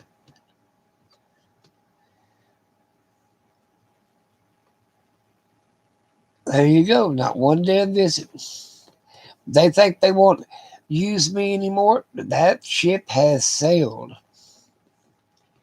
Yeah, I thought to myself, well, you buy something, mortgage something else to get what you bad, and you're about to lose it all, and you want me to bail you out? Hell no. Start selling some of that damn junk you act like, you're so damn proud of, And some people, if they get $100 or $500, it burns a hole in their damn pocket. They got to spend it right away.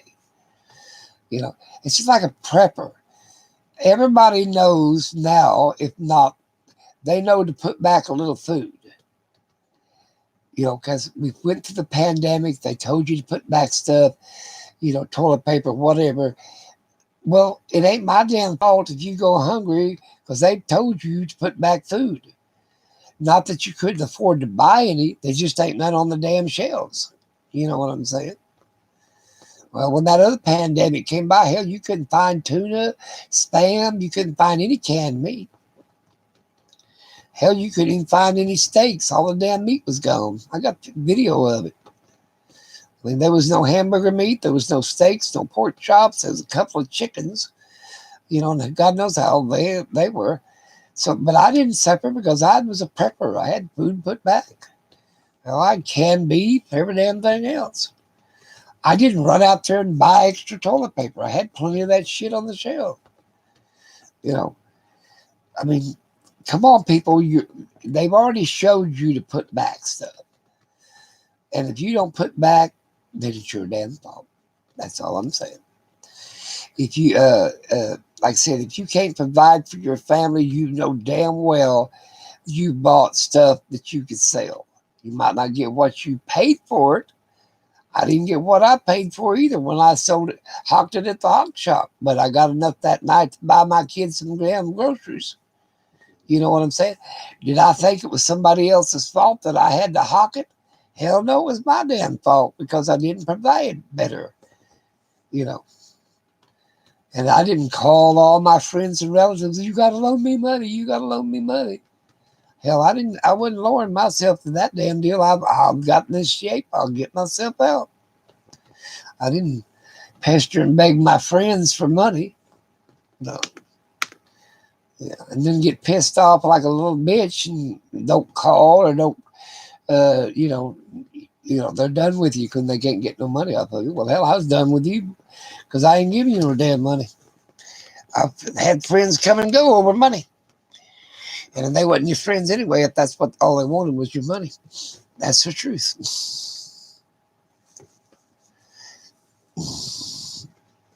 That's the damn truth. They need to put that one guy had 6 rolls of toilet paper. And I thought to myself, I said to myself, I shouldn't have said a word too. I said, really? How many times you go to the bathroom? Like, man, if you got diarrhea that bad, you're going to die. That's all the God truth there. And of course, I didn't care. I mean, like, I didn't say, like, wasn't like, well, you need to put some of that back. No, what he wanted to buy was his own business. I didn't give a shit, you know. And like I said, some places they won't let you have but 1 roll of toilet or 4 rolls of toilet paper or whatever. I don't give a shit. I had plenty of it anyway. I got plenty of damn food. I'm sitting here on 10 ton of food. That ain't counting, that's canned dried products. Yeah, my beds are all 4 foot off the ground, stacked up with food all under them. The closets are full of food. Hell, every damn thing's full of everything. And I'm putting up for my kids and grandkids and great grandkids. Them little farts need to be fed.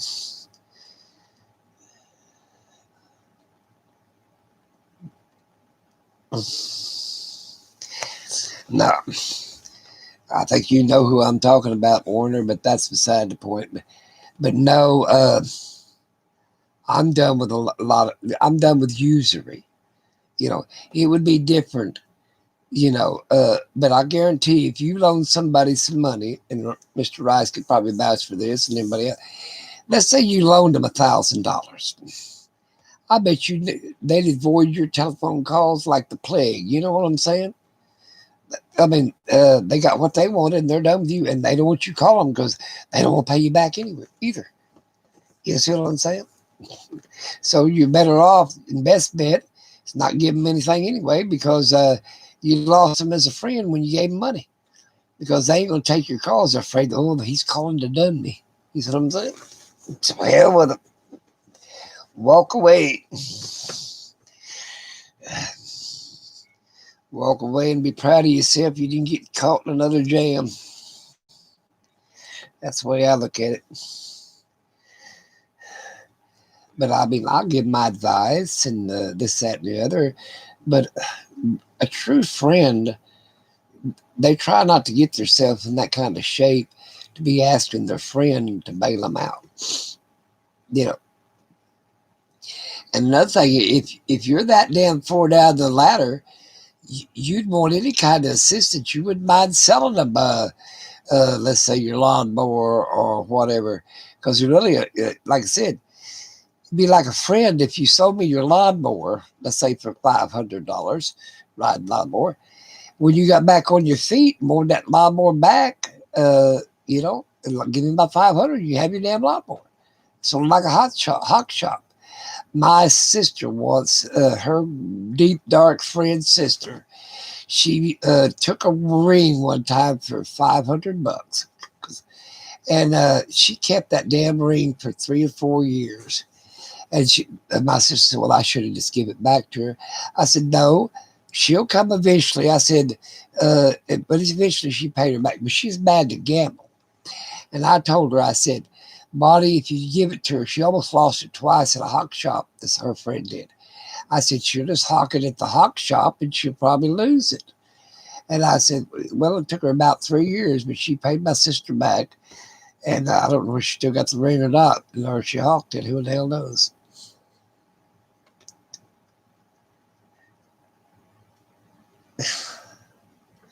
Well, don't loan him money to begin with. That way you don't have to worry about it. That's what I told him. I said, well, ain't you got anything to sell? You don't have to sell it to me. Hell, you're in Tennessee and I'm in Oklahoma. So take it to the damn hawk shop. Sell it, hawk it, whatever. Put it on eBay. Hell, I don't give a shit. But that's what I'm getting at. If they're not willing to inconvenience themselves by doing without, because they got themselves in that situation, their situation doesn't constitute your emergency, yourself's emergency.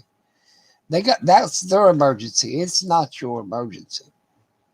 And you shouldn't be put in a position where you think or feel bad about not doing it. You see what I'm saying? That's the way I look at it. Now, I've had some deep, dark friends, you know, for years and years and years. Not people that I met on eBay and know for 6 months to 3 months. I've had some 30, 40, 50-year-old friends, you know, and they never would make me feel bad about them losing their car or whatever. Well, lost that one, couldn't pay for it, came and got it last week. You see what I'm saying? That was their situation. But when we were friends, hell yeah, we're still good, close friends. If I'd have knew, I would have probably said, hey, let me help you bail you out. But they didn't want to damage our friendship by getting money off of me. You see what I'm saying? Our friendship meant more than that damn losing that damn no car or that truck. You know what I'm saying? But that's what I'm getting at.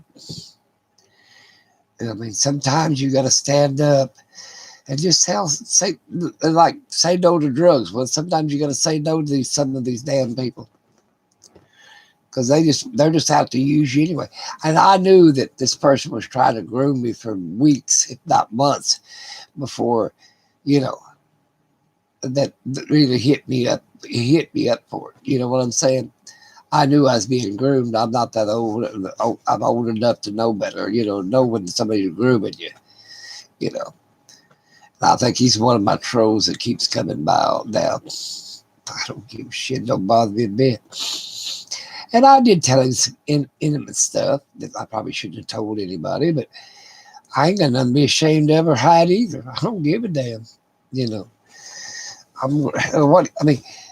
Most of these people don't have anything to do with your finances, your well-being, your personal health, or anything else. They're just people you met on YouTube. That's what I'm getting at. And yeah, you probably traveled a couple 100 miles or 500 miles to see them on the way to go somewhere else. There ain't nothing wrong with that. But the point about it is, a lot of them are just good old boys. Don't get 99% of them are. But that 1%, all they're in is trying to use you. Well, I don't pay attention to a troll. They bother me a bit. Most of them live in basements, cellars, bug out places. What they call it? Storm cellars. Yeah. Mom and daddy's cellar, basement. They ain't even enough that they won't even have a channel. They want to play games like a little kid. Well, some of them are 50, 60, 70 years old. I mean, age don't have nothing to do with it. A lot of them are in on welfare, or they're or disabled, or whatever. Their life is miserable, and I feel sorry for them that way to be bothering me because I don't give a shit. Uh, but their life is so miserable. That's all they got to look forward to dock somebody, find out their middle name, find out where they live. Hell, I got my damn address up. Shit, I've been docked. Hell, let's see what they said. They sent me pizza one time. I thought it was funny as shit. I said, hell yeah, I might. Well, I was hungry. Uh, they sent the police out to my house for a wellness check once or twice. Just shit to pester me. I don't give a shit. Don't bother me a bit.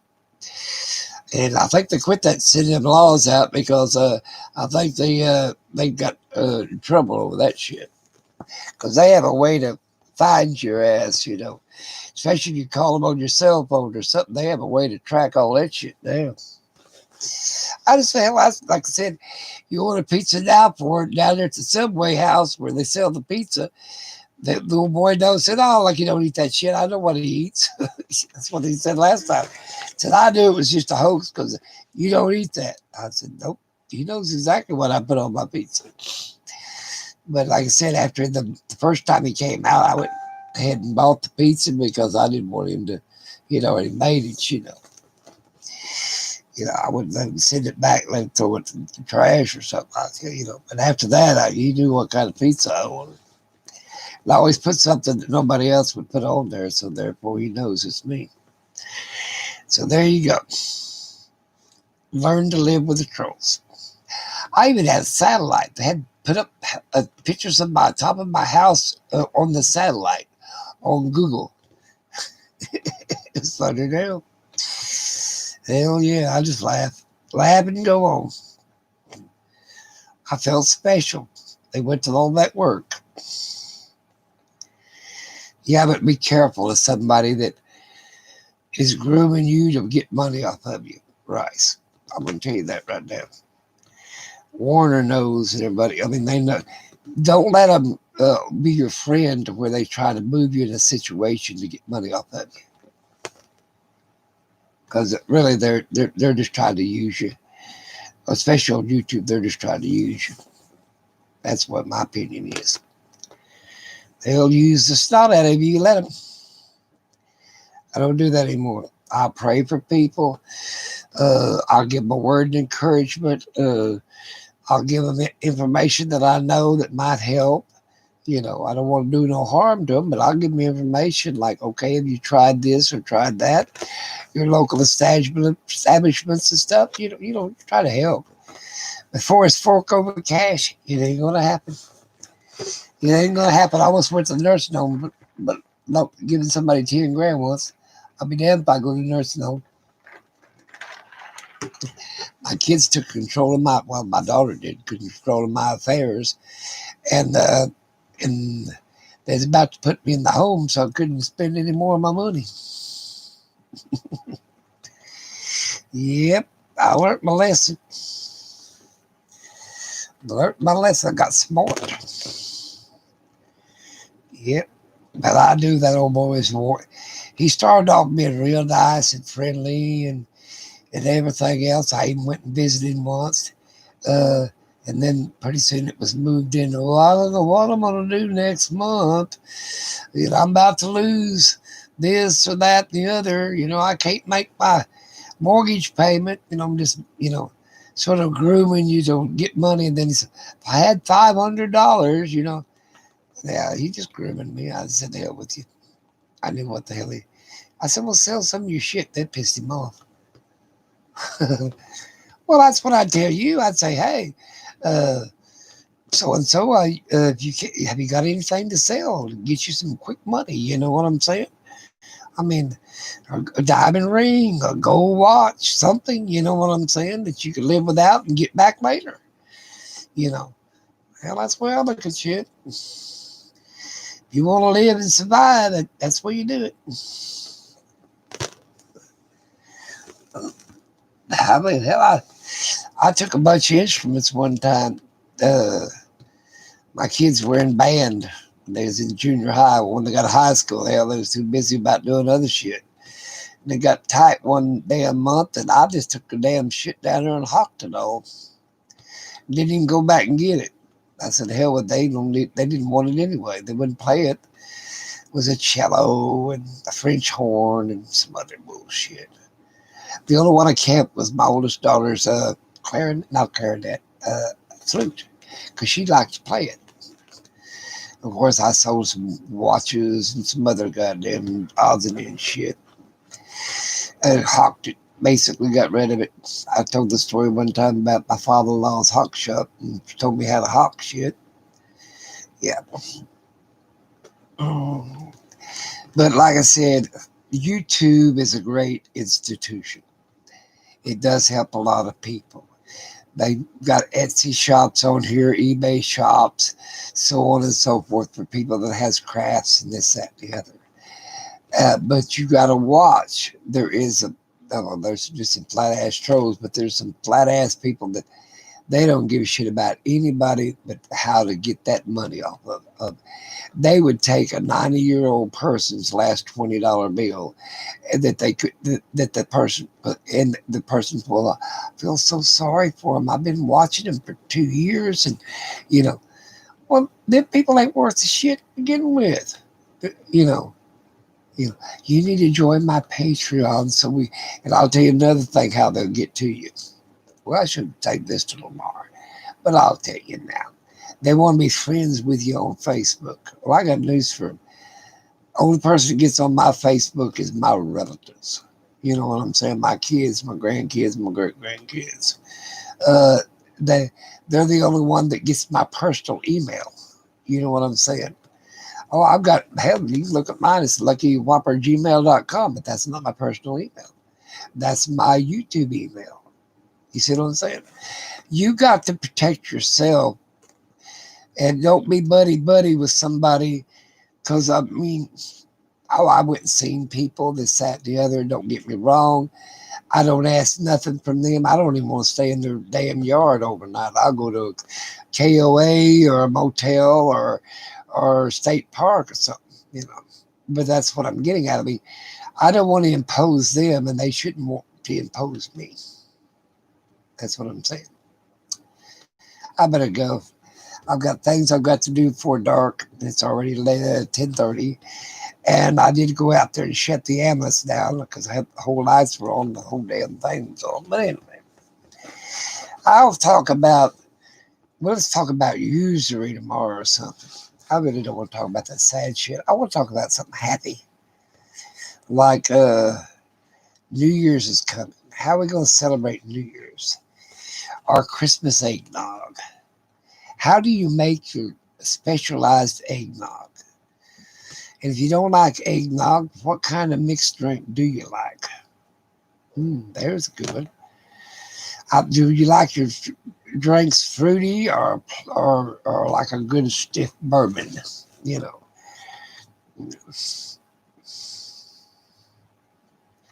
Warner, come back tomorrow. We'll talk about everything and everybody. Like I said, Warren. That woman that you know out there in the country, the blonde-headed woman you gave money to once upon a time, she's doing pretty good. She's still having trouble with her school bus, her yellow school bus and her little yellow dog. I don't know whether you still watch her or not. I hate to put people's names on here. But like I said, she was going to go to Courtside or wherever, but her bus ain't running too good. Something about the stabilizing arm underneath it. You take it easy. Everybody have a great evening. Remember, be kind and considerate to others and pray for others when you can. Take care. Have a great day. And now that everybody's here, I'm about ready to click this thing off. Thanks everybody for the thumbs up. I really appreciate it. And remember, the relationships you get into, it's got to be a mutual understanding. You got to. It's just like a marriage or anything else. A friendship has to be a mutual understanding. You know what I'm saying? And there's reasons you like a person and the reason you don't like a person, but they can still be your friend. But if you do not appreciate them and consider their feelings, then you don't need a friend, and they don't need to be your friend. Talk to you later. Have a great one.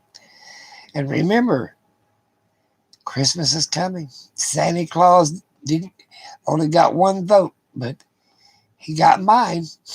Talk to you later.